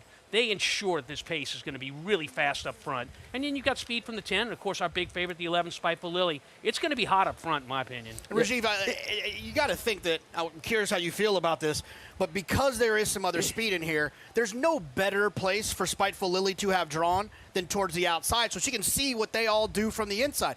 No one's going to dictate to her. She'll be doing the dictating. Exactly, and if I'm on Spiteful Lily, I wouldn't be concerned if I was on the lead or if I was 3 lengths behind, as long as she's in her flow. Get her in that rhythm, because I don't think she necessarily has to be on the lead. And if there's a big speed duel in front of her, she could just track on the outside, clear face, no dirt in the face, and just be stalking and pouncing, which is probably where I think she's going to end up. She did not debut until the beginning of her 4-year-old campaign. It was well worth the wait. She showed brilliance first time out. She's won again since then, not quite as powerfully, but a 2-for-3 record with a narrow defeat in that only beat. Can Spiteful Lily do it again at odds on? We start the late pick 5. Let's go to Frank Miramati. And they're off.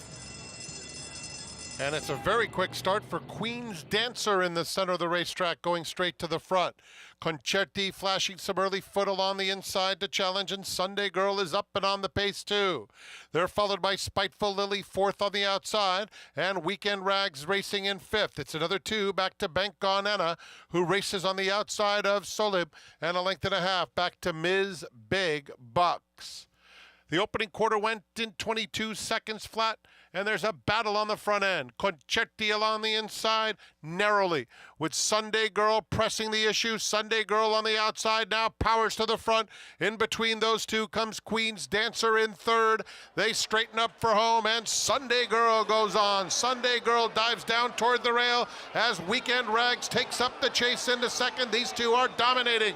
It's Sunday Girl with a 3-length lead. Weekend Rags in 2nd, followed by Solib on the inside of Bank on Anna. It will be Sunday Girl. Sunday Girl handwritten to a 2-length score. Weekend Rags was 2nd best, followed by Bank on Anna and Solib. Well, it was a main track only entrant, just not the short price favorite, Sunday Girl, who had won the first 2 starts of her career, is now 3 for 4. She was the most likely winner if the favorite didn't show up with an A race. And the favorite, actually, Spiteful Lily, bolted off the track. She didn't even really want to participate in the race. But Sunday Girl was very impressive. This filly that won her first 2 races, threw in a clunker in her last race, got back to her top form today with a very impressive win. She did. You know, we saw what we thought we'd see. It was hot up front. It was. But Sunday Girl was able to withstand that by laying close to the pace. Was the first to pounce, and she made the most of it. 10-6, 12-3. Maggie with a good call on Bank on Anna, 23-1. Who completes this trifecta, gets a piece of it. And the short price favorite nowhere in the end. Yeah, Flavien Prat, one of the best to do it, man. This guy's riding in such top form. He gets a win here on Sunday Girl. He's one of the jockeys that, if you ask around, expected to give Irad and Jose the biggest challenge for this meet title. Such a good rider. Came here really in large part, JK, Chad Brown kind of convinced him to move from the West Coast out to the East, and it's been just a completely seamless transition. Yeah, and he was doing outstanding on the West Coast, but I think some opportunities to get on some really talented horses for Chad Brown was probably pretty attractive to get out here. He'd come here, he'd had some success, and I think that he just thought, hey, you know, why not challenge myself a little bit? I think he had kind of risen to the top, over in California, and he wanted to come here in New York and try to take his career to the next level, and that's exactly what he's done. You know, Miggs talked to him about Flavien Prat, Rajiv, quite a bit, saying he does everything well. What do you think is his greatest strength? Well, he's the best rounded rider. He can fit and adapt to any scenario, and I think that is a strength in its own right, because you can put him on any horse in any situation, and he'll give you the optimal performance. And I think being able to call audibles, you need a rider like that that can adapt to these different scenarios, and I think that's what makes him distinguish himself from some of the others. One of the best in the game, Flavien Prat with a win. You saw a quick look at David Duggan, winning trainer. It's a pretty nice 3-year-old filly, and he's done a tremendous job with her 3 wins, 4 career starts for Sunday Girl. Main track only entrant who draws in. We're going to take a timeout. Still ahead, the Schuylerville. And one of the most emotional wins we've seen in a while. Back in 2021 when Norm Cassidy won with Pretty Birdie and the late Mary Lou Whitney Silks. We'll see if he can do it again in this year's edition ahead. It's a domineering display by the ultra-talented McKenzie. McKenzie in a dominant performance. 1,200,000 right there. 1,200,000. 25, 550. Mitchell, 550,000. And now 500 and 500,000. Thank you. 450, 75, 475,000.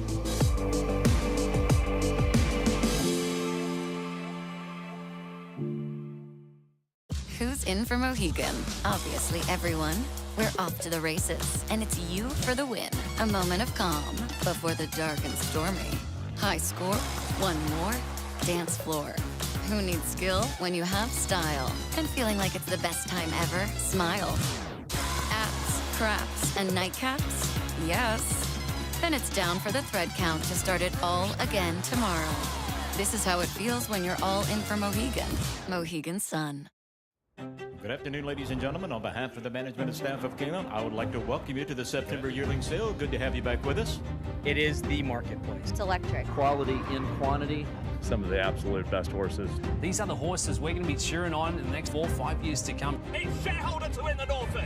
Dornick win the Belmont Stakes at Saratoga. Randomized in a dramatic photo finish in the Ogden 5th. Racetrack Television Network brings you every race, from every track, on every screen, every day. With monthly packages starting as low as $5, RTN gives you great value and access to more live HD streaming and race replays than anyone. Visit RTN.tv today to sign up and watch on almost any device, including Roku and Amazon Fire. RTN has packages that start at $5 per month.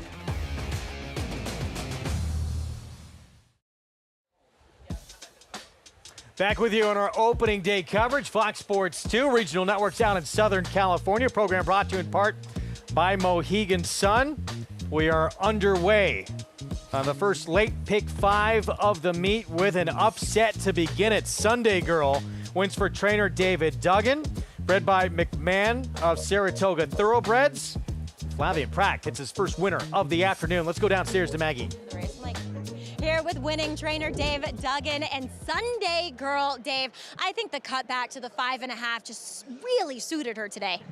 Yeah, I mean, listen, we threw the hat in the ring with the race last time and we were kind of overmatched and nothing really went right for her. She came out of the race fine. Katie didn't beat her up, so we knew that she was fine. She came back and she worked exceptionally well. So we knew we just had to regroup and kind of take a step backwards. And Dave, we see you teaming up with Clear Star Stables and kind of, expanding your operation a bit and having a lot of success. So to get a win here on opening day at the spa has to feel really good. Oh, yeah. Oh, yeah. I don't have to expand on it. It's great. Yes. Well, wait, Mike and Doreen of Clear Star Stable. I mean, come on, guys. Come on.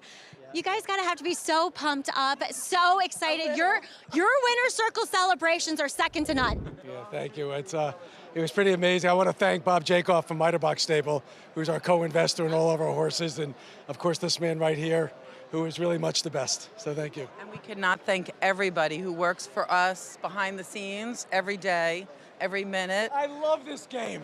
By the way, did you meet Mikey from Clear Star Stable? I think everybody knows who Mikey is now, but guys, this is a hugely happy winner's circle, and Sunday Girl is now Thursday Girl here at the spa.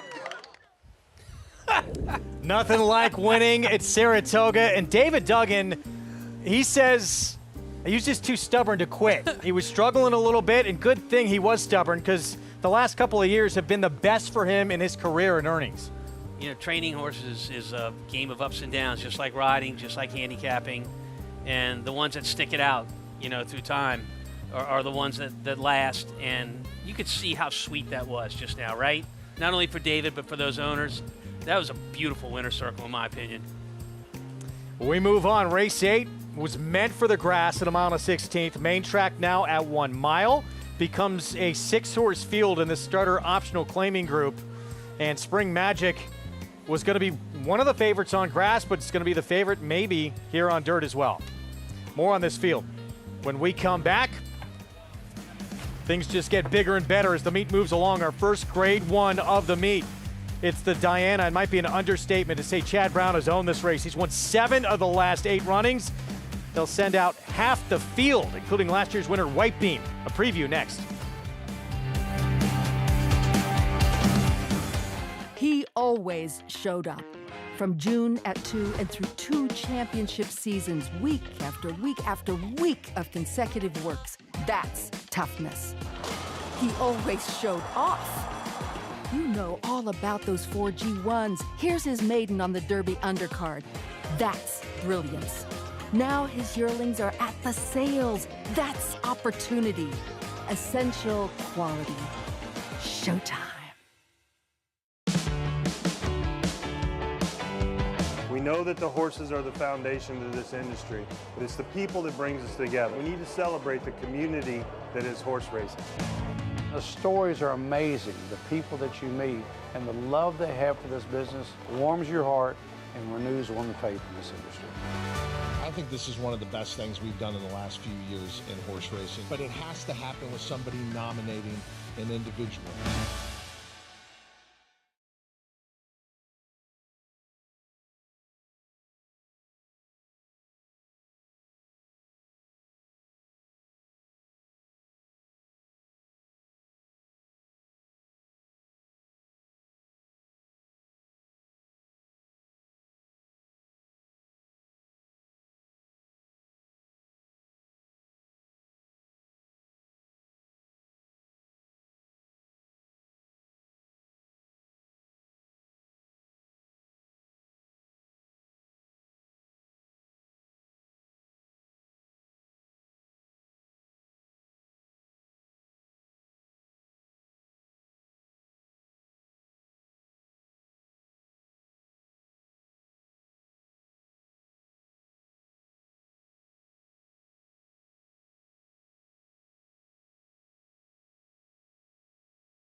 White Beam on the outside, market segmentation, trying to get by Fevrover for third. Coming to the 16th pole, in Italian set down. White Beam trying to get her, in Italian ahead. White Beam, big effort from Fevrover, in Italian. White Beam, a final try. White beaming in Italian in a photo finish in the Diana.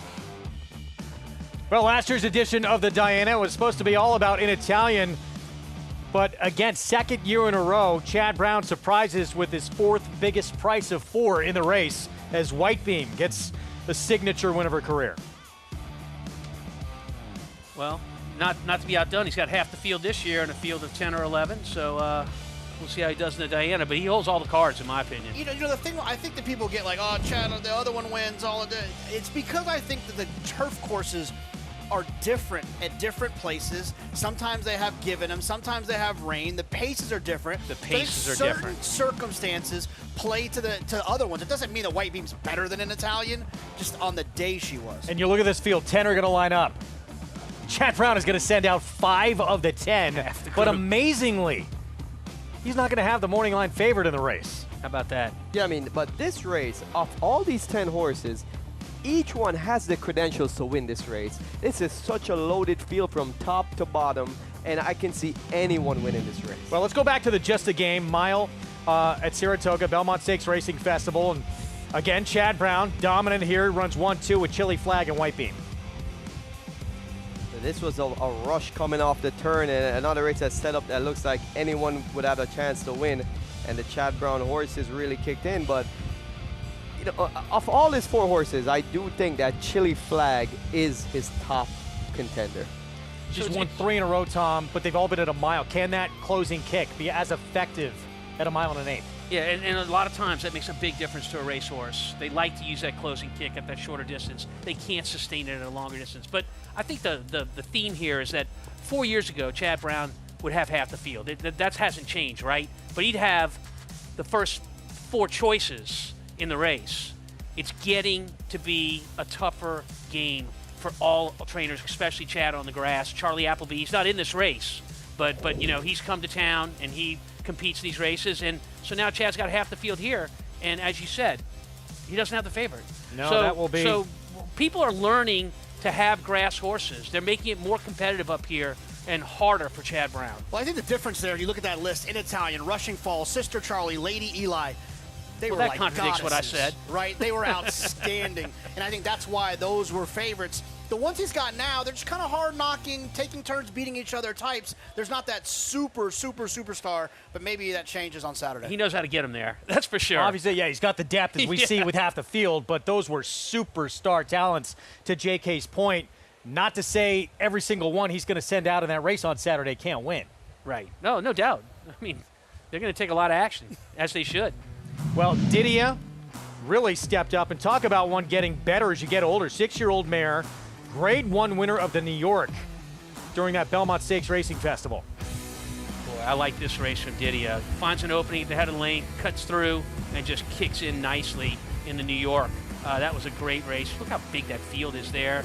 Tells you, gives you an idea of just, you know, when you do something in a big group like that, and in a Grade 1 as well, I mean, it shows you. Look, I mean, you win by a few on the grass. That's like winning by 5 or 6 on the dirt. You don't see that separation ordinarily. In big field turf races, it's always a narrow margin for the entire field. When one separates himself from the other ones, that's very impressive, like you said. Good race. And this Grade 1 win is an addition to her Pegasus Grade 2 win earlier, Filly Mare earlier. So I think Didia is actually the leading in the division right now for Filly Mare turf horses. My fear is that while she definitely deserves to be the favorite, she is the favorite in a very talented field off of a great trip win. And to me, that's just not the best bet you can make. I think that's fair. Would you say this is going to be a much more difficult task on Saturday? No. That was a war. That New York, I remember looking at that Belmont Stakes Racing Festival. It was one of my most races I was the most looking forward to. But she's going to be a shorter price here today than she was then, and I think the competition is equally as tough, not as big of a field. And she has to repeat it, you know, to win. And sometimes when a horse runs a big race like that, what was that, beginning of June 6th or 7th, I think, something like that, you know, you've got to put that race in again to get to the winner's circle. That's hard to do with a thoroughbred time and time again. See if she's up to the challenge. She's a modest 7-2 morning line favorite, again in a field that Chad Brown will send out 5 of the 10 in a race. He's won 7 of the last 8 years. Linda Rice last summer here, she won the first race of the meet. She was asked her chances of winning the meet title. She said very unlikely. She wound up winning the last race of the meet to end in a tie with Chad Round. Can she do it again? We'll be back. He possessed such natural athleticism. It is Golden Pal winning the Juvenile Turf Sprint. He's very, very agile and quick. Golden Pal has repelled the challenges. Each and every race, he just got better and better. Golden Pal broke like a rocket. Golden Pal, wire to wire. He's a very confident horse. Golden Pal, the lead is out to 5 lengths and deep stretch. He's just got a brilliant mind. They're all behind Golden Pal. I'm going to be breeding everything I have to him. Horse racing? Check. Weekly promotions? Got 'em. Huge payouts? You bet. With Naira Bets. Download the app today and bet on any track, anywhere, anytime with live HD horse races, betting tips and tutorials, expert picks, and more. You bet with Naira Bets. Join now for a new member bonus at nairabets.com. At Three Chimneys, our name is our promise. Our commitment to quality, our customer, and most importantly, the horse, is at the heart of who we are. For over half a century, the Storied Stallion Station and Nursery have been a place where dreams are born. From Horse of the Year, the mighty Seattle Slew, to Horse of the Year and modern-day breed shaper, Gunrunner, we've been defined these past 50 years by the company we've kept. Three Chimneys, where dreams are born. Monmouth Park's main event is Naira Bets Haskell Day, Saturday, July 20th. Watch and wager as the country's top 3-year-olds converge on the Jersey Shore to enhance their championship credentials. Play our $500,000 guaranteed late pick 4 and $300,000 late pick 5 on a card that includes 6 stakes. First post 12 noon. It's all Naira Bets Haskell Day, Saturday, July 20th at Monmouth Park Racetrack. Well, check out our newest hospitality venue at Saratoga this summer, the Surfside Party Deck.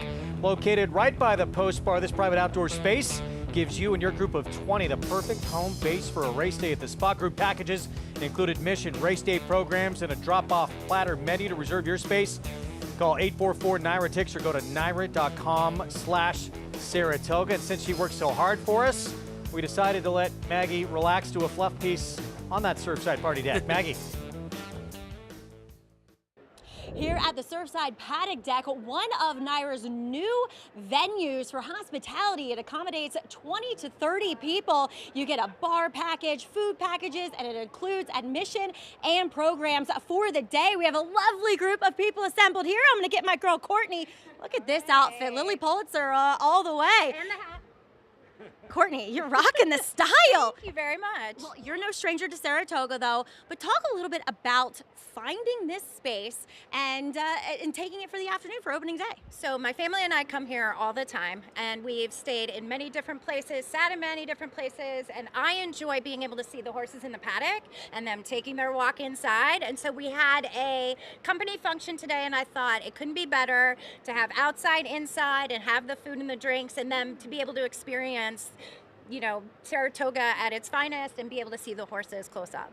Courtney, what's your favorite part about Saratoga? My favorite part about Saratoga is the betting on the horses. I'm not gonna lie. Love so it. that's one of my pastimes. I love coming here with the family, with friends, and just having a good time. Who's your best bet? Do you have one? I don't. I haven't even researched yet. So I showed up late, and I have to get my research done. It's okay. You're doing it like me. You're picking them by the way that they look. I like that. Always gray. And my dad always said, the 6th horse in the 6th race. I love it. Well, Courtney, thank you so much. I hope your team enjoys their day. And for more information about the Surfside Paddock Deck, make sure you check out NYRA.com/Saratoga, guys. Can we just make the call and go ahead and book an employee day there later in the meet? I like after the last race. I think it could be you and me. That sounds good, too. So I noticed the sign says iced tea and vodka. I don't know about the iced tea, but I think you know me well enough that I'll go for the vodka, right? I'm in. Yeah. Great spot. So many great places to see the action here. You saw the treehouse as well, all these new additions. But they do such a great job of maintaining the history here, but continuing to evolve. Absolutely. There's not really a bad seat here because here is about the energy, right? And it's yeah, I mean, you end up watching one on the screen a little bit. I always try to make it a point when I used to be here hanging out. I'm busier than I used to be. I would always find a way to get to the front side and make sure I'm watching the horses definitely for at least a couple of races live. But the energy, even when you're somewhere else watching it on a screen in the backyard or wherever it might be, you cannot duplicate that energy that you find here at Saratoga. I told you, bring the signed autograph pictures. You won't be as busy as usual. You can just hand them out. You don't have to stop. I'm busy sitting here with you knuckleheads. We got this 8th race coming up. We're going to start this late pick 4 ahead. And, you know, we talked about Spring Magic as we went to break in here right now. I believe still the favorite at 2-1. Luis Saez will be aboard, who won this riding title, upended the Ortiz brothers' reign. The only time we've seen that in the last 9 years. Yeah, a bit of a puzzle this race. So it was scheduled for the grass. It comes off. It goes to a mile, which is out of the chute, the Wilton chute here. And so, you know, you're kind of searching, aren't you? You're looking for who's going to take to the dirt well here, as well as what kind of race setup we're going to get. I mean, yeah, there's no doubt in my mind the 6-horse Grab the Glory is going to the front. How long that horse lasts there, that might be a different story. Well, and also, Grab the Glory is going to be a thorn in the side of Spring Magic, because Spring Magic ultimately has never really passed a horse before. So he's going to have to face Grab the Glory being in front of him. I told her she works hard. She's already back from that hot spot. Think she had an iced tea or a vodka? Maggie, what did you partake of at Surfside Spot? Tom clearly doesn't know me that well. The latter. No, I'm kidding. After the show, of course. Yeah, voila, I'm here in the paddock. As we'll take a look at your current favorite in number 7, Spring Magic. It'll be interesting to see between the filly to her inside and herself, who finds themselves on the lead, because I know Grab the Glory is coming out of sprint races, so of course she has to go, but Spring Magic isn't that slow either, and she does have an aggressive Luis Saez on her back today. She comes in here for Bill Morey. Now look, her faster races, I think you can say kind of collectively have been on the turf, and she does have more of a turf look, but she has run well, and her wins have come on the main track. So it makes sense. She does show up for this outfit in Bill Morey for the first time. She comes in wearing front wraps as well for the first time. And on the other side, she looks incredibly fit and well turned out. So we'll see what she does here on the change back to the dirt. Moving on to some MTOs, number 11, Just Music. Last time she just faced a horse who completely has turned her life around and Call Her Bluff, who rattled off 3 wins in a row, and she broke running just not quite quick enough and was forced to chase inside. Just Music, I thought her weight looked better than ever last time. Same thing again. In fact, I think this is one of the best times she's appeared prior to a race here for Linda Rice. My problem with her is I think she's actually better going around 2 turns. Now, she'll get the 1.5 turns here as this race goes to a mile out of the Wilton chute here in Saratoga. But again, I feel like dynamically she's a horse that it allows her to get in her rhythm a bit better and be more forward when it's around the 2 turns. So we'll see what shakes out with her today. Number 12 for Todd Pletcher is Miss Fashionista, who I don't know what they were thinking with the turf last time. I didn't really get it. She doesn't really look like a turf horse, so I like the fact she's back here going a mile on the main track, and she looks really good for her. Another filly that at times has struggled to carry that conditioning you want to see, and again, she's a horse, Greg, that's making a better impression than she normally does. Maggie, there she is. 5-2 right now, getting back to dirt for Todd Pletcher. And those Rapoli Stable Silks, which we'll be seeing a little bit later on in our feature with Carmen's Candy Jar in the Schuylerville. So yeah, as you brought up, Thomas, an interesting race, and obviously it's changed a ton. Linda Rice with 2 in here, and Linda even kind of conceded. She said, I don't have the kind of stable I had last year. Retired a lot of horses, don't have some of the same strength and numbers that I had before. She said going into Saratoga, Chad Brown, who she tied with last year in that final race of the year, is probably safe. Yeah, I think so. But again, as we talked about earlier, trainers are never honest. You said that, not me.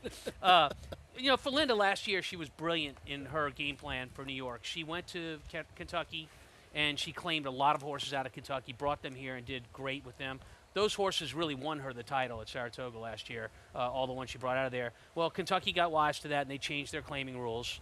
And you just can't take the horse out of state like you used to. So it's curtailed her ability to put that model into play in terms of business. She's still going to win her share of races, no question about it. But her stable isn't as large in numbers either, and you got to have numbers to win this meet. Yeah, and if you read that article in the Blood Horse that I interviewed Linda Rice, she pretty much has relinquished any chance or any expectations of winning this meet. She gave it up because of the same reasons like you said. She doesn't have the numbers, but what she does send out is always live and effective. I don't think JK will ever see, you never know, but the drama that we had play out in that trainer's title last year. Yeah, it was wild. Obviously, I think the weather probably hurt Chad a little bit last year. We lost a lot of turf races. No doubt. But it was a lot of fun, though. It's fun. That's what's great about these. The jockey title and the trainer title are more special here than anywhere else. They mean so much. Here's Silent Melody, Flavian Pratt, Jorge Abreu. Fourth last time at this level, but that was on the turf. This one has never been on the dirt before. We'll try it today for the first time. 1 of 2 for Linda Rice, as Tom mentioned. Maybe the speed of the field. Yeah, has a ton of early speed. I feel like this one will be aggressively used on the front end.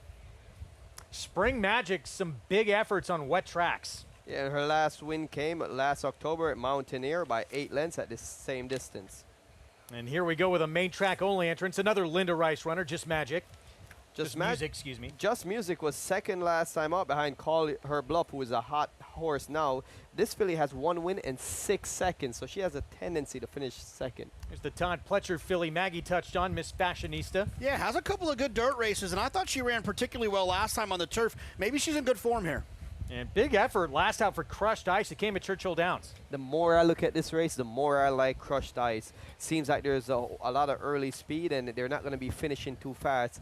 And of all the horses in this race, she's the one that's going to do her best running late, which is going to be very advantageous with the dynamics of this race. Julian Leperoux will ride 9-2 on the board from that outside post. And let's take a look at her in action in that performance last time out back on June 20th at Churchill. This was going a mile and a 16. Yeah, so even down the backside, Greg, I mean, she always looked like the winner. Julian Leperoux had a lot of horse. He likes to save horse for the end. He has a tight hold on him oftentimes. Down the backside, it worked well with Crushed Ice to give her a second victory in 2 starts. And confidence is big in horse racing. You get a horse to start believing in itself and get confident, and they can reel off some wins, and she has the opportunity to do that today. And visually watching that race, you can tell that he's not at the bottom of her. She is almost waiting on her competition, because when she switched leads in the stretch, she was ducking in, ducking out, showing me that there's more there, and she doesn't need to move forward to win this race. And you could tell based on that last race, she likes being on the outside, in the clear, stalking the pace. She drew the perfect place to get the exact same trip if they so choose. And Rajiv, obviously this mile here, it's new. Came back, just the other year. And you think riders now have adjusted and kind of learned on how to ride these races? Yeah, and one of the crucial things about this race is at the angle that they break, if you run straight, you kind of need to fan out a little bit, or so you're going to be real tight on the rail. So it's an advantage to the horse on the outside. If you're on the inside and you don't break good, you can get your pad taken away from you real fast going into that turn and get shuffled back. It's a good look at it head on. Yeah, so look at that temporary rail, Greg, that is in the middle of the starting gate. So those horses are going to line up outside that temporary rail to give everybody the room that you're talking about, Rajiv, to break, and when they hit this turn here, have plenty of time to move over against the rail there, but start outside of that rail, as you were suggesting. Yeah, and if you're on the inside and you don't have a good start, what happens is the outside horses fan over a little bit, and it gets really tight in there, and you get shuffled back. So, that's something to look at going into that turn. I don't think it has much implications on this specific race, because the 2 horses on the inside are the 2 most speedy horses, so they will be the ones establishing the early pace. But going forward, it's something to look for going out of this chute. And it's a small group. The larger group, the outside horses are going to be pushing down out of the gate to kind of move over to save as much ground as they can. I don't think you have that happening here with this small group. I agree. 3 minutes to post here in this 8th on our opening day coverage from Saratoga. Let's go back to Maggie. Yeah, we'll check in with the horse invading from Kentucky. That is number 13, Crushed Ice. Got to see Anthony Cordarolo in the paddock. He was quite the character, and I love having him here for the meet. I said he has about 4 to 5 horses stabled over on the Oklahoma training track for the summer, as his daughter Ashley, a big part of the operation too. But Crushed Ice, he feels as though very well could give him his first winner of the meet. Now, watching that replay that we just viewed, going the mile and a 16th at Churchill, I thought she did get a little leg weary, but now we're turning back a little bit, and that kind of makes sense to me, to get a little less ground, half a furlong to be exact. She's not one that, if she's standing there, I'm not going to like her, because she's kind of one-sided. She doesn't carry a lot of conditioning, but the way she moves is what I like. She was striding out beautifully in the paddock, and it carried over to the racetrack, where she is light as air on her feet and really getting over this track quite nicely. I'm gonna go with Miss Fashionista here. I think it is, prudent to rely on the MTOs in these situations, as we saw last race with a Sunday Girl. So I like what I'm seeing from Miss Fashionista. I think she is heading in the right direction, Greg. She's become the favorite. Thank you, Maggie. 5-2. There she is. Turf back to dirt. And this is a look back to February 16th. And that maiden breaking win. She was pretty dominant against this softer group. She was. I mean, she just came around because he had so much horse and just draws off from this group. This is a much different type of race. But I think what we're seeing here is the fact that not only can she run well from off the pace, but she's in a position in today's race where maybe she can take advantage of that speed and run that same style. Yeah, duplicating this kind of race is what would be the most effective in today's race, because there's going to be a hot pace. There's no way getting around that. Grab the Glory coming out of sprint races is going to go out there really fast. And Spring Magic has to be forwardly placed. So they're going to go fast, and they're not going to finish too fast. They're going to be softened up. And I'm looking for horses that could finish up. And Miss Fashionista is the one that should be doing her best running late. Speaking of horses that are going to be finishing up, I ended up landing on the 11 Just Music because a couple races back, that 10 furlong race, we had 1.25 miles, the distance of the Kentucky Derby. This horse has some tactical speed, and the ability to go that 10 furlongs lets me know that they'll be finishing at a mile. While, like Rajiv said, it feels like some of the rest of them might be getting a little bit tired. Yeah. And originally, I picked Spring Magic, and, Luis Saez is going to be stuck right now in a darn if you do, darn if you don't situation, because he really shouldn't challenge Grab the Glory early, because if he does that, his race is going to be taken away from him. He's going to have to run too fast. However, if he sits too far off of Grab the Glory, Spring Magic might not put in her run, because she has never really shown a good finish as yet. She's kind of steady pace and runs quick early and just tries to maintain that pace. So I think for him to have his best shot, he's going to have to really cut a tight rope there and not be too far off the pace, but not get into a suicidal speed battle. Is the X factor in this race, who we haven't really touched on much, the filly who's getting on dirt for the first time here, Silent Melody, the 5? I mean, she's an X factor because we don't know what we're going to see from her. Her turf races have been decent, which would be able to make an impact on this race. And we don't know how she would run on the dirt, but she does have dirt pedigree, because she's by Tonalist, who won the Belmont Stakes on the dirt. He was mostly a dirt runner. And she's out of Uncle Momir, who was strictly a dirt horse as well. So if you're going by pedigree as an indicator of what to expect, you would expect that she'd be able to transition to the dirt. I have a strong concern that the 6, Grab the Glory, not only makes the lead here, but clears by so much early that it kind of confuses the race a little bit behind Grab the Glory. Oftentimes riders tend to want to position against that and can make mistakes in a race like this. But I'm interested to see just how far clear Grab the Glory goes early in this race from the rest of the field. If I was riding another horse in this race, I would not be concerned about Grab the Glory while on the field. We'll see how far she can take him. Jose Ortiz will be aboard for Linda Rice, trying to win his 3rd on this opening day card. Started the late pick 4. Let's go to Frank Miramati. Here's Fashionista taking up her spot. Miss Fashionista, it should be said.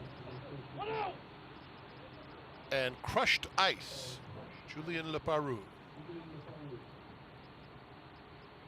Going in. And they're off. And Grab the Glory with a rocket start right to the front, immediately joined by Crushed Ice, who will press from the outset. Another 2 lengths back, Just Music secures a good spot in third, and down on the inside, Spring Magic is fourth, 3.5 lengths off the pace. It's another 2 back to Silent Melody and Miss Fashionista at the back of the field. So it's Grab the Glory setting the tempo, leading by a length. Crushed Ice is right there in second, and they're followed by Just Music. The opening quarter went in 24 2/5 seconds. Spring Magic, Yellow Cap along the rail in fourth. It's another 3 back to Silent Melody, who's fifth at this point, and racing 6 lengths off the lead, getting a nudge. Another 5 back to Miss Fashionista. Grab the Glory passes the half-mile pole. They went the half in 48 seconds flat, with Crushed Ice hounding in second, just a half length behind now. They're followed on the inside by Spring Magic, and Silent Melody is also in the thick of it as the field rounds the far turn. Also in that mix is Just Music as Crushed Ice makes that move for the lead. Crushed Ice takes control at the quarter pole and opens up 2, putting away Grab the Glory. Now a fresh challenge from Spring Magic with the yellow cap, who's starting to pick up some momentum, but Crushed Ice is tough. Maintains a length lead coming past the 8th pole. Spring Magic is second. The others are well behind. Crushed Ice is on a roll. And it's now 3 in a row under Julien Leparoux. Crushed Ice, a decisive victory. Spring Magic was second.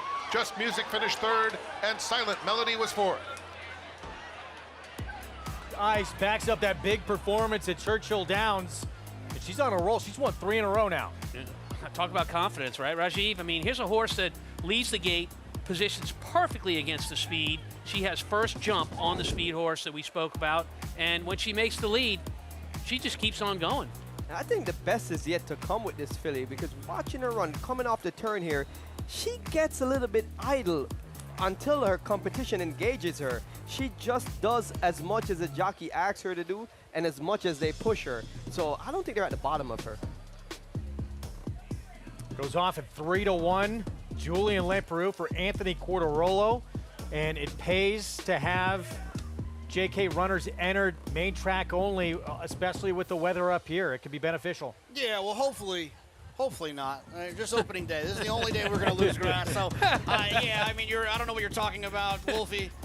We don't need any more MTOs for the rest of the year. So, but yes, you're right. I mean, it's an opportunity to get a horse into a spot where they might have an advantage against a bunch of other horses that might be preferring other surfaces. So it definitely is a cheeky thing that these trainers try to do to get on their weather app and try to predict a little bit what grass races might come off. But like I said, this is the last one, right? No more. It's great to see jockey the last race is coming off the grass. I just want to warn you about that right now. It's great. Last day. It's great to see jockey Julien Leparoux getting a win on opening day. Julien is a former Eclipse Award. That's the biggest mantle that you could take down as a jockey. Eclipse Award winning jockey. And he doesn't get the consistent good rides day in, day out, but when he does get the mounts, he delivers. He was at one time the young up-and-comer that a lot of people were talking about. He went to Oaklawn to ride full-time, and it was a big change for him being the veteran in that room. Having that experience paid off. Gets a win here on Crushed Ice for the Anthony Quartarolo barn, 3-1. 13, 7, 11, 5. We're going to take a timeout. She's maybe the best 3-year-old period in the game. The Kentucky Oaks winner, Torpedo Anna. We're going to see her soon in the Coaching Club American Oaks. And Belmont Stakes winner, Dornick. It is a wide open 3-year-old division. We'll be back. And they're off in the Belmont Stakes at Saratoga. Here's Dornick, headstrong in the early going. Mind frame is 4 deep, but up and on the pace, and antiquarian is in the field. Turns for home. Mind frame on the outside is coming after Dornick. Dornick in an absolute thriller. Dornick and Mind frame. It will be Dornick and Luis Saez to win the Belmont Stakes at Saratoga.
Welcome back. You're watching Saratoga Live here, and we saw a slight upset take place in today's 8th race with Crushed Ice, now making it 3 in a row. And I'm pleased to be joined by winning trainer / part owner Anthony Cordarolo and his daughter Ashley. And guys, it took her a while to put it all together. Also getting back to dirt, I think, helped. But wasn't her game. Now she has figured out this game. She's just getting better and better. She had a few internal issues, and we got them straightened out. She just seems to be just getting better. We always thought she had talent, so it's all coming together now. I like that. As Ashley, your dad gave you props for picking her out for what, $25,000 as a 2-year-old. Wait, was that a 3-year-old? Yeah. Sorry. Talk a little bit about buying her and what drew you to her. So it was interesting because she actually had the fastest work in that sale, but I think a lot of people were kind of steered away because she was a 3-year-old. It was really a 2-year-old focus sale. I just loved the way that she moved. I loved everything about her. You know, she vetted good. She had some issues previous, got through it. And it was a feeling. Yeah. You know, I always go with my gut. I try to listen as much to God. He gives me all the guidance, and I just follow it. Well, well done. I can see why she is a beautiful mover nonetheless. But Anthony, working with your daughter, I feel like every year I see you guys are together. How special is it for both of you to be up here? We look forward to it. We're really excited coming this year. We're a good team. Pain in the ass once in a while, but not bad. You're my partner in crime, Mo. I mean, she's the best. I love her. Well, you guys are really a good team, and father and daughter strike here on opening day with Crushed Ice, Greg. Well, fun to see that family story there. And actually, you know, before he trained thoroughbreds, he trained and drove standard breds back in the 1970s when he started. One of the nicest guys in the world, truly. I mean, if he sees you from across the room, he'll come over just to say hello. He's one of those guys, kind of like me. One of the special things about Saratoga, too, you'll see big stables, mega stables winning a lot of races, but you'll also see the guys with the handful of horses, and for them to win a race here, it makes so much of a difference than just winning anywhere else. So much, no question. He's got a nice filly here he's done a nice job with. Crushed Ice, again, has won 3 in a row. That canoe, we'll see it painted again after this year's Travers. Archangelo went on to 3-year-old of the year last year with that Belmont Travers double. We move on to race 9.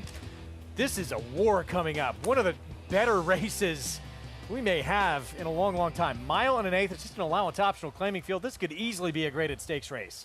It's the kind of race when you enter in it and then the overnight comes out and you see what your competition is, you're like, what was I thinking? Well, there's a Holy Bull winner in here, so we have, you know, graded stakes winners, stakes plays. We have a Preakness runner-up in this race. I mean, this race is really loaded from top to bottom. And what we say in this race, it's an allowance race. It's not even a stake race. Saratoga, yeah, this is just a mere allowance race anywhere else. This is either one of the premier races probably of the meet. 3-year-old picture we talked about going to break. It is so wide open this year. 6th year in a row we have seen 3 separate winners of those Triple Crown events. It's just thrown in chaos right now. Here's a look at what's ahead this summer. Curlin Stakes to try and get to that Travers. The Naira Betts Haskell. We're going to see Fierceness and Mind Frame for Todd Pletcher line up in that race. Then the Jim Dandy, the Travers Prep. The big one, the unofficial 4th leg of the Triple Crown, August 24th, the DraftKings Travers. Feels like to me the 3-year-old champion is going to be in the starting gate of either the Naira Betts Haskell and or the DraftKings Travers. I don't think we've seen the champion win one of those races.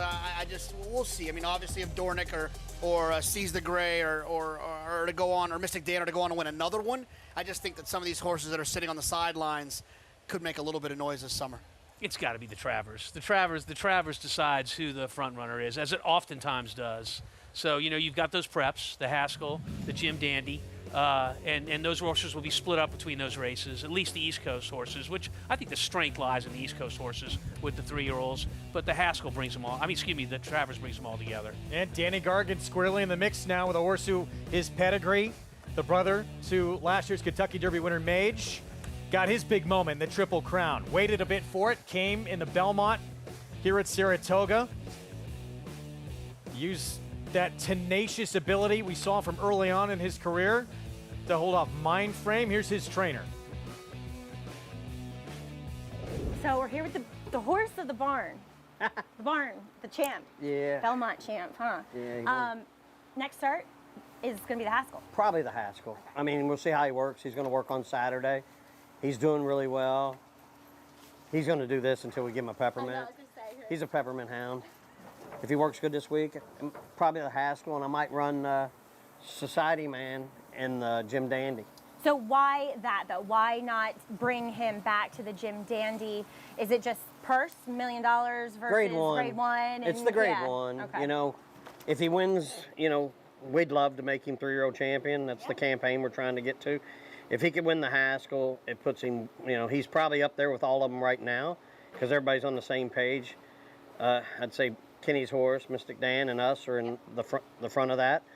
If I win the Haskell, it puts me way in front of everybody going in.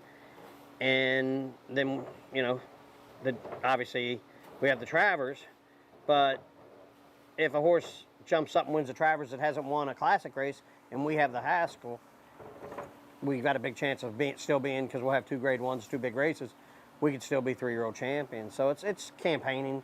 I think he'd even be better at 4 because he's maturing now, finally getting it. He's filling out more. I think he's gained weight and filled out more since the Belmont. But, you know, we're just blessed to have him. What a moment for that trainer to get his first win in a Triple Crown event. Take a look at the list of horses to pull off that Belmont Travers double the last 35 years. Of course, Arcangelo did it last year, Essential Quality back in 2021. Pretty good list of horses there. Yeah, there's some champions there. That's what makes the Travers just so important in Midsummer Derby. JK, what do you feel about Dornick's ability moving forward now in the second half of the year? Well, I'll tell you, he shocked me in the Belmont. You know, he was obviously a very talented 2-year-old, but the early part of his 3-year-old year wasn't very inspiring, right? I mean, he didn't do his best running.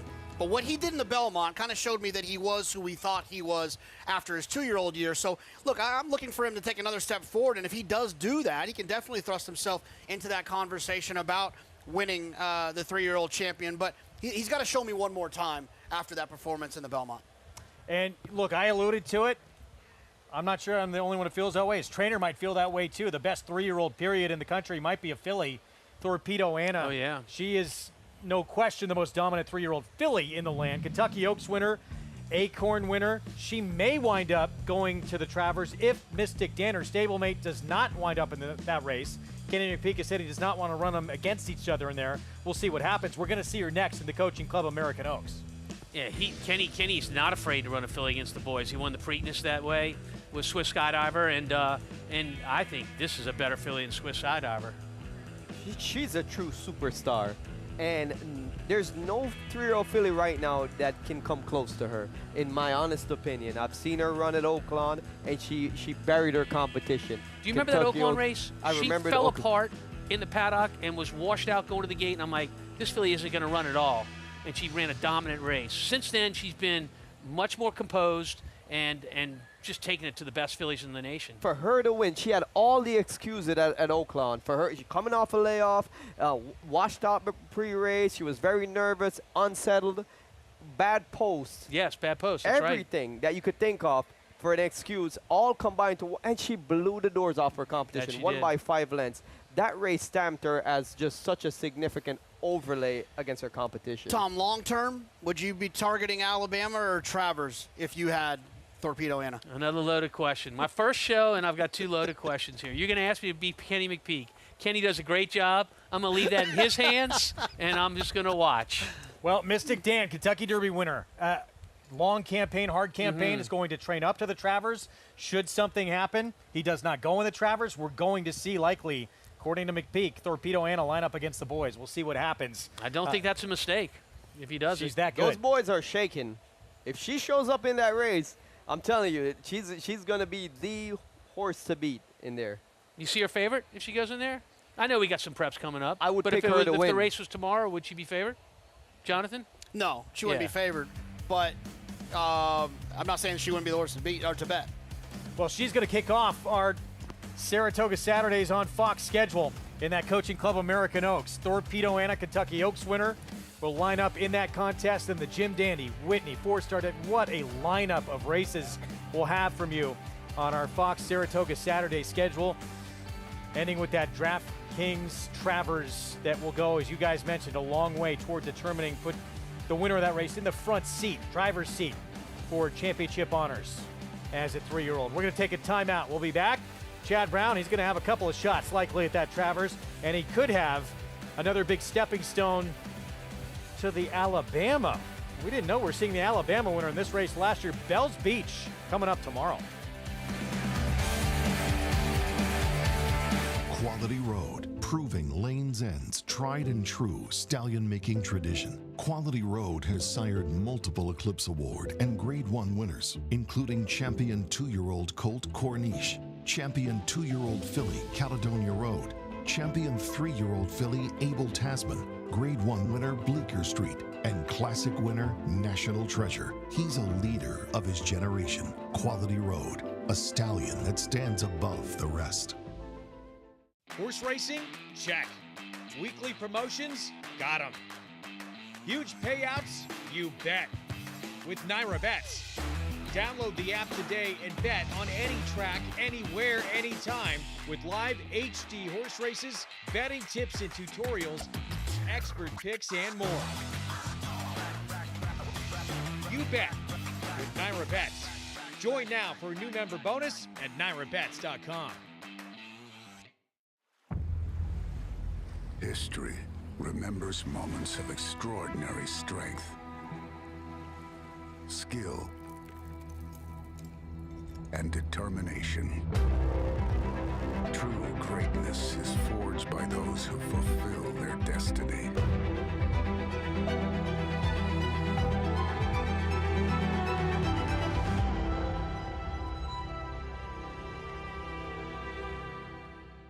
Who's still a nose in front. Kourou is lifting late as well. Better lucky than good at the rail. Better lucky than good. Kourou, better lucky than good, wins the finale. Welcome to Adelphi Racing Club's unparalleled partnership experience. Exclusive access to the backstretch at Belmont and Saratoga, premier accommodations on race day, and of course, experience excitement like no other. Contact us today and come hang with us this Saratoga meet.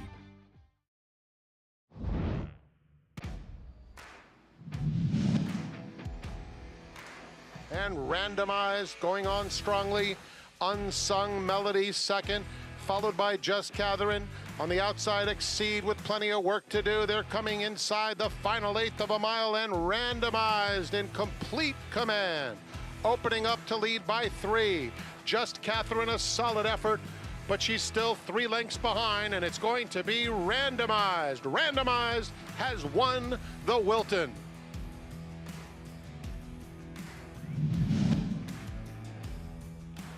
Randomized turns for home, very wide, but still in front.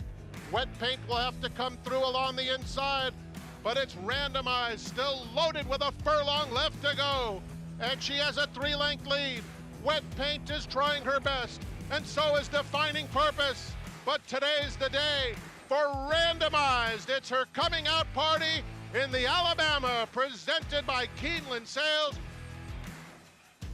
Nice little double last year that Randomized pulled off. You never know what these horses are going to become when you see them at Saratoga. Randomized didn't even go off the favorite in the Wilton. Went on to win the Alabama and become a multiple Grade 1 winner.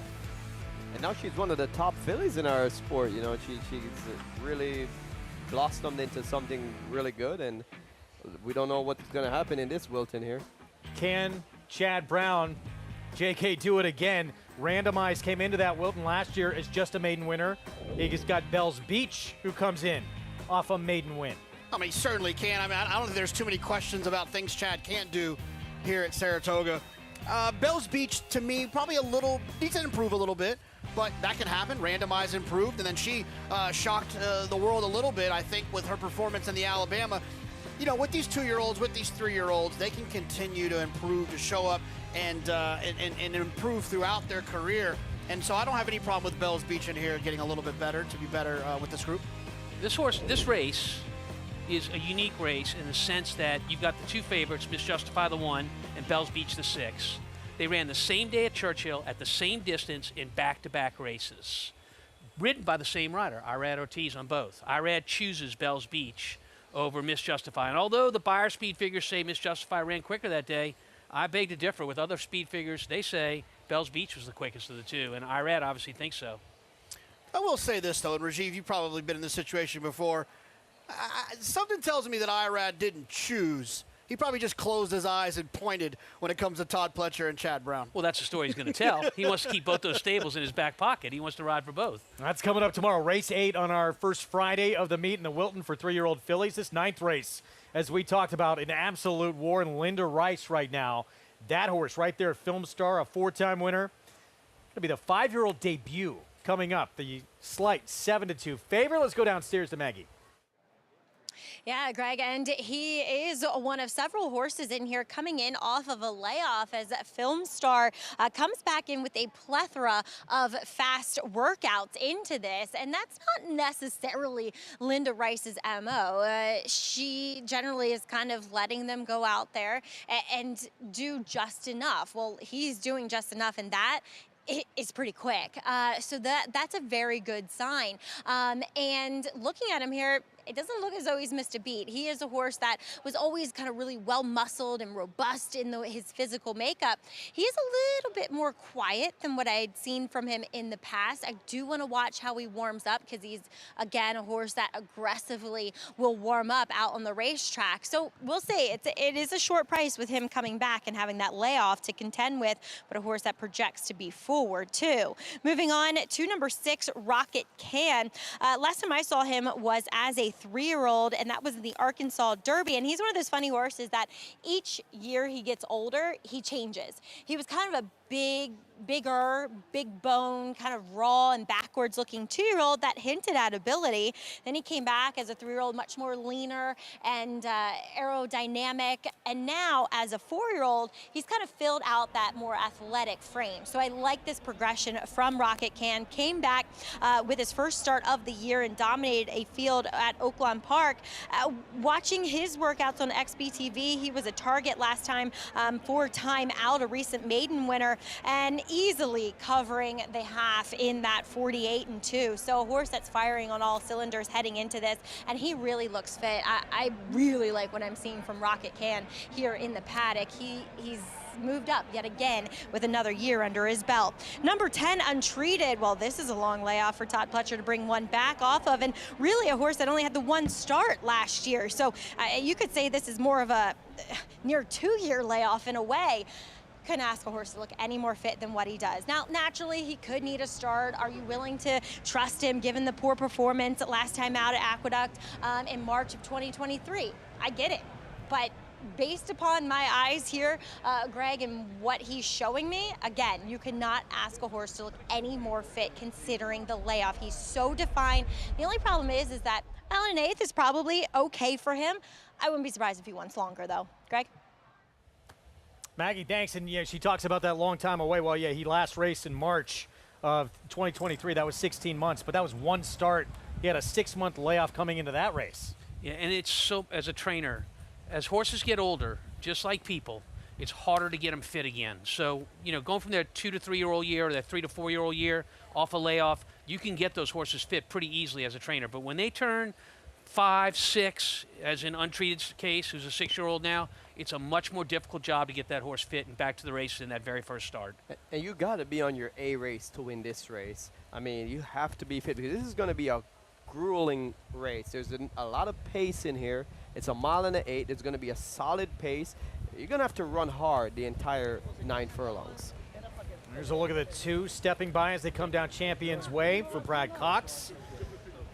His comeback race as a 4-year-old, 4th in a race at Churchill Downs against a horse JK had won 3 of his last 4 starts, Midnight Rising. Yeah, and look, I thought just the same way that Tom did that this horse could be tough in here, the 2 Salute the Stars. I think it's something this day and age you have to pay attention to, what Tom mentioned earlier at the top of the show if you weren't with us. You got to see these horses that are coming off and on Lasix, going from stakes races where they typically aren't going to be permitted to run with Lasix and then getting into these allowance races. You can find some patterns that horses that do not run the same without it, and some that can run no matter what. It doesn't matter, but you should be paying attention to that for sure. And that's the reason why I picked number 7, Blazing Sevens, in this race, because his last 9 races that you look on the papers, last 10 races, 9 of them were without Lasix, and his only race with Lasix, he ran a 97 Buyer and winning that race 2 starts back. Gets Lasix today again. If not for a masterful ride from John Velasquez in the Preakness, Blazing Sevens probably your Preakness winner. I agree with that. Absolutely. Don't forget, he's a Grade 1 winner as well. He won the Champagne by 3.5 lengths as a 2-year-old. I think this horse is a big overlay at 5-1. Right you know, now. it's funny. I remember picking this horse in the Met Mile. I picked Blazing Sevens to beat National Treasure. That didn't go great. Yeah, but that wasn't fair. I mean, National Treasure set the pace, and the show was over. Nobody pushed him. So you got to give Blazing Sevens a pass on that race. Well, he's got big ability. Obviously for Chad Brown just to put him in that spot, but he's shown it on the big stage before. We'll see how he handles this group here. Third off the bench for the 4-year-old. Post parade coming up, and we'll start with a long shot. Remaining half of the entry here for David Jacobson, Quality Chic. 5th by 4 lengths last time at Pimlico will at least be an early pace factor. Salute the Stars we touched on for Brad Cox. Will get the rail. Ran extremely well last time off a 277-day layoff. Now gets that second start off a layoff. Film Star. He's not raced since December. 5-year-old. He's graded stakes placed. The DRF Clocker reports have been really kind to this one, saying that he's working really good. Artorias from the Chad Brown barn as well. He's got Flavian Pratt aboard. If you would have asked me about this race on May 20th, the day after Artorias ran 2 races ago, I would have picked him in here. I just wish he would have ran better last time. He wasn't very good last time. Warrior Johnny had a race here a couple of summers ago. Looked like he was going to become a superstar. Was 3rd last time at Churchill Downs in the same race with Classic Catch, and your number 2, Salute the Stars. He was just beating 3/4 of a length in that race. Rocket Can. Bill Mott trains, Junior Alvarado aboard. Showed a bunch of talent as a 3-year-old, came back in his 4-year-old debut and ran extremely well at Oaklawn Park. Gets a little bit of a break since March, shows up here for Belmont. Yeah, it was his first start back since the Kentucky Derby. Here's Blazing Sevens, narrow defeat in the Preakness last year. Blazing Sevens, horse number 7 today. This is lucky number 7, and this is why I picked this one, but I really like him getting back Lasix today. Signator for Shug McGahee. Yeah, I mean, look, from a number standpoint, he's right there in the mix. I've seen worse 11-1 shots. And stablemates outside. Here's Classic Catch for Todd Pletcher. This one it will be coming from a bit off the pace. Just missed by a nose after having to wait and late at Churchill last time. And 16 months away for the 6-year-old Untreated with Louis Saez aboard. Yeah, he's been away for a little while, but he does have some races that put him in the mix here. I mean, look, this is one of those races where, you know, I can often find someone that has absolutely no shot, and usually 2 to 3 horses like that. This isn't one of those races. I think any of these horses can win. Well, we're doing some new things this year. We're giving our handicappers a bankroll. Did we hand you $4,000, Jonathan? If you handed me $4,000 for real, I wouldn't have been here. It's a mythical $4,000, but we'll see what we can do here a little bit. I'm winning right now because Andy and Paul, they lost earlier today. So I should have just canceled my bet so that I could have gone home a winner tonight. I'm going to play a $25 double, 2, 6, 7 into the 3, 4, 10. Presuming I'm not going to have the favorite in race 10, not the top 2 choices in there. Try to pick up some money here. My goal is to bankroll Preserve until they take the governor off of me, and then I'm going to bet the whole $4,000 to win on someone in the next couple weeks. I just got to get the authorities to allow me to do so. Trying to skirt around the rules. That sounds risky. Look, I play in a lot of these contests. Obviously, this is a different format. I've had some success in contests, and I have found that the best way in those contest formats is to find something you love and risk your bankroll on it. And a lot of times people make the mistake of trying to kind of nickel and dime here and there, and this game's too complicated for that. You got to find something you love and lean on it. That's well, what you I had a terrific opportunity, too, in a contest you were in, I believe, with Monomoy Girl? Yeah, got the bankroll back in 2000 and what was that, 20, I suppose. Got the bankroll up to $40,000. She was even money in the Breeders' Cup distaff. bet that $40,000 on Wow. her. She won, then bet the whole 80 on a various amount of doubles, turned that into 160, and ended up getting second in the Breeders' Cup Betting Challenge. So that's your game plan. And so your competition, Andy, you're basically going to put a submission hold on him, right? I'm going to keep this bankroll as high as I can. You're going to make him wave his hand and ask for forgiveness. Till I find an even money 4 to 5 shot that I absolutely love. I'll risk it all and go from there. Because if you don't make a bet from now, he's having to chase you, right? Because he's behind. He's having to play catch up. What's Andy's safe word? 5 to 1 here on Classic Catch. 1 of 2 for Todd Pletcher in the race. Let's go to Maggie. Yeah, I'm going to take a look at the rail runner, and that is Salute the Stars, a horse that I'm not particularly familiar with, having run all of his races outside the NYRA circuit here for Brad Cox, but a horse that was on the lead, took a lot of pressure the whole way by the eventual winner, and he kind of gave in, but Florent Giroux was kind of passive in the fact that he just let that horse glide up to him and pass him at the quarter pole, and then when he asked Salute the Stars. He's not See the Stars. Salute the Stars to go again. He kind of re-rallied a little bit. Could have been that accordion effect, sure. But what I was getting to with me saying I don't know this horse well is that he's kind of the one acting the strangest, for lack of a better way to put it. He was hollering back in the paddock. See how he holds his tail kind of straight out from him, from his hind end? He just looks a little unnerved to me. He's gotten hotter than anyone else. Yes, he's a speed horse, and those are usually characteristics of a horse that wants to be forward and aggressive. So we'll see what he does here. I wish he was a little bit more settled for me to lean into him. And I don't blame Rajiv in here with number 7. Blazing Seven's a horse that I have chased his entire career. Well, Rajiv, he gets a little bit of a lighter load with me jumping off of him today as well as JK. He looked like a beast before the Met Mile. He really, really did.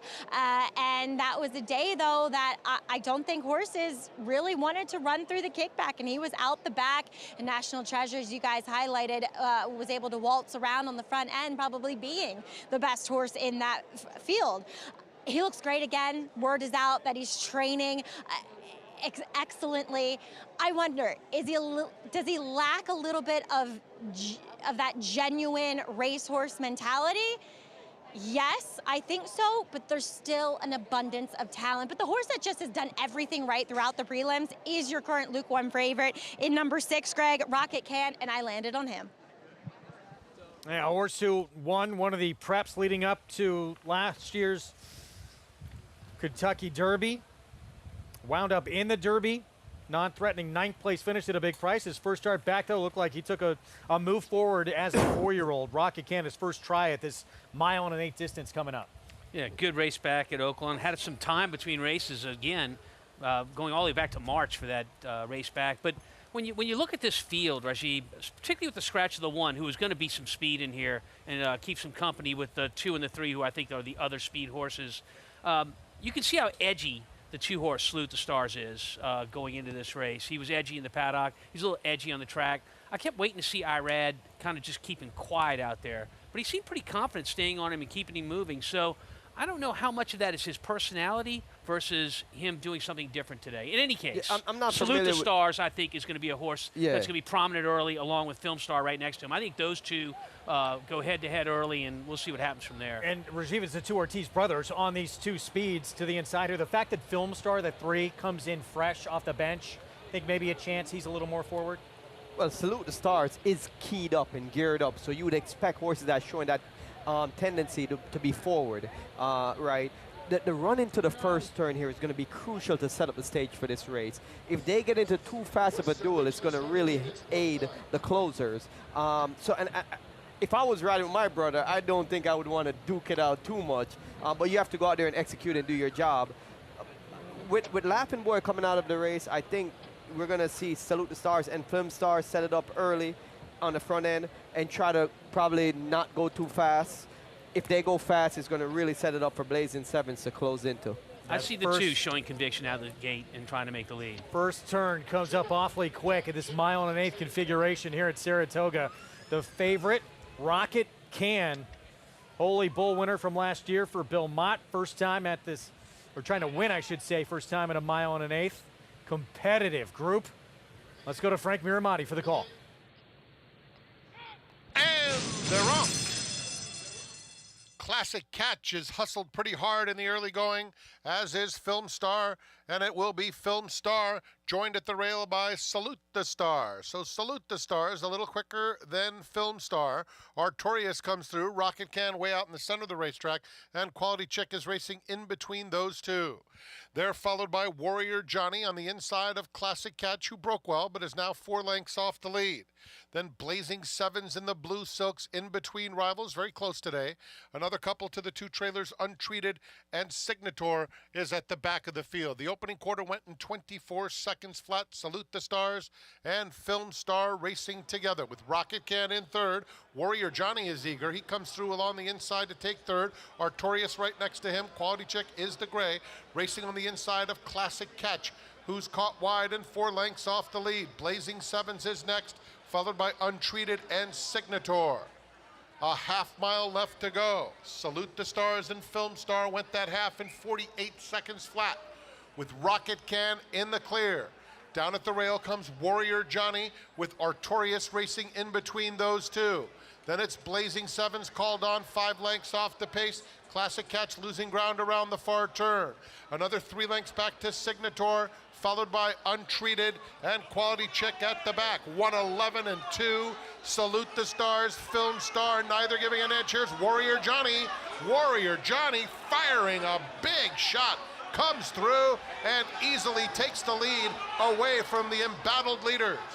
Then it's Artorias, but Warrior Johnny hugs the rail, goes on well, and it's a convincing 4-length W for Warrior Johnny.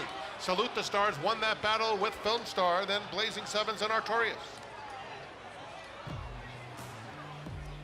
That was a Brian Hernandez Jr. like right on Mystic Dan in the Derby, hugging the fence. Warrior Johnny for Phil Bauer, Rigney Racing. Those connections made such a splash here at Saratoga a few summers ago. Yeah, it looks like they might do it again. They keep a really good group of horses in their barn, high-quality horses. The rail opens up here, and look, the rail is Irad's to have on Salute the Stars. He never wanted it, even down the backside. He saw that horse inside of him down the backside, didn't want to give it to him, but that wasn't the path he wanted, and it looks like it was the right path you can on see the that rail. Salute the Stars was bearing out a bit, though, because Irad was trying to Correct. pull on the left That's rein fair. to keep him there. Yeah. He was kind of laying outwards a bit, and Joel just hugged the fence all the way around there. Even on the backstretch, you can tell that he was loaded. Frank Miramati announced that, you know, Warrior Johnny was pulling at Joel. He had a lot of horse. He was just waiting for the time where he'd get the path to go clear. And this horse had a lot of trouble in his most recent race. He was bumped and crowded in between horses, but today was just another level. He jumped forward big time. This is my favorite version of Joel Rosario. Just vigorous hand ride, saved all the ground, and I tell you what, Phil Bauer a couple years ago made a ton of noise here at Saratoga. 6 wins from 13 starters. A little bit more quiet last year. Sounds like he's back and he means business, so I'd be keeping an eye out for him when you see his name in the entry box. And the final time today of 147, they came from the last 8 in 12 seconds and pulling away from his rival. That's racehorse time. But they're supposed to. This high-level race, to get the last 8th and 12 and 1, they're supposed to do that. That's not astonishing in my mind. Well, it will make me feel like he can move up now into the stakes level. Yeah. Because this kind of race are what the graded stakes horses run. Right. Now look at this. We talked about that great run from these connections a couple of years ago. This was one of those winners they had. He ran just a lights-out performance in a first-level allowance race, kind of announcing his arrival. Never really developed into that star, but he's run some big races back-to-back now. Joel Rosario, 9-1. He's ignored on the board. Yeah, and look, if you want to break it down pace-wise, you know, these quality horses, they're supposed to get going in a distance of ground race, 12s for every 8th. It would be about what you would expect. It's that time between the half mile in 48.18 and the 3/4 of a mile in 111.55 where the 2 front runners really picked it up. The 2, Salute the Stars and Film Star. That helped set it up for Warrior Johnny. There's Phil Bauer, trainer for Rigney Racing. They've had some awfully good ones. Zajera, talented filly. And now this horse picks up the 4th win of his career and beats a very good group in the process. Joel Rosario aboard for that win. Picture time for these connections. Our feature, the Schuylerville, is coming up next.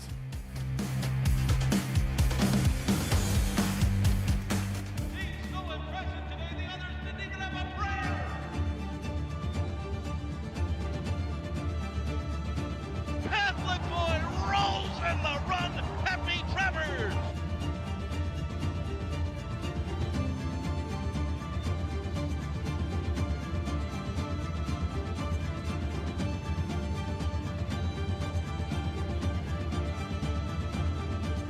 Catholic boy standing at Claiborne Farm.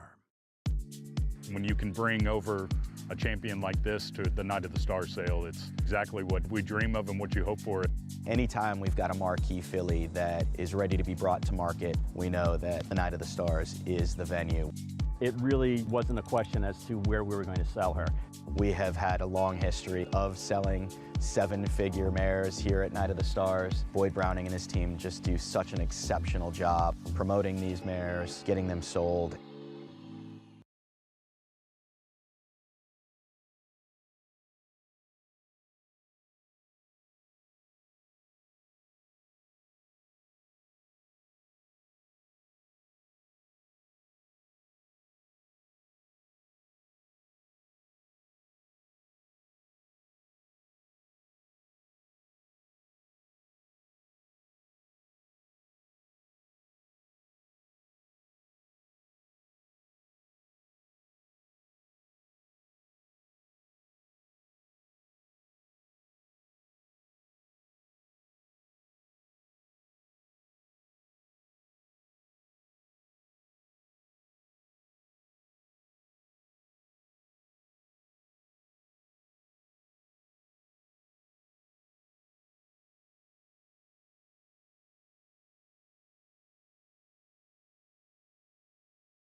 Got a double dose for you coming up on Saturday. Metlands Pace coming up Saturday night. Nijinsky trying to become the 11th harness horse in history to win both the North America Cup and Meadowlands Pace.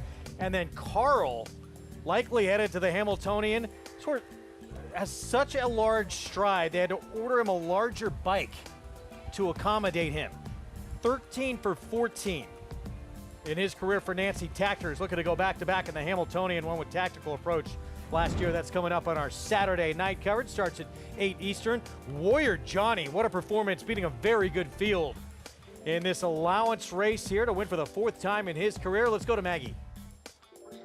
Yeah, here with Phil Bauer and the crew, the Bauer crew.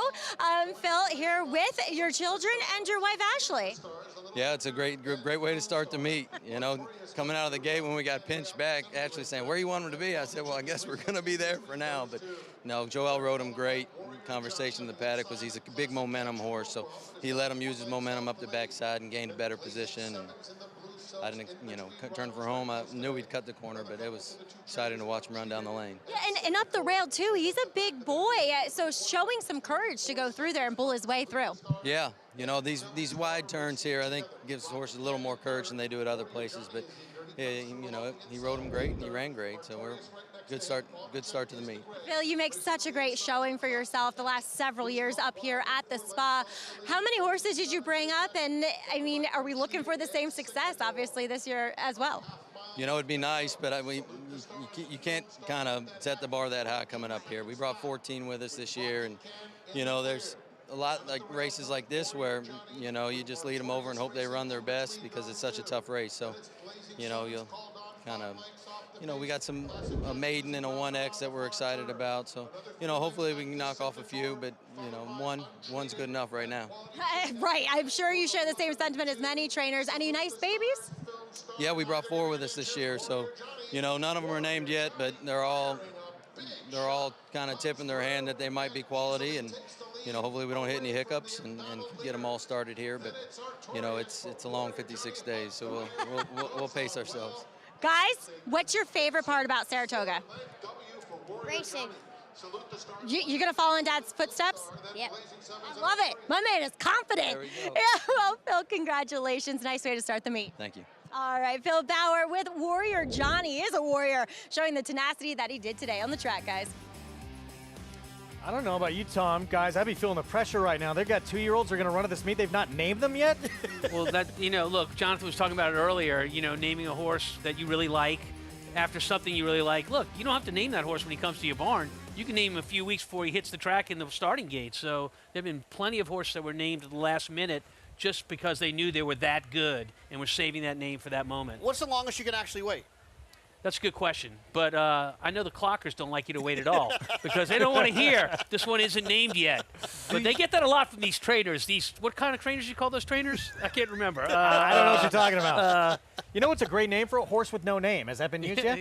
Yeah, by America, the band. Yes. I rode a horse with no name, actually. I rode that horse, but I have a question for you. Is there a name that you've been sitting on that you haven't used yet? Oh, that's great. That's a great question. But if I tell you, somebody's share going to it with steal America. it. I'll whisper it to you afterwards. Register it with a jockey club and hold it, right? I'll whisper it to you afterwards. All right. Yeah. Because I know when that one comes out, it's going to be a good one. My best so far. This man. My best so far was I named a horse. I got to name a horse. I named it for Dr. Politi. I named it My Town, My Rules because I'm such a terrible driver. And my kids got old enough to drive in the backseat of the car, like, Dad, you did this wrong, you did this wrong. And I would always turn to him and say, it's my town, my rules. I drive this car any way I want. I like it. Our feature race coming up on this opening day card, 2-year-old fillies who have all been named in our Spendthrift Farm 2-year-old race of the day, brought to you by Spendthrift Farm, home of North America's 5-time reigning champion General Sire, Into Mischief. Who will take that step forward with these lightly raced youngsters? Complexion, we talked about at the top of the show. The sister, half-sister to Jack Christopher, who's a 3-time Grade 1 winner.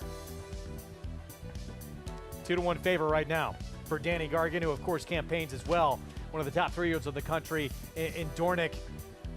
What did you guys see? We'll start with you, JK, in that debut from Complexion. Well, I mean, she did everything right? She was impressive, and when you have a pedigree like she does, being a half to Jack Christopher, you expect her to have some talent. And she did everything she was supposed to do. The only thing she didn't do for me was stop the clock in a time that gave her a speed figure that kind of had her stand over this group. She's just right there with them. So it makes me question, she won by 6. Who did she beat that day? And I usually don't get too carried away with who did they beat. I'm more concerned with the time, but her figure just wasn't as fast as you would like for it to be in order for her to kind of be crowned as the next superstar like her brother. She did it so professionally. I mean, from the start of the race to the end of the race, there was never a doubt in my mind watching that race who was going to win. That's how much class Complexion showed in her debut. You'll see her next here. Start number 2 coming up for this Danny Gargan filly. Schuylerville opening day feature from Saratoga continues over on FS1 right after this. War Dancer, New York's leading turf sire, is on fire at the Big A with Dancing Buck wire to wire in the elusive quality. Dancing Buck is almost there. Dancing Buck. Power Attack with back-to-back wire to wire wins. It's going to be Power Attack. As well as 26 Black. 26 Black almost there. 26 Black. And Roos. Torrigo trying to catch up both. Roos to the inside of the red blinkers. Roos gets the victory. The breeding shed is still open. Breed to a winner. War Dancer, proud to stand in New York. For centuries, the bond between horse and human has been forged in trust and hands-on care. Thoroughbred racing is combining that tradition with cutting-edge technology to raise our standards even higher. New investments in wearable biometrics, advanced imaging, and AI help optimize our safety programs. That opening quarter mile was a quick one. Every day, a commitment to improving their care. So win or lose, it's safety that runs first. To learn more, visit safetyrunsfirst.com. It's America's original sport. And no one covers it better than americasbestracing.net. From the sport to the lifestyle, the best races, horses, and destination venues, cocktails, gambling, fashion, and more.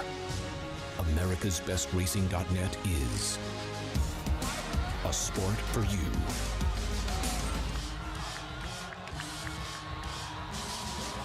Racetrack Television Network brings you every race, from every track, on every screen, every day. With monthly packages starting as low as $5, RTN gives you great value and access to more live HD streaming and race replays than anyone. Visit RTN.tv today to sign up and watch on almost any device, including Roku and Amazon Fire. RTN has packages that start at $5 per month.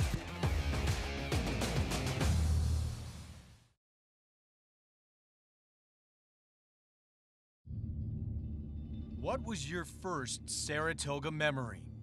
Was it the beginning of a legendary career? Winning colors. Maybe a controversial DQ. Or a champion feeling defeat. Maybe it wasn't a particular horse at all. It was mom or dad bringing you to the rail. Or seeing your heroes walk right by you. That summer sun setting trying to cash one more ticket. For 160 years, countless memories live on these grounds. And every summer, the memories come flooding back. Stories take on new life, while the next chapter continues to be written.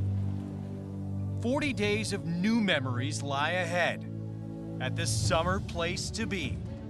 Welcome back to Saratoga.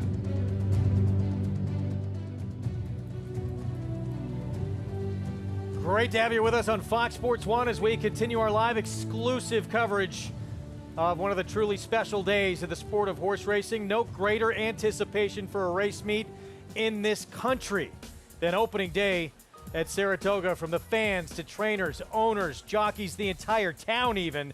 Everyone has this day marked on their calendar from the day the meet ends in early September. Our program brought to you in part by America's Best Racing. For the love of the race, visit americasbestracing.net today. Great to have you with us on our FS1 coverage. I am Greg Wolf, and just like opening day in Major League Baseball, this meet has all the same feelings, the excitement, the anticipation, the nerves, and opening day has not disappointed. You've joined us just in time for the feature race here on opening day. 2-year-old fillies in the Schuylerville, including a very hyped filly with a big pedigree we'll get to in a moment, who looked dominant in her debut. Here's our opening weekend stakes schedule. 2-year-old fillies next in the Schuylerville tomorrow. The Coronation Cup and 3-year-old fillies in the Wilton. Saturday, the first Grade 1 of the meet. One of the most important turf races for fillies and mares in the country. In that Grade 1, Diana, my crew with me, one of the top trainers in the game, Tom Amos, 4-time Breeders' Cup winning rider Rajiv Mirage, and champion horse player Jonathan Kinchin. This meet is so special. It's hard to believe we're finally here. What does it mean as a trainer to be at this meet? You know, I was watching that opening piece. I hadn't seen that before. And it brought me back to when I first started going to the racetrack when I was 12, 13 years old. I loved all sports, but I was an average in sports. I was below average in grades in school. I came to the racetrack, and I knew I was home. You know, I loved it. I loved watching these majestic athletes compete, and I wanted to be a part of it. Just for you guys, competing as a rider, is it just the chance to compete against the best? I mean, it's the one meet you look forward to the most every year. This is the pinnacle of the sport. Just to be a part of it and get opportunities here, it's a blessing. And when I was riding, I was able to win a lot of races here and be effective. And every time we come into it, it's like the first time. Every new meet is like your first meet. You want to do good. And not just, you know, important races, JK, that build championship resumes, but from a bettor's perspective, we love being here. Yeah, Saratoga checks 3 boxes for me. One of them is it's a great place for betting opportunities. Big, full fields. You also have big, the pools are, enormous. You really can't move numbers by betting too much on one type of horse. But also, I was a fan first, and there's superstars over there. running around in a semicircle or even a circle at times, and I love that part of it. I love the fact that you get to see horses that you'll think about 20, 30 years from now and get chills. It's an exciting part of being here. Elite athletes. Just elite athletes on the racetrack. Yeah, we've been talking about over on our FS2 coverage. I mean, a lot of horses you see here go on to do great things. We didn't know what Randomize in the Wilton, the race we'll have tomorrow, would go on to become, would win the Alabama. It's become a multiple Grade 1 winner now. We saw the eventual Preakness and Belmont winners as horses who'd never won before in maiden races go head-to-head last summer as 2-year-olds. This is where it all happens. Our Spendthrift Farm 2-year-old race of the day is next. The Schuylerville and that filly with the big pedigree. It's Complexion, the 2-1 favorite right now for trainer Danny Gargan. Let's check in with Maggie Wolfendale. And Greg, we'll take a look at some of the horses coming in from out of town, beginning with a filly who got a little form flattering earlier on in our 6th race today. That's number 3, Sherbini, as we saw the horse that finished second to her Strong State come back and win, breaking her maiden here and in another restricted maiden special weight. But, you know, people sometimes, I think, downgrade those races a little bit, but still, you know, this one produced a fast figure, and we've seen horses come out of them to be talent. Just because they didn't sell for that much doesn't mean that they don't have big futures ahead of them. And Sherbini is a lovely put together filly. She dominated that field too. Mark Casse looking for his 2nd win in the Schuylerville. And I like the fact that she broke well, she rated inside, and was incredibly professional in winning that race. So she makes a lovely impression in here for her 2nd start of her career. And I think an extra half a furlong is actually going to be to her liking. Now, son Norm Casse sends out number 4, Slang. She took all the a lot of money first time out, but that was over a sloppy racetrack. So second time out, she drifted up to 10-1 and got the win. It was a well-fought win over the 7-5 favorite Murphy Girl. Now, the 3rd place finisher came to win in her next start, but only with a 59 buyer, so kind of regressing a bit here. So we'll see what she does, but she is a broad tank of a 2-year-old filly. So she looks as though she should be quick. I don't think she's naturally the fastest here, but a horse that will definitely be, I think, forwardly placed in this affair. Moving on to number 9, Long Neck Paula. She was a scratch from the Astoria, subsequently missing some breezes too after that scratch. So maybe something going awry, but a horse that I really liked in that debut, cleared from the far outside post, 11 of 11 that day. And Johnny never really asked her, but Johnny opting to go with your current favorite in Complexion. She will pick up a guy who's pretty good too, in Flavian Pratt. I like what I'm seeing from Long Neck Paula here. Yes, she has some brilliant natural speed, but she feels like a horse that, at least looking at her, can extend that. She's kind of got that more elongated frame to her. I think well named, being that she does have a fairly long neck, but really looks great in here. We'll see what she does and if she can overcome whatever issues held her back from the Astoria. Number 10, Vigidal, for Steve Asmussen, looking for his 4th win in the Schuylerville. Vigidal, I thought, visually maybe was the most impressive winner, other than Complexion coming in to this race. She broke alertly out of the gates that day, was kind of flicking her ears back and forth, and when Christian Torres asked her and set her down, she had found another gear. And then on the gallop out too, she was several lengths, I would say nearly 10 lengths in front of the field. So, you know, that says to me that yes, it was an easy victory, but they also got a lot out of that race because, you know, she galloped out so well. So really setting her up nicely for this 2nd start of her career. We see assistant trainer to Steve Asmussen for a long time, Scott Blasi, on her head. She's behaved beautifully in here. She's a very round filly, kind of looks more like a colt overall, and those are the types I like, Greg. Maggie, thanks. She was quick out of the gate in that debut, and no one better to talk about it probably than Tom Amos here. You were runner-up to her in this race. I was. I'm right behind her in 3rd. I get the opening to challenge her. I cannot keep up with her. I came to the paddock that day. Look, these horses, they're like 12-year-old kids, okay? And I walked in the paddock, and I took one look at Vigidal, and she was so mature and so strong-looking, I knew I was in big trouble. We did a good job to keep up with her. My horse is back in Sunday in the 1st race. Kimchi Cat here at Saratoga. I expect good things from her. But to give you an idea of how mature Kimchi Cat, Vigidal was that day, it was almost like that kid that's 12 years old in your class, he's already shaving. That's how mature this horse was. Well, what did you think about your horse, Kimchi Cat, going into that race? Did I you loved think, her. Yeah, Until I got to the paddock and saw this horse. When I saw this, I was like, oh my gosh. Yeah. And we talk about, you said it earlier, Jonathan, you talk about numbers and how significant they are, fast numbers, and that Complexions didn't run such a fast number. If you look at Complexion's final time at 5 furlongs, it was 58.1 seconds. Vigidal ran 5 furlongs in 57.1 seconds. It's a second faster. The one thing I'll say about Vigidal that I like quite a bit is, and which is also just kind of fun too, makes me smile, is I loved Vekoma as a racehorse. And one of the great things about this game, it's kind of the gift that keeps on giving, right? You fall in love with a mare, or you fall in love with a colt that goes on to then have babies, and you get to kind of root for those babies. It's kind of like, I know you're an LSU fan. It's kind of the same idea, right? You can see sometimes. Yeah, I love watching Joe Burrow for the Bengals. Right, exactly. You get to see him kind of keep coming along. He's a great pro quarterback. They're showing her right there. I'm going to tell you guys, this is a very strong, mature horse for her age. 5-2. Second choice on the board. This is your favorite, though. Complexion, the half-sister to 3-time Grade 1 winner Jack Christopher, trained by Danny Gargan. We liked her when she went to the farm. She's a horse that we've always had high hopes for. And brought her in to Gulch, Palm Meadows, a little early. She's precocious. And I did a few little works down there and then got her here. We never worked her over a half mile. Yeah. She just naturally kind of does everything so athletic and so easy. And she's so intelligent and sweet. She's very cute. So tell us about what were you expecting her to go out and do that in her debut? I mean, she was heavily favored that day. I don't ever expect to win first time out because it's not something I try to do. Like I said, she never worked over half a mile, and I never really worked her that fast. Yeah. Johnny expected to win more than me.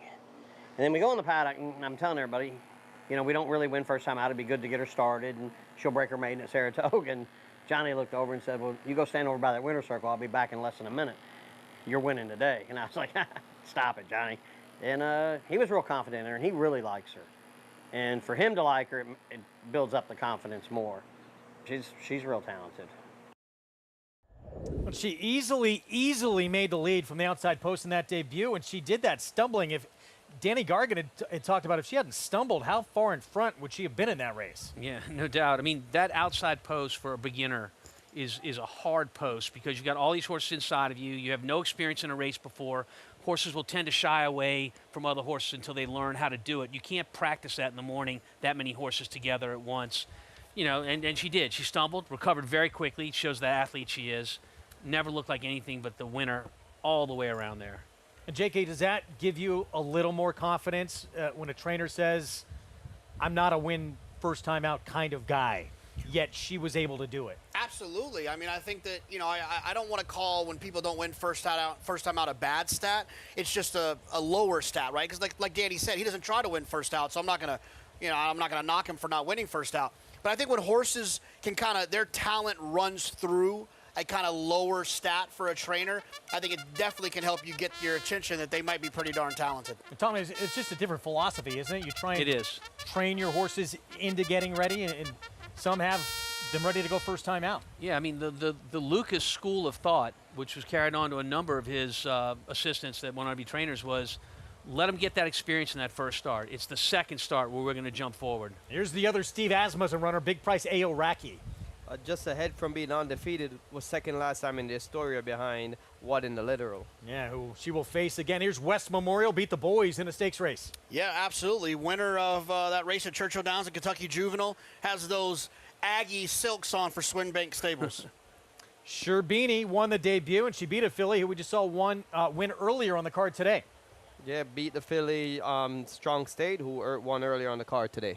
9-1. Florent Giroux will ride for Marcassi. Slang Norm Cassie won this race a couple of years ago with Pretty Birdie. Yeah, I like Slang quite a bit in here. I think this horse is very interesting. Was hooked up in a duel last time and ran well. I like horses that can show they can fight a little bit. Danny Gargan's filly, again, the half-sister to Jack Christopher, Complexion. Start number 2. Interesting to see if this one will try to go to the lead today or probably sit off one of the early pace rifles. Carmen's Candy Jar, named after Naira's longtime director of Horsemen's Relations, who unexpectedly passed a few years ago. can't help but root for a horse like this. Just a little concerned. Cold on the board. Some others might be a little bit better bets in here. Pletcher trying to win a 7th with Carmen's Candy Jar. Here's Dream Girl for Mike Maker. Yeah, I picked this one. I loved her debut. She battled early and still found extra, and she's going to be a solid price. 31-1 right now on the board. Jenna Antonucci, she made history last year, first female trainer to win a Triple Crown event. She's got what in the literal, won the Astoria. Ran extremely well in that race, took pressure. I talked about seeing horses that can take some adversity and fight back a little bit. What in the literal literally did that in the Astoria. One of the top 2-year-old trainers in this sport, Wesley Ward with Long Neck Paula. Impressive winner first time out at Churchill in May, won by 3 lengths, and this one has early speed as well.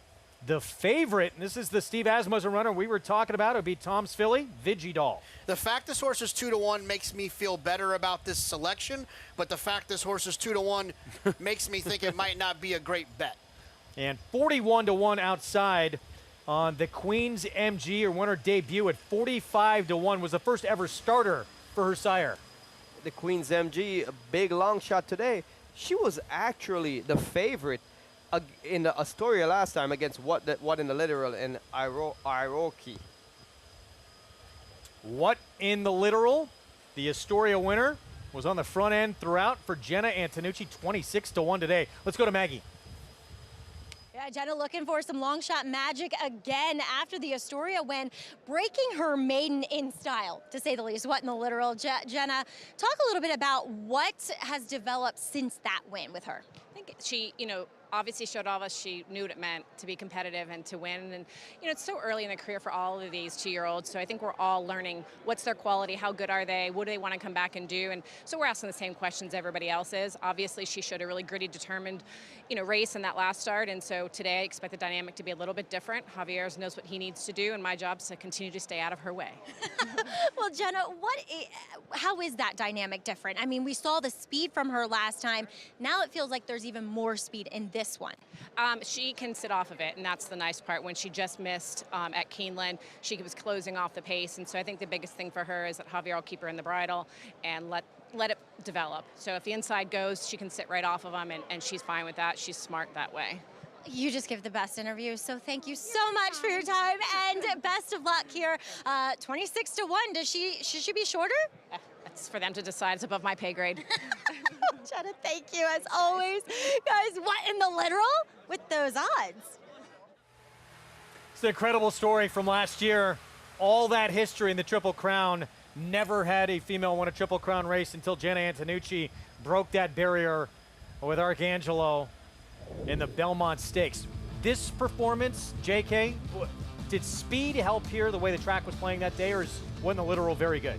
Yeah, look, I don't want to take anything away from the horse's performance. It was gutsy, but yeah, I do think that being down there, being forward, definitely helped. Think about, it's not this drastic and not this pronounced, but think about that easier part of the beach to walk on when it gets a little bit of moisture in it, tightens up a little bit. Like I said, not that dramatic, but when you're talking about seconds, and it can make a little bit of a difference. Different style that day. This is a horse that no one foresaw, in my opinion, going to the lead that day based on the other speed in the race. Went to the lead that day, different style, hung on, ran well. This race, and what in the literal is a part of it, has a ton of pace in here. In a sprint race, the opening quarter, if it goes less than 22 seconds for the opening quarter of a 3/4 of a mile race, that's fast. This race will go faster than 22 seconds for the opening quarter, and it won't be one horse doing it. There's going to be a lot of pace pressure up there. I think this race has a big chance to collapse, and we're going to see something come from the clouds and run everybody down. Here's the feel-good story of the race. Carmen's Candy Jar for Todd Pletcher, Mike Rapoli, who named this filly again after the late Carmen Barrera, whose infamous Candy Jar was always stacked with those peanut M&Ms, and that tradition has been maintained by Naira's horseman relations supervisor, Elise Jacobs. One first time out. JK, what'd you think of her performance in that debut? Look, I mean, all these horses, they're all impressive first out, right? I mean, if you can find a way to win the first time you run. We saw earlier in the card how much experience means. All of these horses have shown so much talent first away from there. Anytime you can get your picture taken the first time you go, it's impressive. There's the favorite. She steps in. Vigidol, debut win at Churchill for Steve Asmussen. It's our traditional opening day feature. 2-year-old fillies in the Schuylerville. Let's go to Frank Miramati for the call. The Queen's MG to the outside. Goes in.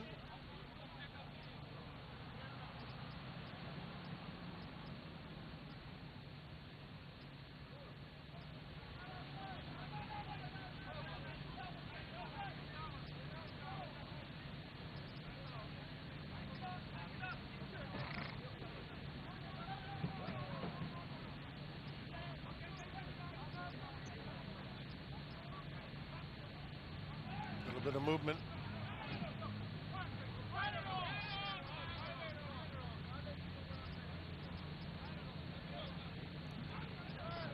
That one jumping off, that's John Velasquez, who has jumped off Complexion at the gate. Climbing back into the starting gate now.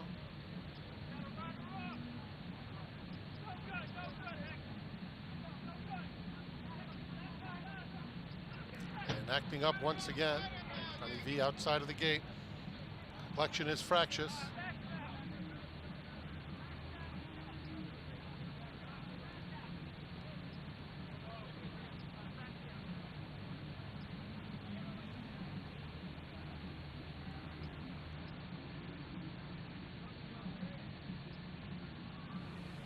So that is Complexion being backed out of the gate. You saw John Velasquez a couple of occasions hopped off this filly, and Rajiv, it looked like he was holding his elbow. Yeah, when you see that, usually when they rear up like Complexion did, sometimes you get nicked into the starting gate. It's such tight quarters, and that elbow against that iron doesn't really feel too good. He is going to shake it off, winningest rider in the history of this racetrack, Hall of Famer. Hops back aboard this talented debut winner for Danny Gargan. It's important to note, when they took this horse out of the gate, the veterinarians looked at this horse to make sure she was good to run before they went back in the gate with her, and they've given her the okay. She loads back in. Let's go back to Frank Miramati.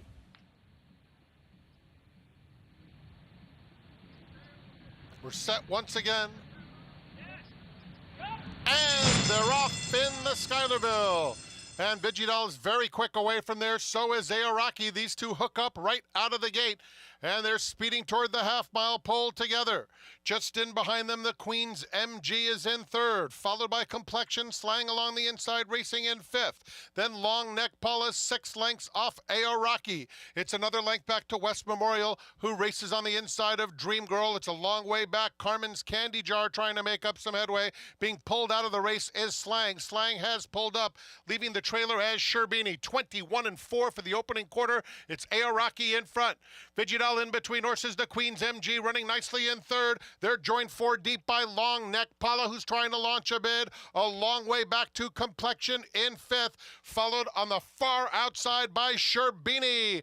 There's 3/16 of a mile to go, and the Queen's MG emerges with the lead and pulls away authoritatively under Dylan Davis. The Queen's MG by 4. Sherbini storming down the center of the track, trying to get into second, but it was a one-horse race. The Queen's MG in a Schuylerville runaway. Sherbini was second best. Third went to Long Neck Paula in front of a flying Carmen's Candy Jar.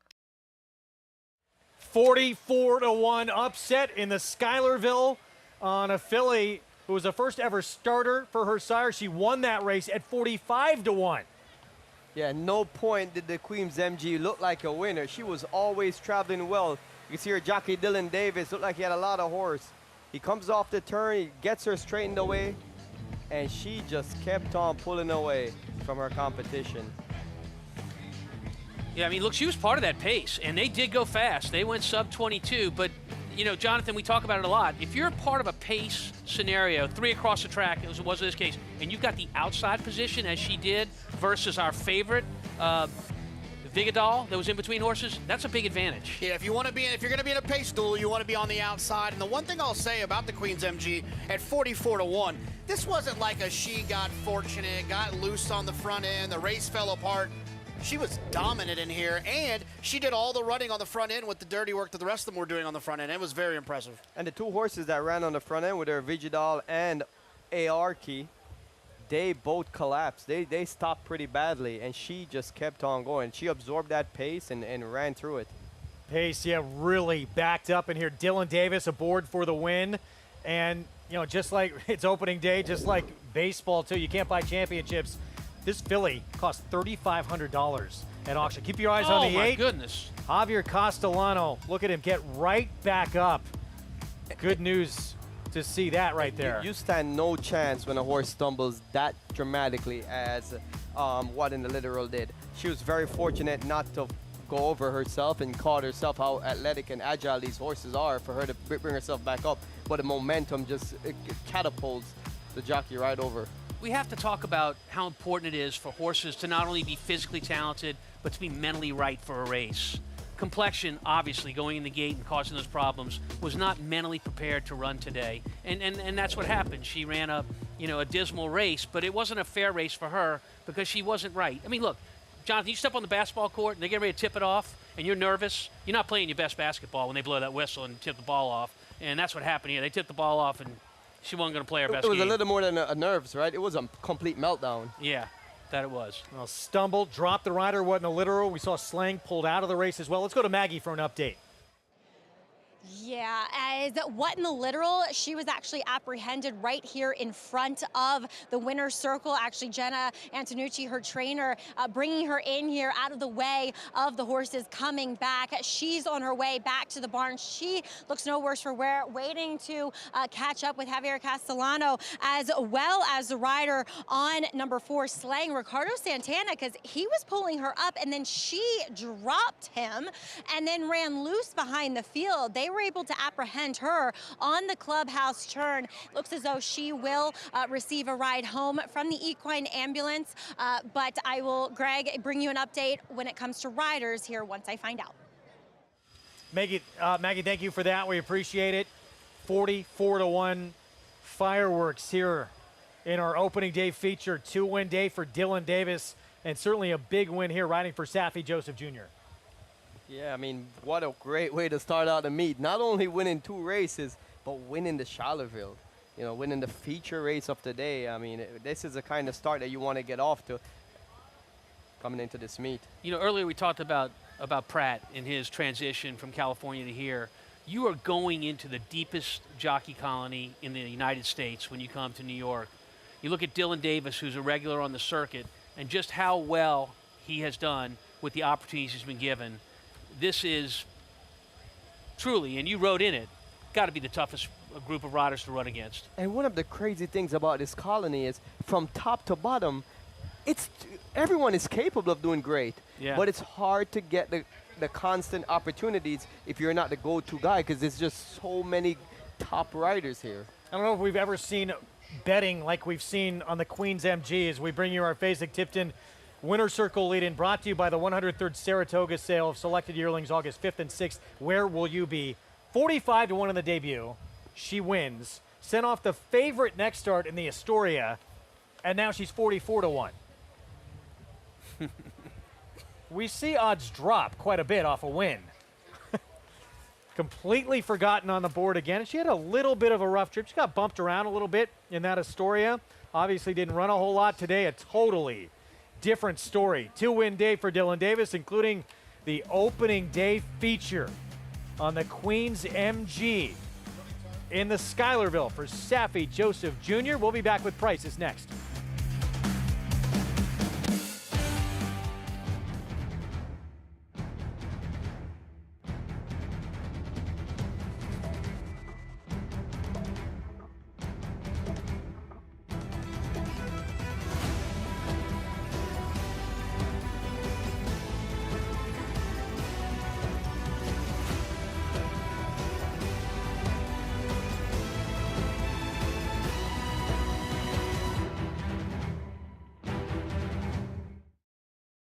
Horse racing?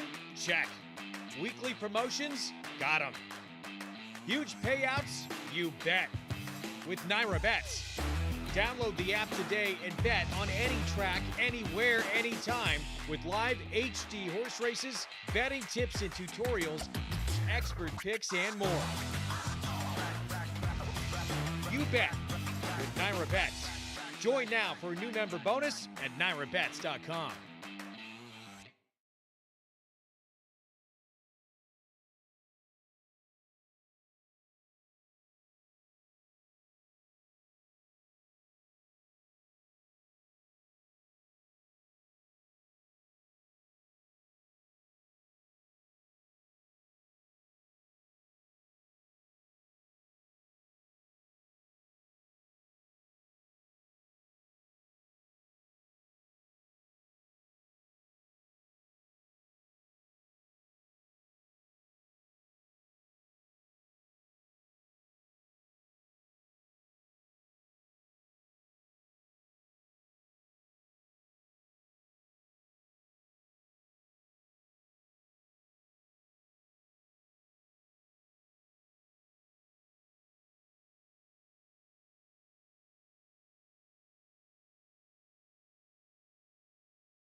Welcome back, and thanks for joining us here on FS1. It's Saratoga Live, brought to you in part by Naira Bets. Bet any track, anywhere, anytime.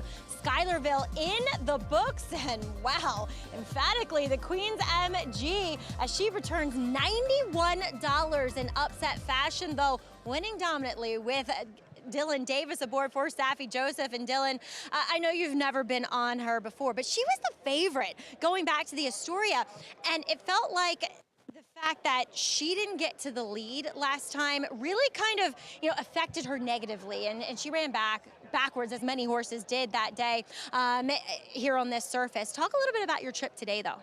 Yeah, so it was really basic instructions. Break well, try to get, if I can get to the lead, that's fine, but if they want to go ahead, then just sit off it. Very comfortable trip with the outside post. Very simple there, but when I turned loose from the pony, they wanted me to warm up. Man, I felt really good. She felt great. I was really loved what I felt underneath me. And I was really I was talking to Lauren, I was like, she don't feel like a long shot. I feel like I have a really good chance here and give a good shot. Just break well and see what happens. So broke well, and she got real comfortable. She trying to jump into the bridle there into the turn, but trying to ease her off a little bit to relax. But she was so eager into the turn, and I just eased her into the stretch, waited for her to switch, and then ask her cue. But when I asked her, she was really nice for me, and she picked up again. But I think the outside post with a comfortable trip was really key here, and I heard a lot of commotion inside there out of the gate, and I was lucky to have a nice, easy trip. Yeah, you really benefited from that, and she seemed to enjoy herself. But you're having yourself a nice little day, too. Second winner on the card and taking the features. Gotta feel good on this opening day. Oh, of course. Being a Saratoga native, it's any winner's special here. I was really happy with the maiden 30 earlier. That made my day, but always trying with every race I have and to see what comes. But this is the best it can be, is winning the feature today and to top it. So we just keep moving forward and doing the best we can every day. Dylan, I think you're our hometown hero here for Saratoga. Congrats. Thanks, Maggie. All right, the Queen's MG. She really delivered today off the disappointing effort in the Astoria last time in this Schuylerville, Greg. Yes, she did. Completely dismissed in this race. She did get bumped around a little bit as the favorite in that Astoria. She got lost in the wagering here.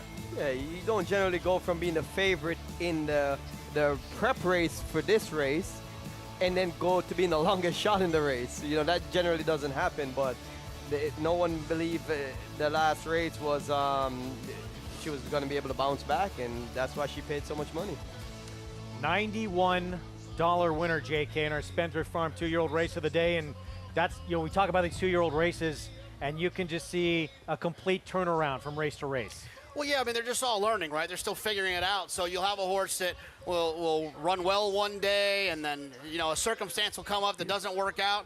It makes it so exciting, and you never know what you're going to get from them. And like I said, they can always take another step forward, and some of them can take a step back. Yeah, some regress. Some of them, they advance, and some regrets. And like number 10, the Vidigal, she ran pretty badly compared to how she ran well first time out.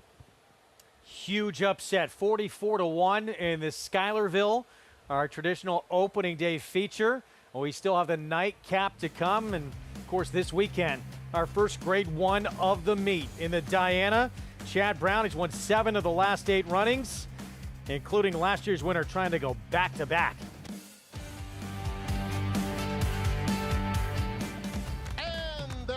In the Belmont Stakes at Saratoga. Here's Dornick headstrong in the early going.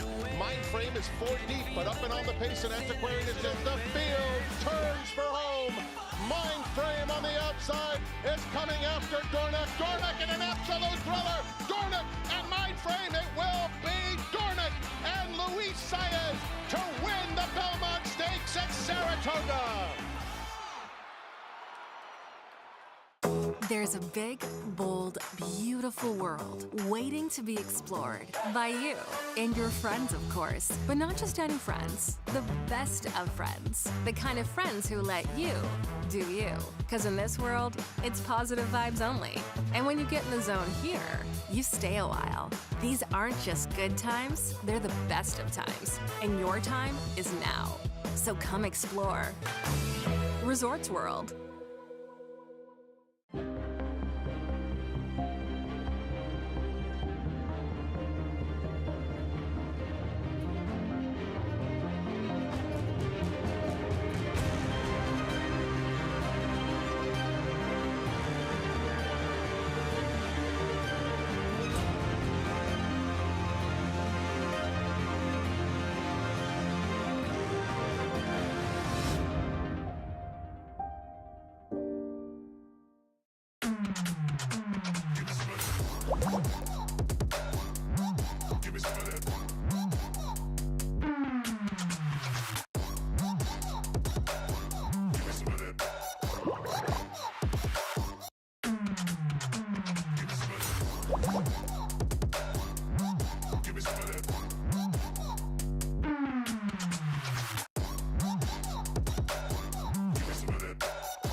White Beam on the outside, market segmentation, trying to get by Rover for third. Coming to the 16th pole, In Italian set down. White Beam trying to get her.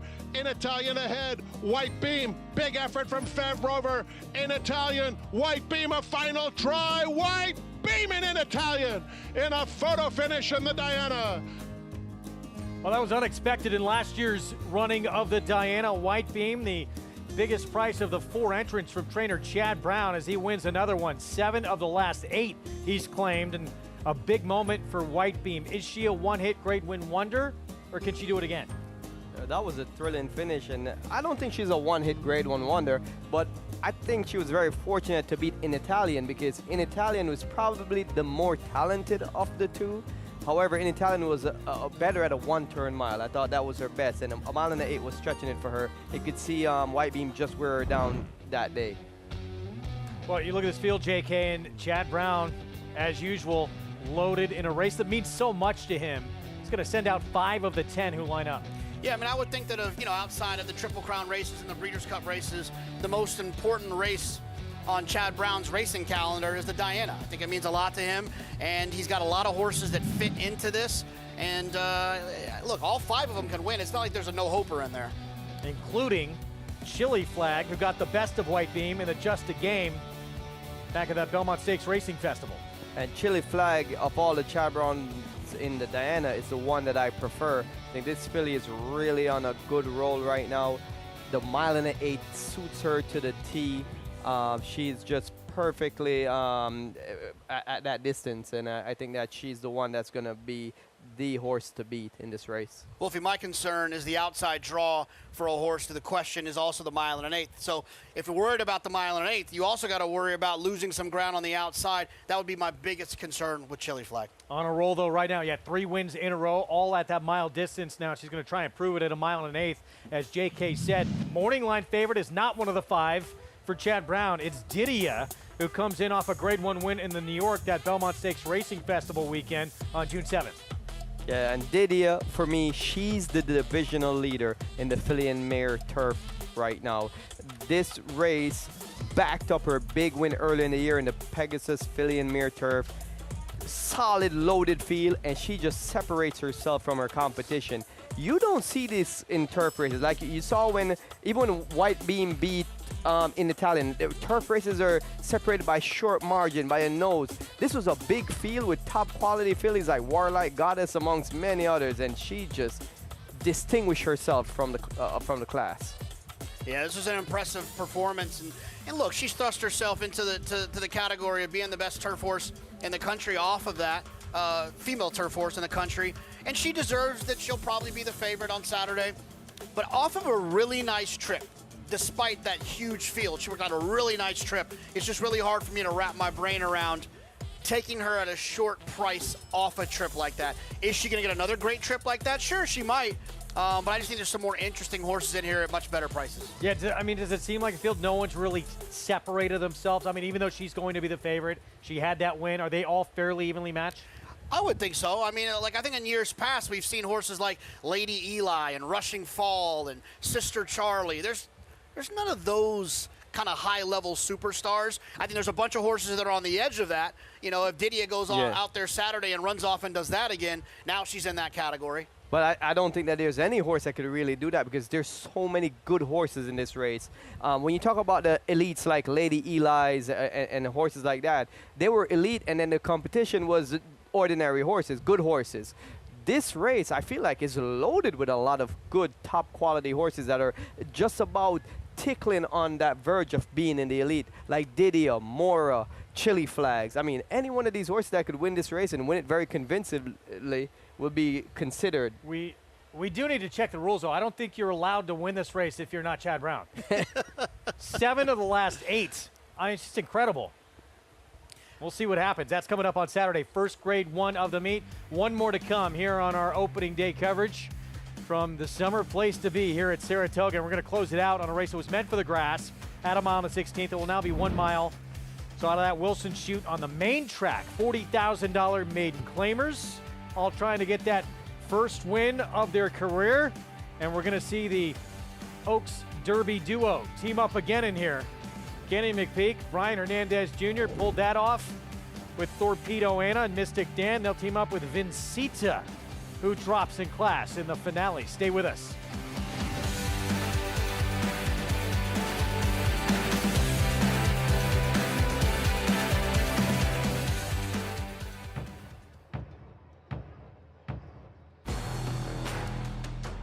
Nothing stood in his way. War of Will won the Preakness. At the line, War of Will, that's a photo for the win.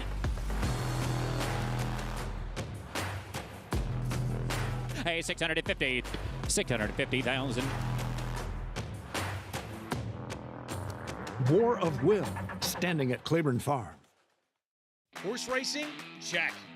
Weekly promotions? Got 'em. Huge payouts? You bet. With Naira Bets. Download the app today and bet on any track, anywhere, anytime with live HD horse races, betting tips and tutorials, expert picks, and more. You bet with Naira Bets. Join now for a new member bonus at NairaBets.com.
Hey, I'm Nick Zito, and welcome back to Saratoga Live. If you're not watching that, you're not watching anything. So get yourself some popcorn or whatever and hang out and bet a few horses. You know what? It'll change your life. We love you, Nick Zito, Hall of Famer, two-time Kentucky Derby winning trainer, and of course, a couple of big upsets in the Belmont for the native New Yorker as well, one that ended Smarty Jones' Triple Crown bid with Birdstone. Yeah, that was one heck of an upset. Smarty Jones. That's the only day that I felt like I didn't like Nick Zito, because I wanted to see that Triple Crown win there. But what a great guy and a great ambassador for our sport as well. Well, he's going to send one out, JK, in this finale. Always Be Smart, who drops in class a bit. Yeah, I mean, look, doesn't really have the style I like in these off the turf races. I prefer a horse that's going to be a little bit more forward. I think that when you have a horse that might be a turf type, not saying Always Be Smart is, but if you have a horse that might be a turf type, a lot of times whoever finds the front in these races tends to run better. That's my only concern with Always Be Smart. There he is, one of the greats. He'll have Jose Ortiz aboard far outside post. Ortiz looking for a third on opening day. Let's go to Maggie. Well, I don't know if he said it and I missed it, but Tom Amis has a runner in here. And did he tell us anything about his number 5 Sugar Hook? So I had to resort to the other thing that I sometimes do and do a little eavesdropping when Tyler Gaffalione came out to jump aboard his runner in here. And Tom said, hey, it doesn't look as though there's much speed in here, so let's take advantage of that. Now, it bothers me because Tom is a little bit more of a dirt trainer primarily, that he has really chosen to run this horse on the turf. But looking at him, I don't see why physically he couldn't be capable of handling the surface, especially with a drop in class. Makes an excellent impression, especially against this field. He's kind of gotten on his toes, so something you want to see with the horse that projects to be forward in here, and I think that's very dangerous. Now, right to his outside is another horse dropping a bit in class. That's number 8, Parkway, and when he was running against dirt horses, he was running against some fairly decent one, so not a lot better than what he's facing here. This is a beautiful horse. He is the dam, albeit though was a Greatest Stakes winner on the turf, but he's a half to time out who we saw break his maiden on the dirt. So I do see a little bit more turf with him physically, but again, he's so big, so good looking that it feels like against this field, it might not matter what he's running on, as he is your 5-2 favorite, Greg. Maggie, thank you. Yeah, 5-2 top choice for Rad Ortiz Jr. will ride for Hall of Famer Belmont. This horse started on the dirt, and it hinted at a little bit of ability before a long time away and moving to the grass. His dirt races have been okay, and comparable to what he's running against today, they actually look pretty good. The one thing about it is he lacks early speed, and I think Irad Ortiz has to be focused on somehow getting him involved a bit earlier, because there isn't a lot of speed in this race, and if the front runners get away with it modest to slow fractions, they'll have a big advantage. Oh, this man right here. Jose Ortiz, usually a mainstay in New York, moved to Kentucky, tied Tyler Gaffleone for the riding title out there. And, you know, last summer, Saratoga, he's usually in the mix. He was not in the mix at all. Having said that, he was second behind his brother, but he was a long way back in second. Coming off a big meet, though, in Kentucky. I mean, pound for pound, Jose Ortiz is one of the top jockeys in this sport. Here's Ghost Prince to kick things off in the post parade. Yeah, his first time racing on the dirt, switches trainer. This one doesn't have much early speed. See if Anthony Quartarolo can get another win on the card. Get it to Matthew. First time out, showed some ability. Yeah, no speed last time, but 2 back, did show speed. Ray Handel doesn't typically get in the way of a horse that has speed. I would imagine the instructions will be, if you look at the warm-up, probably to go to the front. Here's the crew that pulled off the Oaks Derby double, Kenny McPeak and Brian Hernandez Jr. Expect this one to be sitting back a bit early, hoping for a fast early pace to run into and be closing late. This is why Tom Amos left us. He had to saddle Sugarhook. Well, Tom told us before he left, he said he recognizes there's not a lot of speed in the race, and he's going to go to the lead at all costs. 5-2 on Parkway. Here's the Quality Road 4-year-old for Belmont. Just doesn't have a lot of early speed. That's the biggest issue I have. Horse makes sense, just needs to find a way to be a little bit closer. Bolt de Plata, probably the best dirt form in the field. Yeah, he's 0 for 9 maiden. Still really trying to find his identity, but he's run okay, credible races, just hasn't really thrown a knockout punch. Caesar's Ghost only been on the dirt once. Yeah, and that was the worst race of his career. Was first time out. He was 55-1 that day. And then Nick Zito, he's got the 2-1 favorite outside. Always be smart. Yeah, I mean, look, this horse has the final figures, the final speed figures to put him in the mix here. My fear is there's just not a lot of early speed. We'll see what Jose tries to do from the outside. I'd imagine he'll try to get to at least to stay connected here.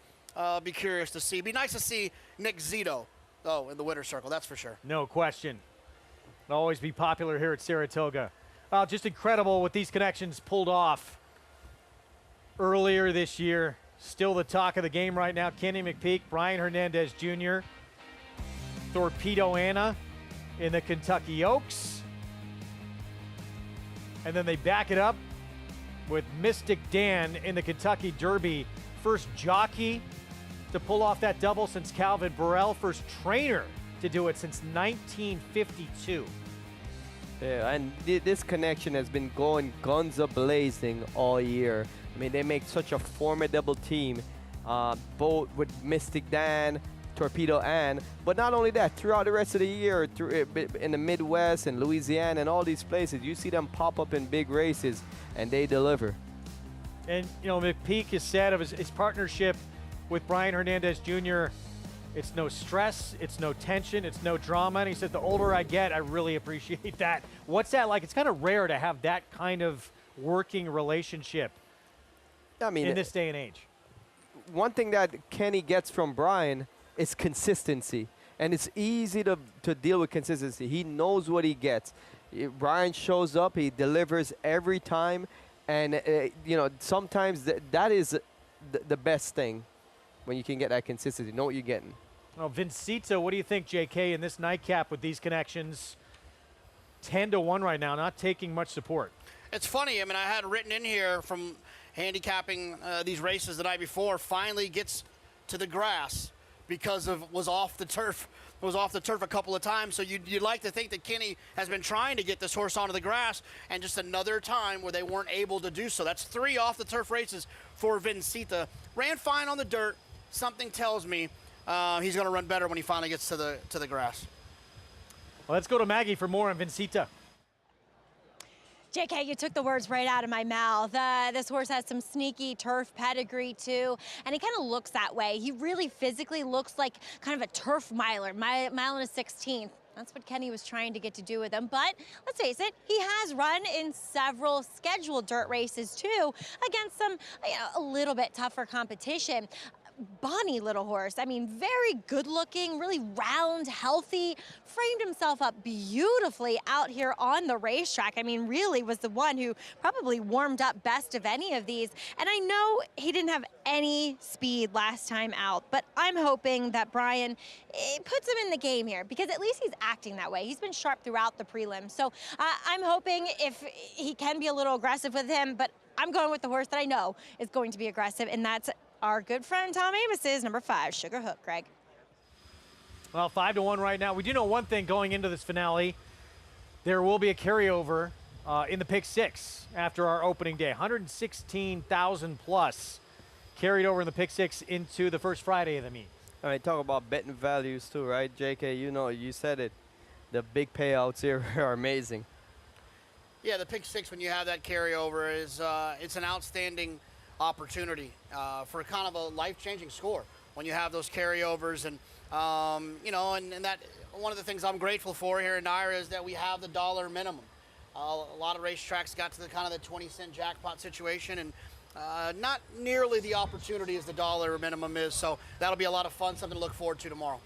Well, even you're alive in this pick 5. There's a few, I don't know, but life-changing, but not far off. Couple over 300,000. Ghost Prince over 600,000.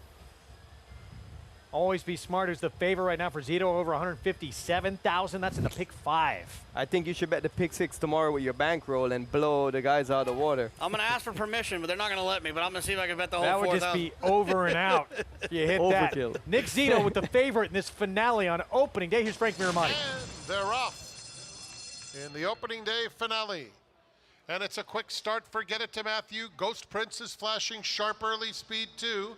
And those two hook up with Sugar Hook now moving up in between horses. And just outside of them, Caesar's Ghost makes it 3 across the track. Ghost Prince backs off that battle and is 4 lengths off the lead. Then comes Parkway, followed by Vincita, who has 8 to make up. Bolt de Plata is next, and Always Be Smart in hand at the back of the field. They make their way onto the backstretch, and it's Get It to Matthew leading the way 3/4 of a length to Sugar Hook second. 1.5 lengths, Caesar's Ghost in the clear, while third, Parkway inches up outside of Ghost Prince. Between those two, Bolt de Plata, the opening quarter in just under 24 seconds flat. Vincita, Always Be Smart. They've taken much closer order coming to the half-mile pole, where it's Get It to Matthew in 47-4 for that half mile, leading the way, but has company in the form of Sugar Hook just a neck back second. 2 more, Caesar's Ghost in third. Parkway continues while advancing 4 wide, inching right into contention.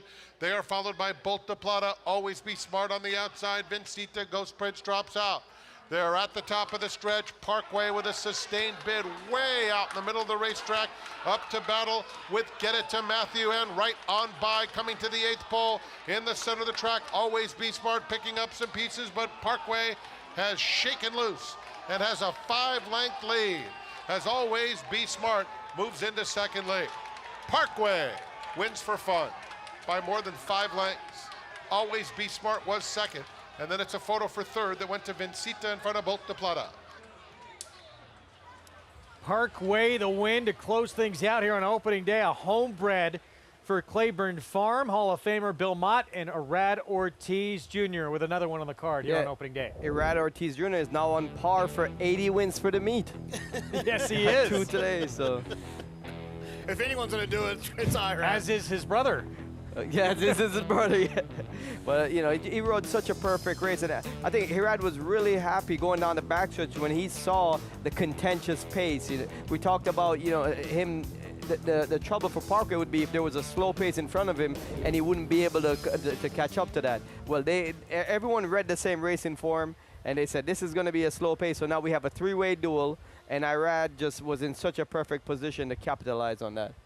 So pick 6 carryover, as we mentioned, going into Friday, over $116,000. Pick 5 hit for close to $125,000 here. Nothing wrong. That's a great start to the meet. I need 10% of it, Jonathan. I think it's you. No, but you're just keeping it close to the vest. If it was me, I wouldn't have been here for this. I'd have been gone already. You love it too much. We know you'd be right back. We saw some incredible performances this afternoon. Obviously, major fireworks in the Schuylerville, but you know, not just Arad Ortiz Jr., his brother Jose, Dylan Davis off to a good start too. Yeah, so the jockey mix is tight right now, and it brings into a good for tomorrow. Let's see what happens.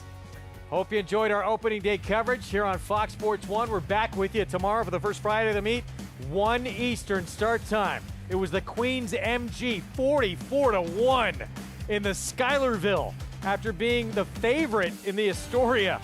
What a swing. Bells Beach. We know what Chad Brown did with Randomized, who won this race last year. She'd go on to win the Alabama. Can she do the same for Chad Brown? And ever so sweet, now a major player in the Coronation Cup on Friday. We'll see you tomorrow at 1. Gunrunner is the sire of 13 millionaires and 10 Grade 1 winners, including Gunpilot, Vava, Toyota Bluegrass winner Sierra Leone, Champion Echo Zulu, 2-time Grade 1 winner Cyberknight, 3-time Grade 1 winner Taba, Track Record Setter Society, Locked, 2-time Grade 1 winner Gunite, and Classic winner Early Voting. Hall of Famer Gunrunner, standing at 3 chimneys.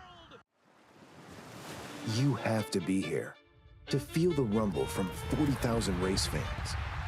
Mixed with the Pacific breeze, you have to be here to taste extravagance and witness greatness, race after race after race. You have to be here to take home a memory you'll have forever. This November, when the world's best come to Belmont,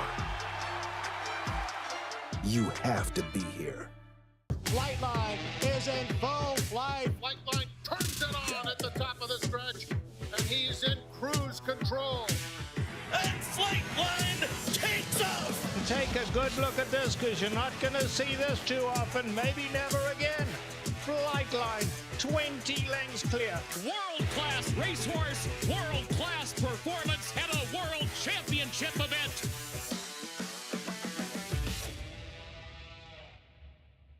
Racetrack Television Network brings you every race, from every track, on every screen, every day. With monthly packages starting as low as $5, RTN gives you great value and access to more live HD streaming and race replays than anyone. Visit RTN.tv today to sign up and watch on almost any device, including Roku and Amazon Fire. RTN has packages that start at $5 per month.